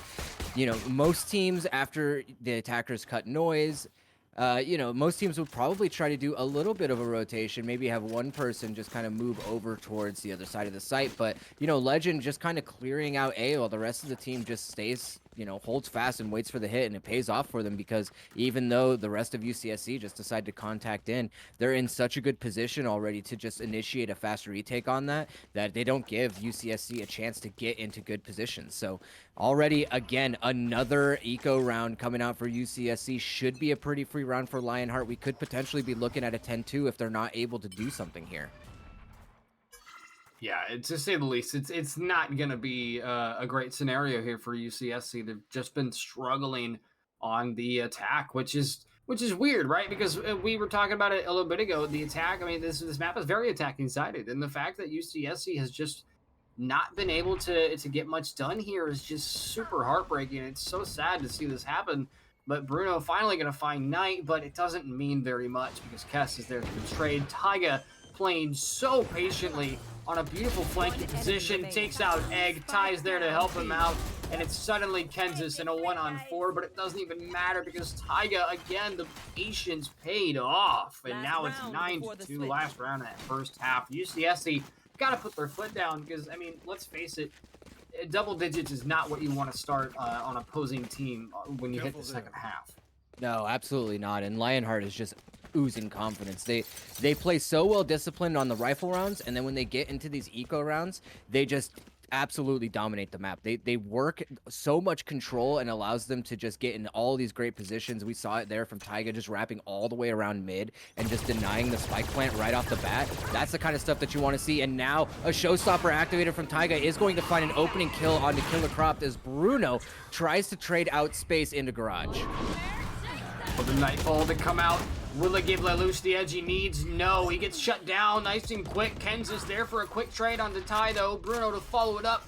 2 versus 3, nothing but low health for UCSC. It's finally Knight and Legend now in a 2 versus 1, but Bruno catches Legend right in the brain with the Vandal shot, 30 HP, just over a minute on the clock, 8 bullets. You might want to reload here, man, or don't, you know, it might be your thing. But I think Bruno's going to go ahead and wrap around and go for the long way around to recover bomb here. But is that the best? Is that the best decision here? Just because of Knight's position, and he knows he has sight. He knows Knight is on sight, and there's only a handful of angles that he could really be coming from. So if he's not looking down long, he's definitely checking garage or CT area. But I think the timing might just work here for Bruno. Oh, look at the mini-map, ladies and gentlemen. This is edge of your seat right now. Bruno is going to round this corner any second, but will Knight be there to answer the call? Bruno spots him first, and beautiful execution from that fade. And it's finally going to allow UCSC to get a 3rd point on the board. But will it matter heading into the second half? I mean, they just salvage whatever they can from that first half, and unfortunately, Knight just not in the position that he wants to be in to, you know, give his team that extra edge. But 9-3, we have seen teams in the past come back from bigger round deficits than this. Yeah. And, you know, unfortunately, as we pointed out, there's no flashes on the side of Lionheart. I said they needed to get a lot of rounds on their defense, and that's exactly what they did. And honestly, it could be exactly what they need to close this one out. The question is UCSC have what it takes to break up these attacks from Lionheart? I mean, they don't have a whole lot of attack-favored utility at their disposal, whereas, you know, having the breach and the fault line, the aftershock is so good at delaying and, you know, denying a plant in a lot of situations. If they're able to, you know, deploy those in the right areas, they should be able to win this out. Lelouch with the combination of that boom bot and the frenzy from Taiga gets shut down. But trades are coming out. 124 on the clock. Bomb planted. Egg gets a face full of frenzy. Ty, oh my goodness, he's between a rocket and chamber. Mackenzie's gonna find him. Bruno with the trade. 1 versus 2 again. Bruno, it's all up to you, my beautiful fade. See what he can do here. He's got to get the 4th point on the board for UCS, and it would be one hell of a start for the defensive half, but Legend is going to answer with his own headhunter headshot straight to the dome of Bruno, and going to continue the reign of terror that Lionheart has set precedence here on Haven. 10-3, double digits, ladies and gentlemen. Lionheart are not backing down. Yeah, that's not the position you want to be in for UCSC. It's a very crucial pistol round for you. You don't have a lot of rounds to work with. And even still, it looks like they're not even going to opt to go for the force, which I guess is kind of a favorable position to be in because you're not on attack. You know, if you force on attack, you're definitely in a better position to try and win it out. So they're just going to look to group up for a contact push over on A. But, I mean, this could just be easily shut down with this gun difference. It's very possible that Lionheart just completely mow them down as UCSC just continue to move as a unit. Lionheart, hold fast, wait for some information before they decide where to go. Yeah, Cass with the Prowler, unfortunately not going to get much in the ways of information, but if you see the big brain mentality coming out from Lionheart, or excuse me, from UCSC, they're all sticking together mid. They know they're outgunned, so they're sticking together for trades, but is it going to make the difference they need it to? Kess with the Spectre going to find a couple of his own, going to get shut down though, and now it's Lelouch with a frenzy and a dream, and a 1-on-2, 50 on the clock. I think Knight's just going to go ahead and swing towards A and go for a quick little A-site plant here. Meanwhile, Legend on the flank. Lelouch has no idea he's pinned between these two players, and these are not the two players that you want to be pinned between. Lelouch just trying to give any kind of distraction, and Legend, I think, is going to be able to catch him off guard here. Frenzy to the back, and that's going to be all she wrote. 11-3 now, just 1 point away from match point is Lionheart and UCSC. I mean, if you're here to see UCSC, I'm sorry. I'm so sorry. I mean, it's a decent amount of damage, you know, coming out from them to kind of put them a little bit on the back foot, force them into a potential investment here. And, you know, I don't think Lionheart really needs to worry too much about it. They have a huge cushion and rounds to work with. They can concede this round if they really need to, because they're only 2 away from closing this map out. And, you know, on the other side for UCSC, it's a long, arduous path ahead of them if they want to be able to tie this one up. They do have a lot of room to work with here for sure. Kansas looking to remove the score gap here, closing that window of opportunity, but Killer and Lelouch gonna follow him up. 3 versus 2 now. Killer not in the best spot. Legend's gonna find him, and a second to Egg, and Legend now in a one-on-one with that Vandal. A dream. Bomb's been dropped, but Bruno has got the reaction time necessary to take him out. And finally, UCSC, I mean, they can't afford to drop us. They can afford to drop exactly 1 more round, and that is it. UCSC has like literally 1% of margin error for this round. I mean, that's it. If they drop 1, they're done. That's match point. They can't afford to drop any more than that 1 round, and even then, just roll with it and say they can't drop any, because they really can't. Yeah. Well, and they needed to win that round with a lot more rifles in hand, because now we can already see 3 Spectres, 1 Vandal to work with, and a Classic in the hand of Kansas. He's just going to try to find an orb so he can activate that tour de force, but Taiga is getting so aggressive up here towards long. He's able to find Bruno. Lelouch just immediately trading him back out, trying to reposition to get into a favorable spot to try and hold this site hit off, but Legend is finding himself in a very aggressive position here. He might be able to catch somebody off guard, and it looks like the rest of Lionheart are just going to opt to try to take this site here. Legend able to find one onto Lelouch, and that should be a 3v4. I love the positioning from Legend. He gets that pick and is immediately able to teleport straight back to watch the flank, but Egg absolutely getting destroyed on sight by Legend and company, and Killer Cropped now in a 1 versus 4. This is not where you want to be at all, especially as an Omen with no smokes on the bar. Legend gonna swing that corner and just put an absolute stop to Killer Cropped. And yes, I rhymed that on purpose. It's going to be 12-4. It is. We have reached match point. Disco. We have reached match point. This is it. UCSC cannot afford to lose 1 more round. And I think just by looking at their buys, I don't know if they're going to be able to pull it off. I think it's looking fairly unwinnable for them at this point. I mean, Showstopper available, Tour de Force available. I mean, those are 2 ultimates that can potentially turn around into their favor. They do have, you know, they're close to that Rolling Thunder, they're close to that Nightfall, but even still, even if you invest all of that, you still have 8 more rounds that you have to win in a row, and already the Showstopper activated finds absolutely nothing. Yeah, that's a huge waste of an ultimate right down long. Not what you want that early in the game, but again, Bruno and company sitting on the defensive. This wall comes up, Cosmic Divide comes up, and the Nightfall is in the pocket, so that is a possible leg for them to stand on in terms of retaking. The Resurrection comes out.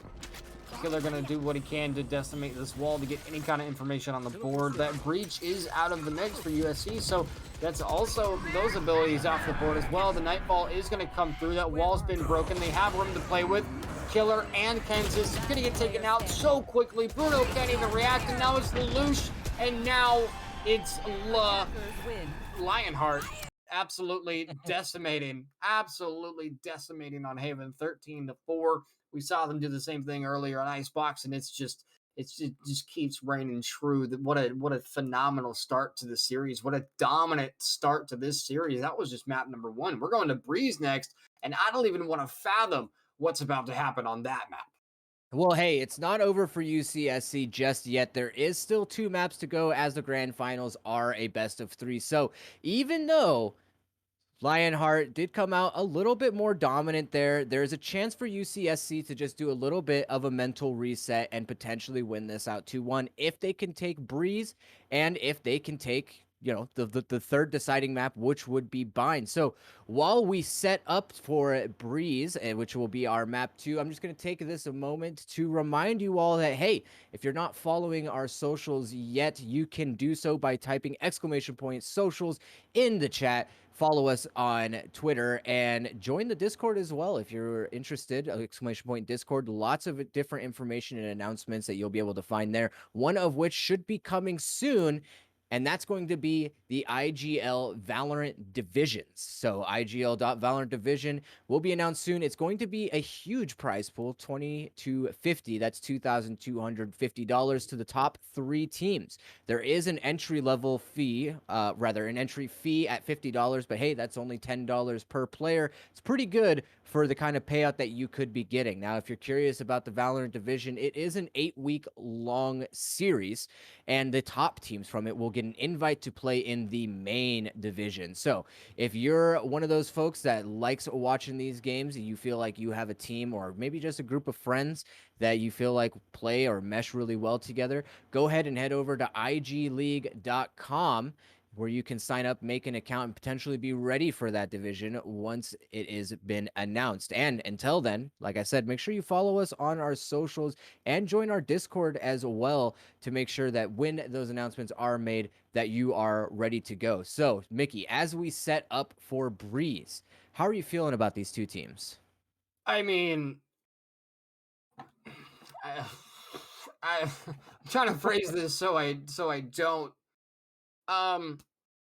UCSC, they man, I mean, they put up a fight early on. In the last series we saw them in the first semifinals, and Lionheart did the same on Icebox to VLR. Although I gotta say, VLR put up one hell of a fight on that Icebox map, 13-11, and Lionheart still took it. So the question is VLR also that? I mean, that goes to show how strong VLR really was as a team, and the fact that they've been beaten out as well. And now we're here, Lionheart taking that first map on Haven. We're heading into Breeze, like you said, and as far as Breeze goes, I think it's very similar to Haven in as there's a lot of open areas, especially down that mid alley. B site doesn't have a ridiculous amount of coverage. You have to really know this map. You have to know Haven and Breeze very, very well in order to play these games very well. And if you look at Breeze, like I said, it's not super close quarters. It's a lot more shot reliant, which means you have to hit your shots and you have to be able to create space for your team. And I'm just going to say right now, if we don't see an Astra or a Viper on Breeze, I don't know what to think anymore, because those are two very dominant controllers that you're going to need to take up that space.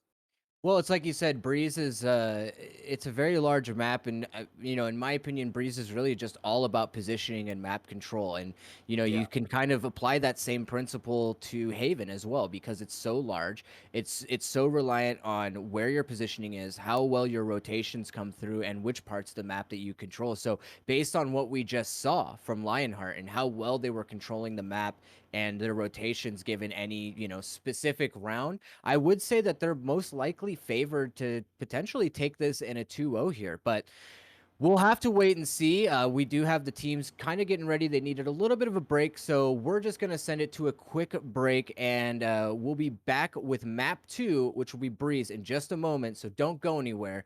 We'll see you soon.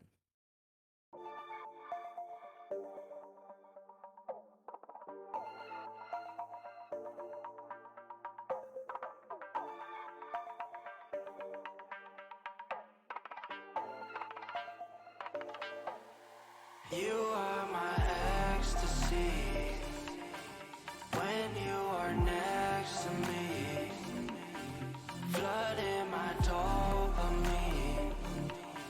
Stay here right next to me. Oh,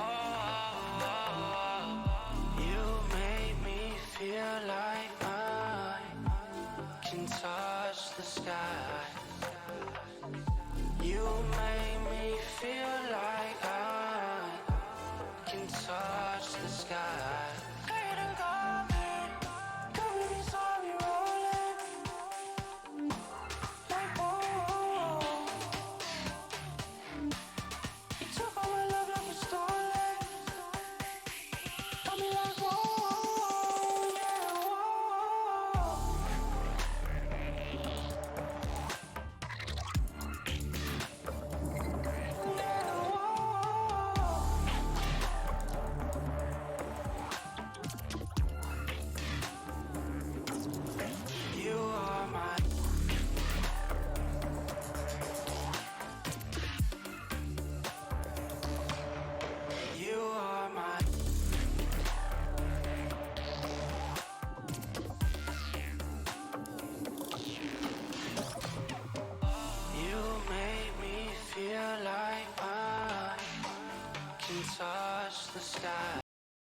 All right, welcome back, ladies and gentlemen. It is time for Map 2, Breeze, UCSC Gold, facing off against Lionheart. We just saw Lionheart have a pretty dominant performance over in Haven, as Mickey and I both talked about. The way that Breeze is constructed here should really lend itself to their play style. But right off the bat here, Mickey, something really interesting I wanted to point out is the Cypher pick over on the side of Lionheart.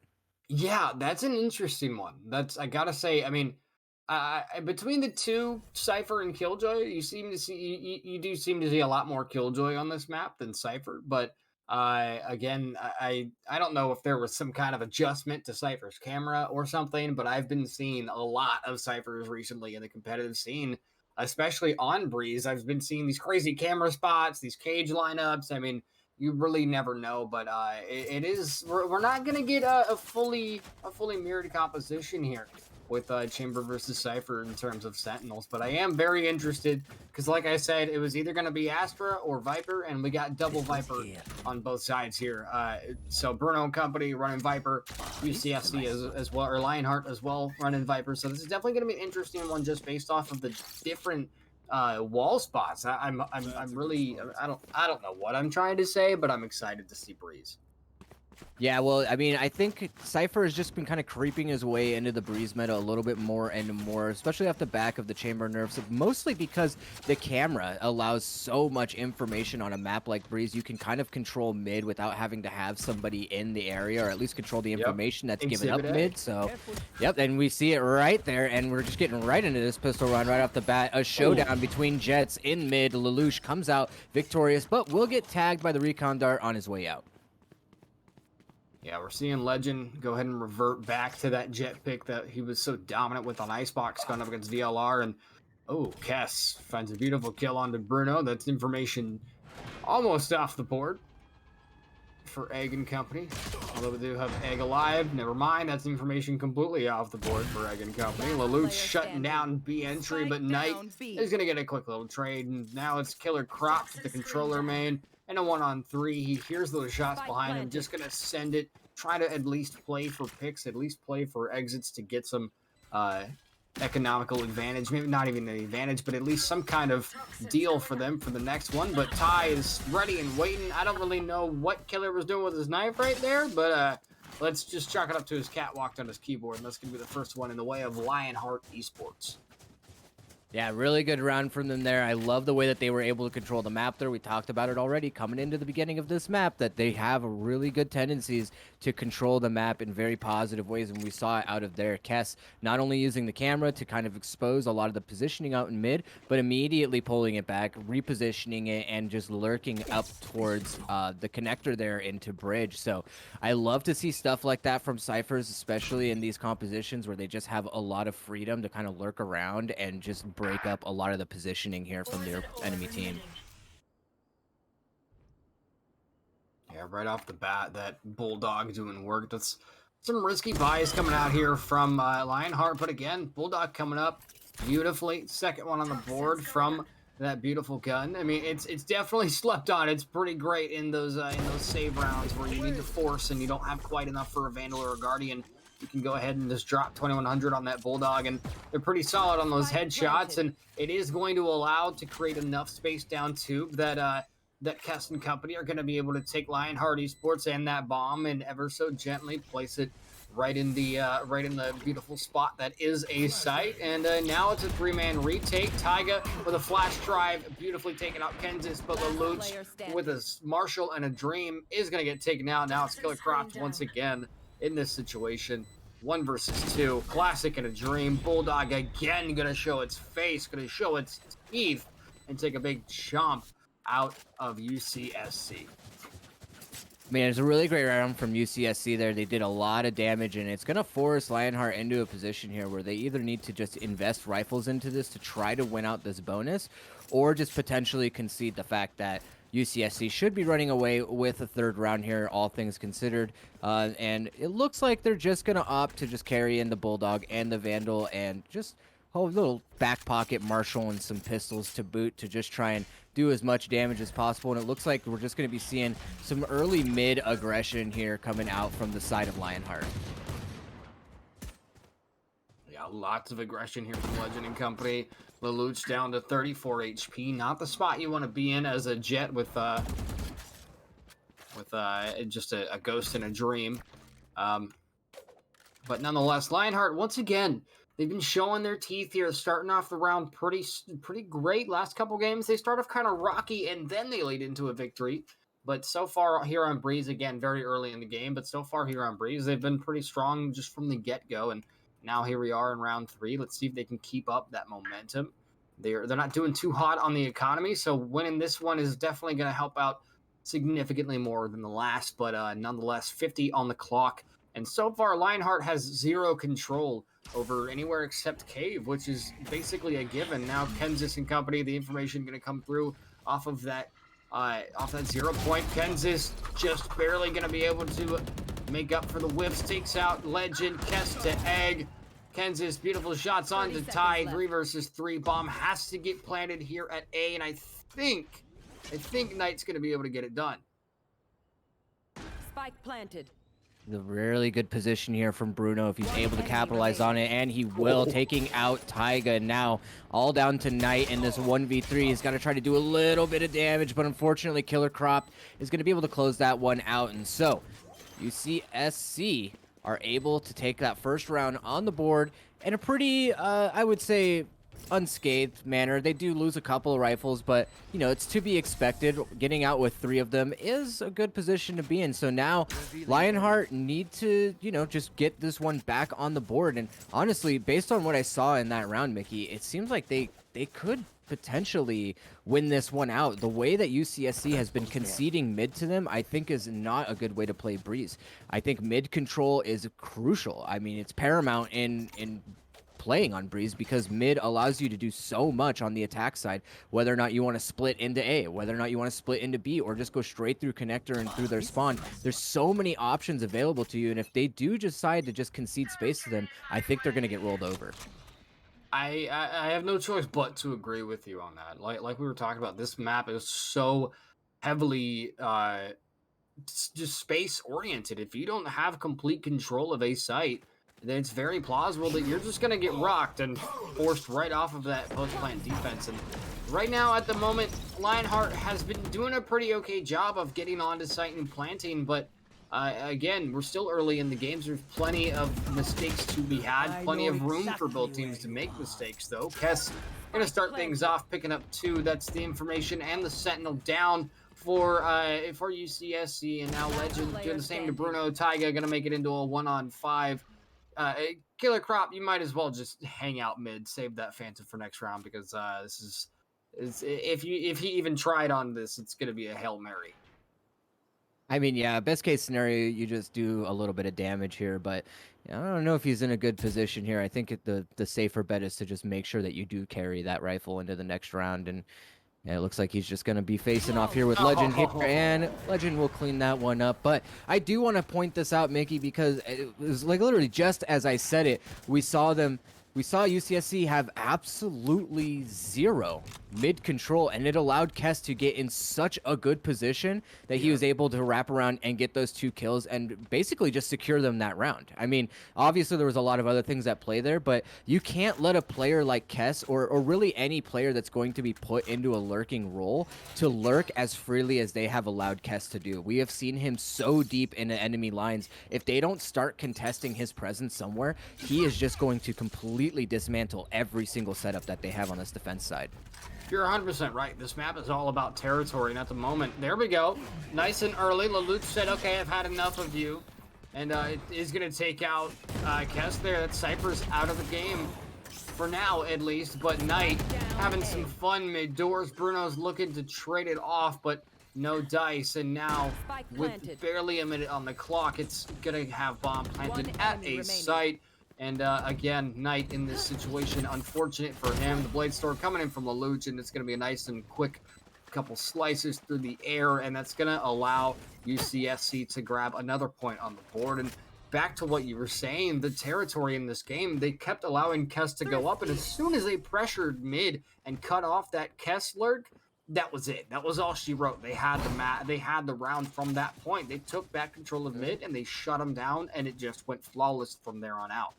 I mean, it's clearly so pivotal to their game plan here, having the Cypher on attack, because as most of you know, Cypher isn't really the best attack-sided agent. He doesn't really offer that much utility. I guess you can kind of protect the flank, and he does control a lot of the information here, but the value that comes out of it is the lurk. So the fact that they were able to, you know, shut that down so early on into the round is very good, but I'm worried that they're going to be either too lax on it or they're going to invest too much into it, and that could potentially put them in a dangerous position if Lionheart decides to be aggressive or decides to just apply an insane amount of pressure that UCSC isn't equipped to handle.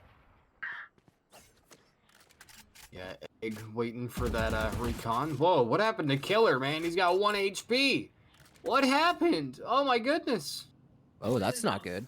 Like 40 seconds into the round, and this man's just hanging out with 1 HP in a dream.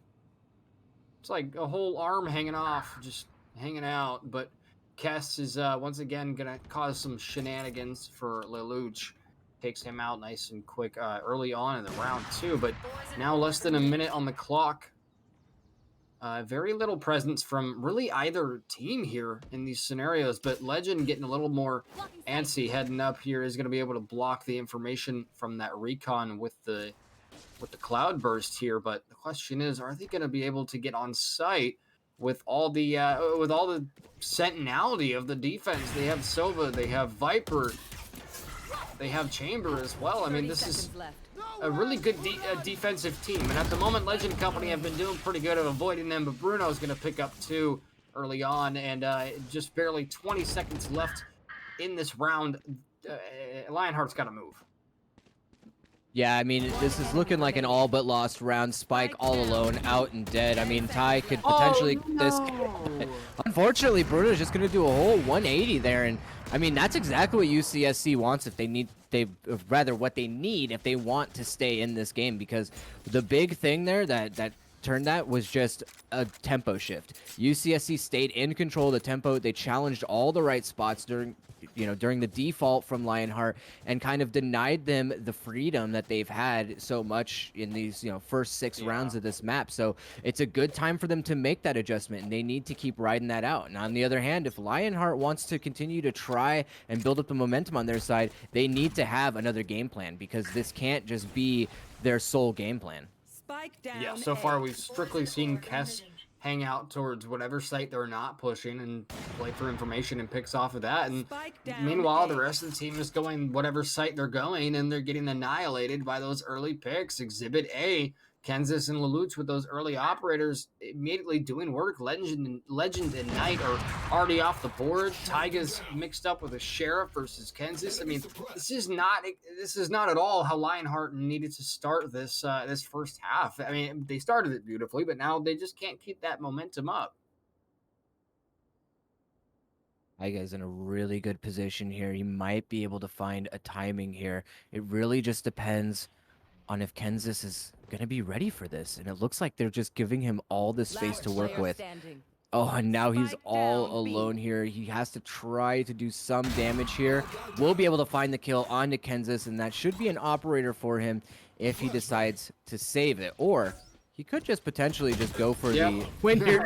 He throws it off the edge. Oh my god, I actually love that. That's such a Chad play from Tyga. It really is. Look at Ty trying to get in there to grab it, Killer grabbed, excuse me. But I mean, it didn't do too much. They were able to just repurchase the operator, plus Lelouch kept his on the board. So, but all in all, it was it's a good effort from Tyga there, just trying to get that weapon of mass destruction off of the board, just trying to give him and himself and his team some room to work with. Having that boomstick shutting down mid every round, it's just not helping Lionheart's chances here. And Kansas almost with the collateral again. Takes out Legend. Egg's there to back him up. Ty gonna get the better of him. Lelouch getting aggressive as well. Up in hand, beautiful flickaroonie to Ty. 2 versus 3 now. Bomb has been dropped mid. and it looks like defense basically has control of mid here, aside from Killer Crop hanging out towards B. But I think they are. Oh, never mind. I was gonna say they're rotating in to help, but Kess shuts him down, and now it's officially a 2 versus 2, just over a minute on the clock. Again, Lelouch and Bruno have complete mid control and complete bomb control. But all they have to do is hold their angles, and I think you're going to be fine here. Well, it's all going to come down to this positioning here from Kess and Knight. If they're able to find a good timing here and kind of initiate a little bit of a crunch on them, they might be able to win this one out. And as I say that, Knight able to find the pick onto Bruno. So now Lelouch is forced to go back into a more passive angle. That being said, the spike is still well within his sight and only 35 seconds left on the clock. They need to try to make a move here. So it looks like they're just going to move in as one, grab the spike, and that's the neural uplink activated. So Lelouch's position has been exposed, and I mean, he could just opt to save this here, but I mean, he's got plenty of credits to work with. I mean, at this point, maybe just try to go for it and try to do some damage. Yeah, that's the hope. I think he's just got to try to play for exits. Like he said, just try to do as much damage as he can to make sure that the opposing team isn't able to continue to purchase those operators every round. And Knight playing his position pretty well here, just holding angles. Lelouch, Knight said, come on, Lelouch, you can get aggressive. Get as aggressive as you want. I'm going to sit here. I'm going to wait for you to peek, but it's fine. He got a little bit angsty there, and he is going to get dropped, unfortunately. But Lelouch looked like he was going to go for the defuse, but he just doesn't have enough time to get the defuse and deal with Kess. So it is finally going to be a 4th on the board for Lionheart. That's a really good round from them there to get through the oppressive double op setup that UCSC has on this defender side, because, you know, the op is just so powerful on a map like Breeze, and especially if you're able to find value off of a double op setup, you can see that a lot of teams on attack have a hard time trying to penetrate those defenses. The only downside to it in the end, Mickey, is that it's very difficult to retake on that double op. So once you actually get into the site, it can be a little bit trickier for them. So it looks like they're just opting to stay with the single op in the hands of Lelouch. Kenzis opting to grab a Phantom, and this is potentially a swing round for Lionheart here. I mean, they've invested a lot into this round, so they need to try and make something happen if they want to stay in this game. Yeah, just so far, it's both teams have just been pulling Hail Marys after Hail Marys, some of them working, some of them not. Kess again in that lurking position all the way down at mid, doing phenomenal damage to not only Kenzis, but he also took out Egg early on, and now Legend's getting in on the fun, taking out Killer, and suddenly it's Lelouch and Bruno again in these 2 versus 4 scenarios. Legend does go down, but I think Bruno's going to have to back off. I don't think they have enough time to deal with all 3 attackers and get the bomb off, especially with that Viper's Pit in the mix. It's just not going to happen right now. I think Ty and company are going to be able to capture one more on the board for Lionheart. Yeah, I think this is a good opportunity for the rest of UCSC Gold to just try and get out with these rifles. I mean, you can't just keep rebuying an op every single round. It is a bit of a credit sink, so good move from them to try and save something, but Kess also has something to say about that. So only one weapon being carried over into this round, and you know, the money is still good for UCSC. They've got a lot to work with here, but it's going to start ticking down for them fast, and if Lionheart continues to win these rounds, they're going to find themselves in a very tricky position in the final moments of this first half. Yeah, and I just want to say wow to Kess right now. I mean, Cypher is 13-4, 2 assists, 13 kills, 4 deaths just in the first half. I mean, like you were saying, Cypher is not an attacking character. He's a sentinel, for crying out loud. He's a defensive character, and the fact that he has now 14 kills just in the first half on attack, that's nothing to shy about. That's pretty impressive on a lurking character. But Kess playing pretty phenomenal right now. Finally does meet his maker, and it's going to be 4 versus 4 now with Egg out of the way as well. The initiator, double initiator, has fallen to just Bruno. And so far, not so good for either of these teams. Both down pivotal players. Kenzis plays a beautiful angle, but he gets off it a little too soon. Ty finds him 3 versus 3 now. Killer Cropped Spike coming up down with A. one more on the Legend and try and give his team just that one enemy more remaining. man advantage. He's going to make it a second one as well. And now it's all down to Knight in a 1v3. The Spike is down on site, and he's got a lot to do here. I mean, they are just completely locking this down.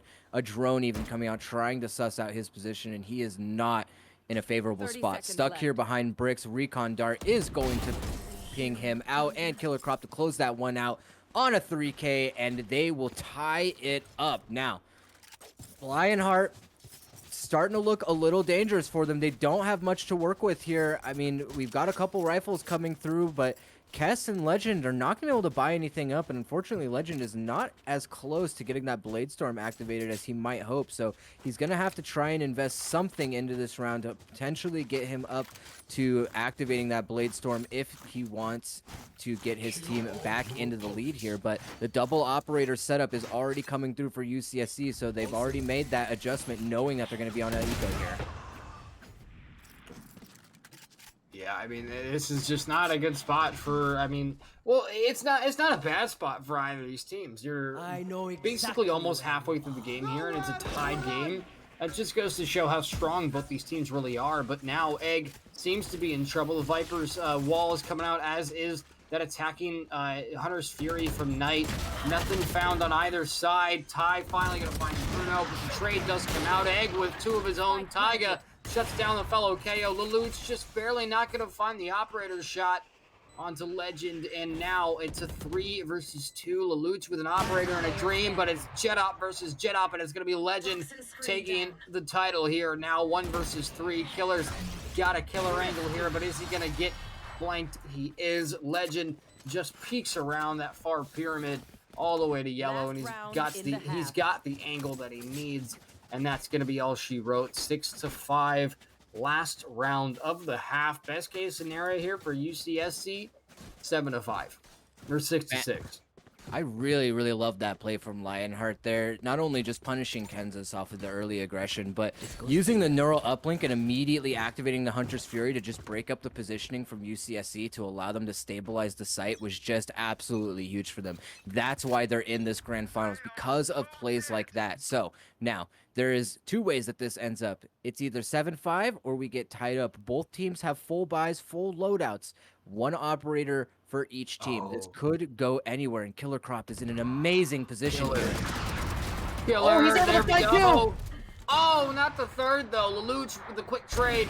He's here to revenge his buddy. He picks up a second one to tie, and a third one. Lelouch and Killer going absolutely huge to ensure the tie game for UCSC. What a great ending to a great half. It's 6-6 heading into second half here. Let's see if the side switch is going to mess up the momentum. Well, now you get to have Kess in this more favorable position. I mean, he's already top of the leaderboard, 15-7, as a Cypher on the attack side, and now you get to put him on the defense. This is his bread and butter, baby. This is where all of the setups come out. The camera is going to be finding all of the most crucial information. B-site will just be locked down, and it'll allow them to make the proper rotations to make sure that they're not buying into any fakes, that they are putting people in the right places, and that they're using utility in the areas where it's going to give them the most value. It's a neat Viper wall. That's a very neat Viper wall from Ty. It goes all the way from far pyramid to tubes even. Covers that. That way they don't have to totally have someone devoting all their attention down that A hallway. But Lelouch with the sideways ghost gonna go ahead and enter that smoke. But Legend gotta shut down Kansas. The plant is not gonna come out. It gets denied by Ty, but his fellow Viper is there hungry, but Knight's there to trade it and protect his teammate, and now it's just Bruno. Poor guy, 1 versus 5. I don't think he's going to be able to get anything done here. He may be able to get a pick or 2, but it's a whole minute on the clock, and he's got to get bomb and annihilate the remainder of the team, but it's a pistol round. You don't have anything to save. Just push on in there, my man. Why not? Go. Go. Now. Go The now. firing squad is just out for him. Yeah, he could just wait until they're out of ammo, I guess, but... Well, I mean, Oh, that's man. a very good round from Lionheart, and this is exactly what I was talking about. They demonstrated there was just their ability to put all the utility in the right place. And you pointed out that Viper Wall from Ty, the toxic screen over on A. I really love those setups because it has two purposes, two big ones mainly. One that it's kind of a counter toxic screen to the attackers, so they have to run through it if they want to get into sight, and if they Yeah. have to play the site for retake, it also protects them so that they're able to defuse. So a very crucial wall. We saw a lot of value at it, but now they're on to the anti-eco, and it looks like UCSC is looking to just aggress over towards mid and B, hopefully try to find some value here, maybe find a pick, but with Cypher's setup here, it's going to be so difficult to get into the site. Yeah, I gotta say, Lionheart has just been so excellent, especially starting off on the attacking side, at creating space for themselves. They weren't able to get bombed down and all that every round, but they were always able to create space, get on site, get some kind of energy flowing so that they could execute the rest of the round. But Taiga is in a beautiful spot. He's gonna spot everyone. The information's gonna come out. The rotate's gotta come down towards mid, but they don't really know where to rotate to. A or B, because all they know is there's just nothing but red in mid. And again, Taiga holding this angle, doing what he can to slow down any kind of momentum that UCSC has. Meanwhile, Lelouch is chasing Legend all the way up back to B site. Kansas is there as target practice, and I think Lelouch might be getting taken out as well. 8 HP from Legend. It's nothing but fire.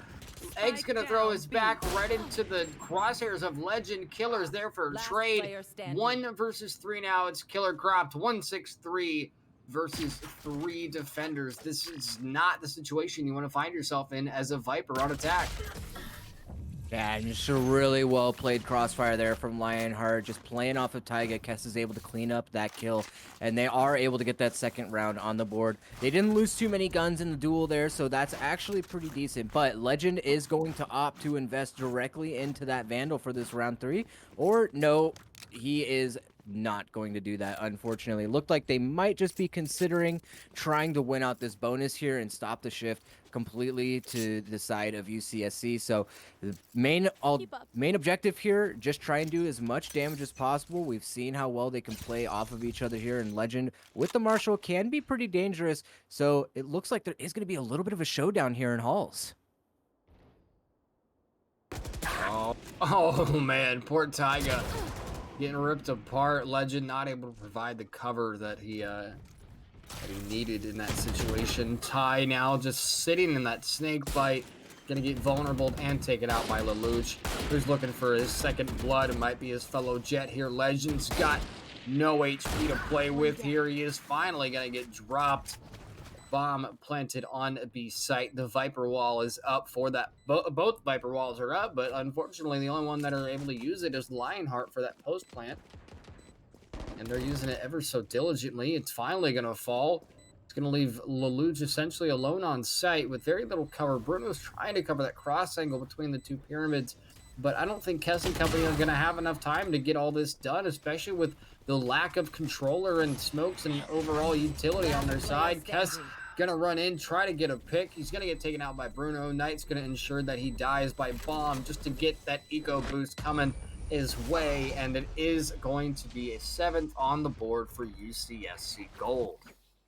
Yeah, much needed round for them to try and keep the momentum shifting to Lionheart. And Lionheart able to do a little bit of damage there, but they should be sitting pretty here. They should be able to buy up some pretty decent rifle setups here. And, you know, Legend did invest into that Marshall into the round 3, but he can sacrifice just a little bit of utility here to get that full armor. And Phantom and Ty, of course, actually going to buy out that up for Legend and go light armor himself. So they're really investing into this round. They really want to close this one out, and having that round 4 op can be crucial in doing that. Oh, a lot of early information there from the beautiful Sova recon dart that is Knight in action. Been pretty solid on both Sovas have been pretty solid here on Breeze. You would hope, right? You need one of those initiators that not only an initiator, but you need an information gathering initiator, whether that's Sova or KO or even the Sky. And we've seen a lot of Fade. Fade seems to be the meta recently, but we've seen a lot of KO and Sova specifically on Breeze and Haven and maps that are wide open. They seem to be the best for those positions. But now, Disco, we're having some issues here on the mini map. Nothing but red headed towards B, and it's all out war. Site should be relatively free for them. A recon dart not going to pick up any information as we see the rest of Lionheart just pairing up towards the short wall here, getting ready for the retake. The camera is going to get a ping out onto Bruno, and it should get a little bit more information from that as well. Kess able to find that kill onto Egg. He's going to go for a second one in Bruno, and Taiga is there right behind him to give him the support that he needs. Now all down to Kansas in this 1v4, and it looks like they're just going to be sticking out this defuse, and as soon as it comes down, he will be able to find one, but Ty is there ready for the trade, and that's going to be a 9th round for Lionheart. I gotta give it to Kess now. Like you said, defense, he's a Cypher. It's his bread and butter now, but I have to give it to him just because of the fact on attack, he was still absolutely dominant in that lurking position. He's still keeping it up, and not only is he using those cages and trap wires beautifully, getting the information, but he's also hitting the shots, and that's just as impressive. Just headshot after headshot from Kess is creating enough momentum for Lionheart here to just do exactly what they need to do, and that is retake site, shut down angles, and just overall dismember UCSC Gold. Get out of my way! This is going to be a really important round for UCSC. They don't have a lot to work with, and if they're able to do some damage here, they might be able to help themselves out. Three right off the opener. It's unbelievable. This man is unstoppable. Kansas finally ends his reign of terror with a headhunter straight to the head, but Legend right behind him with the operator kill onto Kansas. Now all down to Egg, alone in a 1v3, and he is surrounded by all sides. Taiga sneaking out from the window to close that one out, and the hero rifle finds 0 investment, and Lionheart are gonna get to a 10th round, widening that gap by just 3. Yeah, the window of opportunity here closing ever so slowly for UCSC. I mean, Lionheart's doing what they can to just take that window and slam it on their fingers and break every knuckle they have. But at the moment, UCSC is holding it. They have a ruler there or something, and they just jamming that window open. They're trying, right? They finally lost a round, but I mean, or they lost 2 rounds really. But you know, they're definitely still here. They're definitely haven't fallen asleep just yet. It's only a 3-round difference. There's 2 rounds till match point. So in theory, UCSC has a little bit of time to play. A few mistakes here and there aren't going to totally drop them, but again, that window is continuing to close. Well, the economy is not in a great place for UCSC, and with Lionheart being at 10 rounds here, if they don't win this round, it could potentially be match point going into this. So we could be looking at 12-7 here. It's all going to come down to how this round plays out, and Legend still has that operator in hand, and it looks like the drone is not going to get any information in mid as well. So I think Knight is just going to try to concede some of that space, and Kess could potentially be put in a position where he has to anchor the site on all his own. Yeah, not good. Again, Kess setting up. The sentinelity that Kess has brought to the table tonight has just been phenomenal. And the blind shot to Egg. Ty doing work as well towards elbow. Kess, again, just the utility usage, the shots that he's been hitting have just been so on point, so pristine. It's allowing the defense to kind of take sights back, but at the moment, that Viper's Pit is preventing just that. Their own controller is doing a lot of damage. Bruno takes out a beautiful headshot onto Knight. Legend to Bruno. Taiga to Killer, and there we go. Lionheart once again snapping back to reality and taking control here on Breeze. Yeah, and that's going to be 11 for them. That should put UCSC back onto an eco. Now, the question is, are they actually going to stick with it and play the eco out, or are they going to try to force into this round? Because that could be a huge difference maker for them. And it looks like they do have quite a bit of money to work with. So maybe my assumptions were a little bit wrong. So they are going to be investing into this round, but this is pretty much it. This is the bottom of the barrel here, Mickey. They don't have anything to work with. If they lose this round, they absolutely cannot buy next round, and it should be a free win for Lionheart. Now, Viper's Pit is online. No command is available. Bruno does have a Hunter's Fury, but that's really all they have to work with, and Lionheart has so much in their arsenal that they can use to swing this round. Yeah, this is it's not the position you want to be in for Lelouch and company Him and Kansas trying to create mid up or trying to create space up mid, but so far no dice. I mean, all in all, UCSC they're definitely still in the game, but they need to find a way to cement their position. Just so far, they haven't been very consistent. They've had a 3-round streak, and that's been it. And they've had some here and there, but all in all, they haven't been able to find that consistency, find that dominance that that they were lacking as well on the last game, on the last map. And so far, it's just been Lionheart taking control here. And now we're approaching the 30-second mark. We're at 45, and Bomb is now going to get recovered. And it looks like perhaps a B-site push, but Legend immediately going to just shut down that mid control for UCSC. Lelouch's trying to cause some trouble on A side as well, as the rotate may come in, but 30 seconds on the clock 30 here. seconds left. And there's not much for Lionheart to play with here right now. They're going to have to do something here. Lelouch missing that shot is not very good. Knight's able to recover it, and look at Taiga. He's in such a good position here. He's able to get the kill on the Egg.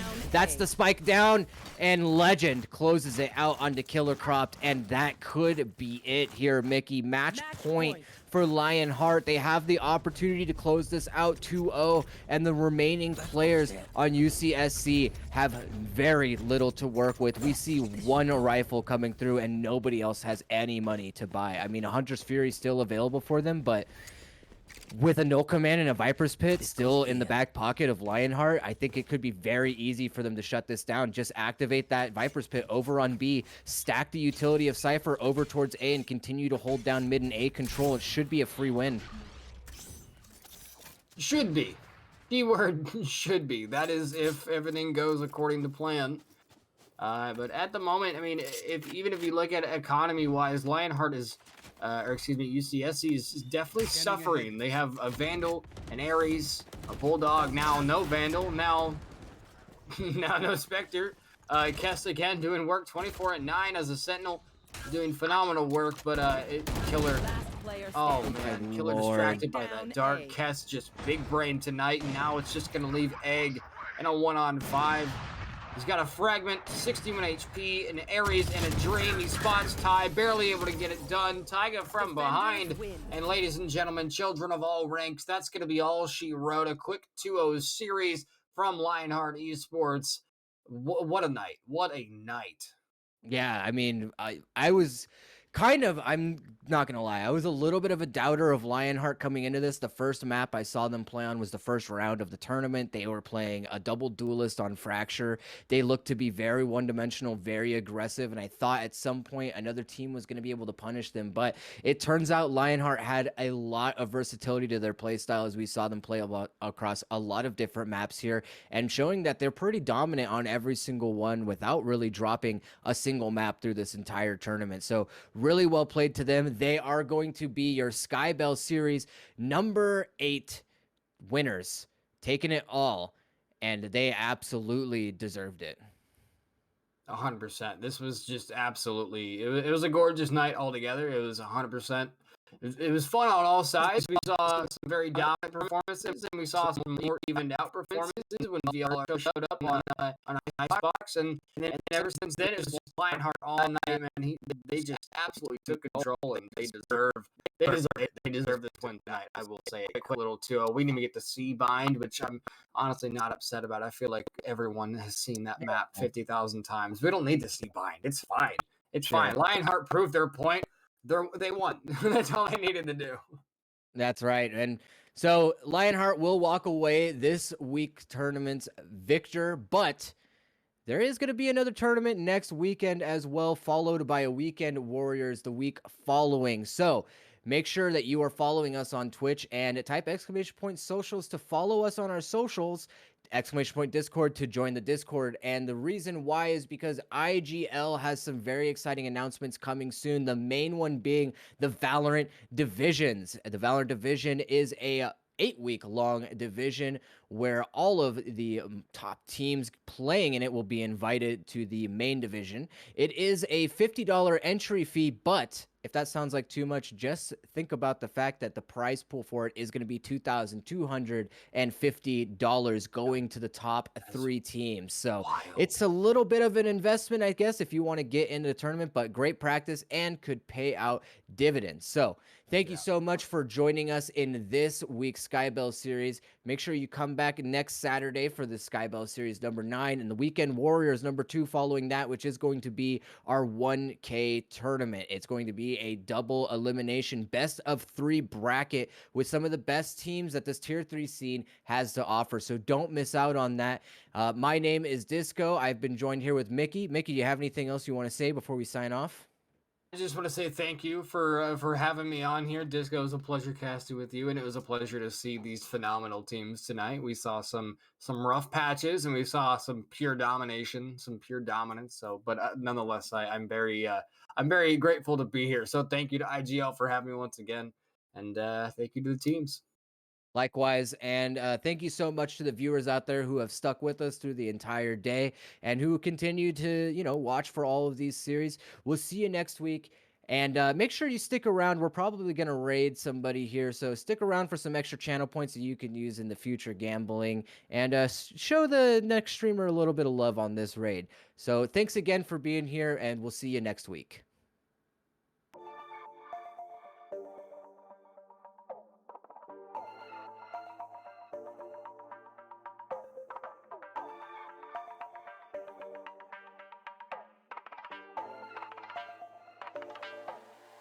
You